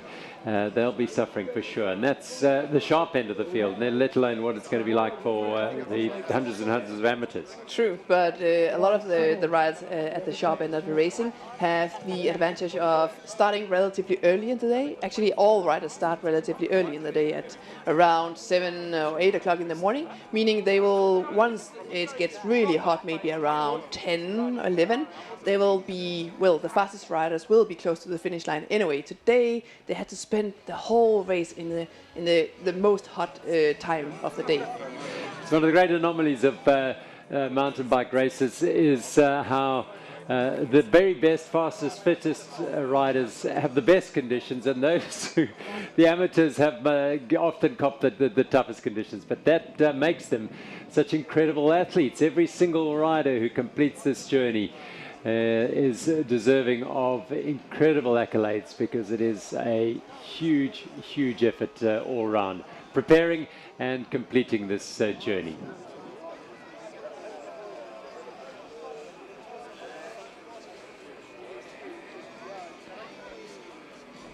Well, it was Matt Beers and Chris Blevins who joined the Dots Fest today around the prologue of Lourensford, as they picked up a stage win and put themselves in yellow to start stage 1 from Lourensford tomorrow.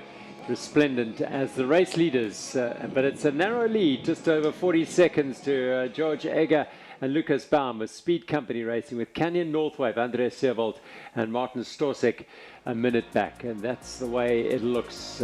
Beers and Blevins, Egger and Baum, Seerwold and Storsek, and then Scott Stram through Frischnecht and Ragnoli, the most, perhaps the least expected of the Scott Stram pairs to be in the top 5. Well, that was because of Schurter and Forster's issues out on the route with a big puncture. Marotta and Svensson, well, about the same time as Frischnecht and Ragnoli.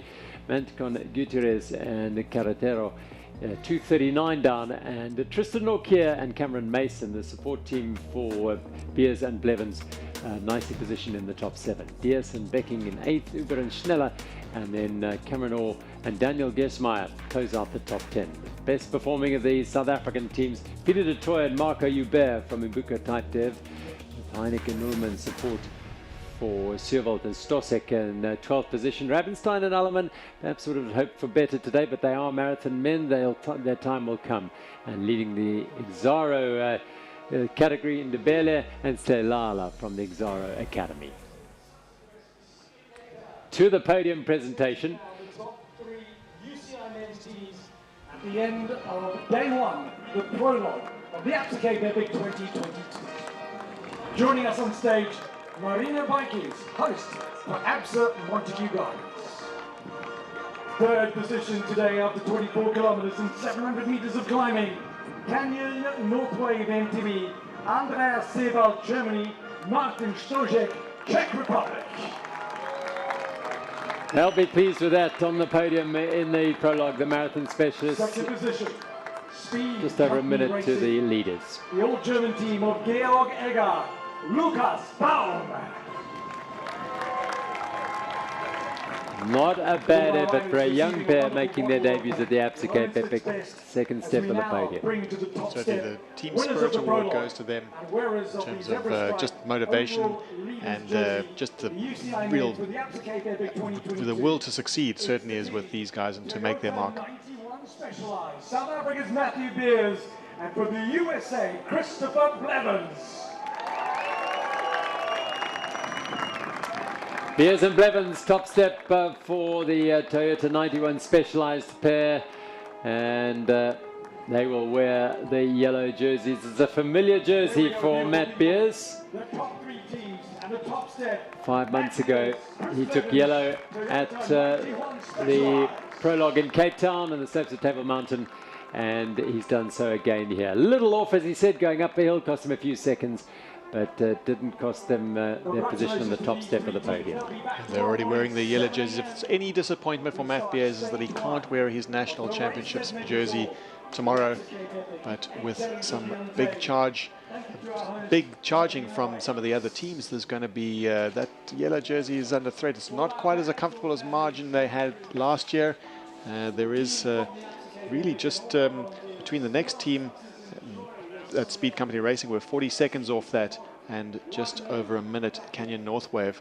So all to play for tomorrow, stage 1 at the Absa Cape Epic. Have a look at the other categories. Mani Heymans and Genevieve Weber from Namibia are the leaders in the mixed by 8 seconds from Mora Navarro, with Swarton Lawrence in third place. Pirazzoli and Miguel Martinez, 2000 Olympic champion, winning the NTT Masters. Platten Sauser in second place in that 39 seconds, just 10 seconds back to the third place team of Bonano. Brenchens and Azevedo, they'd been there before in the Grand Masters, in the Masters category in fact, but now in the Grand Masters. Knudsen and Larsen by a minute and 41, and another Frischneck, Thomas Frischneck, and Urskirig in the Scottstram Oldues in third place. Some famous names there on that board, some former men's winners. Probably five, just quickly doing the calculation, 4 or 5 Olympic medalists as well. Here we go, the Absa African men's jersey standings. Peter de Toy and Mark Hubert by 1 minute and 12 from Keegan Bontekoning and his partner Arno de Toy, no relation to Peter, of Insect Science, and Valley Electrical Titan Racing pair of Harvey Krier and Matt Kaiser, 3.5 minutes down in the Absa African men's jersey standings. Could be some great racing through the week in that category. Beautiful views over False Bay as we reflect on the Absa African women's jersey standings, and Candice Hill and Mariska Strauss of Faces Roller have a 6 minute and 3 second lead over Marie Rabi and Hayley Preen, and Harms and Pretorius and Oosthuizen in third place, just under 10 minutes down. Yeah, it's been a spectacular day here in the Western Cape, with racing to savour and conditions that were a touch warm, but certainly conducive to some great racing. Debeli and Selala leading their teammates Majapolo and Chikudu in the Exaro jersey standings, with 91 Songo Specialized pair Kakeni and Nonkasa in third place. It's as deep as ever, this Exaro jerseys category, and expect other teams to come to the fore as they settle into the racing. It's under 26 only, so there are new teams coming through, and they'll be bidding for glory, that's for sure. And a very tight contest by the looks of it already. Absolutely. Looks like a carpet over the hillside here in Helderberg, confirming the CM.com women's standings. Ferrand Prevost and De Groot of BMC MTB Racing taking, in many ways, a surprising stage win today in the Prologue. Yeah, surprising because they're like an untested pairing in this race, and they rode very strong. We saw at the beginning that it took a little bit of time for them to actually find the rhythm and get to know each other, but still, despite of that, they were riding very well. So I expect a lot of them in the coming days, because they will, only perfect this partnership even more. Yes, you expect them to get even stronger and stronger. Lil Strauss, Lutien Wakefield and Batten Gomez Viafan, just a minute and 31 between the top 4 teams in the CM.com women's category. The senior set for certainly the first 3 or 4 days of some really tight racing. Rabi and Preen in second place in the women's category. Good racing by them. And to our men's elite category, winning in a blistering time of 58 minutes and 6 seconds, Matt Beers and Chris Blevins. Georg Egger and Lucas Baum of Speed Company Racing, 40 seconds down. The surprise package today, starting 13th last. They're 2 young men from Germany, and they're blazing. They're going to take this Absa Cape Epic by the scruff of the neck, you feel. Andreas Servold, the marathon world champion, and Martin Stosek of Canyon Northwave in third place. Nothing between the next 4 teams, you feel, setting up for the week's racing. And the glaring omission from the top 10, of course, at least Nino Schurter and Lars Forster, who had all manner of problems today and lost over 4 minutes to the overall leaders. But you can bet they'll come roaring back as the week progresses. Yeah, they will create all the action, all the racing from the start tomorrow, I'm sure. What a day's racing, Neil. Here back at Lourensford for the Prologue. We haven't had a Prologue here before, and we haven't had a Stage 1 here before. And that's another innovation, if you like, for the Absa Cape Epic this year, with the camp staying here, the races staying here. In previous years, the Prologue would take place Table Mountain, or wherever it might be, Mirandal even, and then head off to a start venue elsewhere the next day. But everyone stays here overnight. They get up, they don't have to rush into vehicles and disappear, and they can start Stage 1, which is going to test them to the extreme. This is a look, King's Climb, almost 10 kilometers of a brutal climb down into the Helderberg Valley on the northern sides there. They whip through nearly a dozen wine estates and up and down those cliffs and valleys relentlessly before coming over the saddle after visiting Dornier and coming back into Lourensford, where they'll be greeted by more climbing but also some sensational new single track that they didn't ride today. But it takes them all the way around this valley, 92 kilometers, 2,850 meters of climbing before they roll back to Lourensford and the finish here. It'll certainly set the cat amongst the pigeons in the racing elites, and amongst the amateurs, well, there'll be long days for all of them, I'm sure. Just looking at those lines, there's some very hard sections and technical sections, as well as some major Herculean efforts required on those climbs. That saddle climb is going to be a pivotal point in the race, and it will, if the groups are all together at that point, they certainly won't be at time check number 4, where all eyes will be on exactly who's in contention. And of course, there's still all to play for on those trails. Some tricky technical trails on the way down into Lourensford, and of course there's the Thirsty Bridge at the end. Annika, look at that profile. I think you'd be more comfortable sitting here tomorrow. Oh, it looks quite intimidating to me. The amount of climbing tomorrow, there's not a lot of flat sections tomorrow where you can rest a bit. It's going to be up or down. It'll require your full power uphill and your full focus downhill. It's going to be interesting, huh? Yeah, you make your point there, Neil, about the saddle climb. It's a 5-star, 5-cog race day tomorrow. It is, I mean, if there is such a thing as a Queen stage, it comes early, that's for sure. And it's tradition at the Absa Cape Epic. The first day is a baptism of fire, they say, and it's true of this stage. There are some difficult sections along the route throughout the week, but this certainly is one of the highlights, if you could call it that.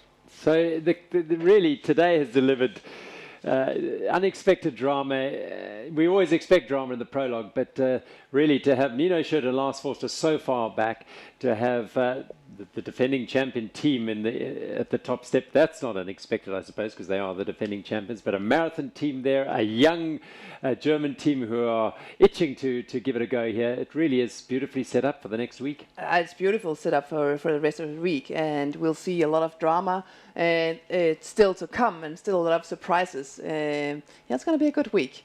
And also in the women's field, seeing this untested BMC MTB racing team really growing and coming together on the Prologue and riding so strong, yeah, that's impressive to me. 9th year back at Lourensford, first time for the first part of the race, and it's certainly delivered, hasn't it, Neil?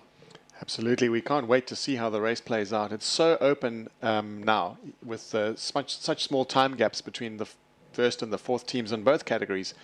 There is really all to play for, and we're going to be in for a thrilling week. Well, it has been a fantastic day, and we look forward to bringing you every day and live coverage from fairly early here in South Africa, but wherever you are all over the world, don't forget to tune in and keep an eye on the world champions, the Olympic champions past and present, and all those amateurs who are making their way around the 2022 Absa Cape Epic. It's race 18 in this event, and it certainly hasn't disappointed in our Prologue stage here at Lourensford Farm. Hope you've enjoyed the coverage, as we'll say goodbye and see you tomorrow. Cheers.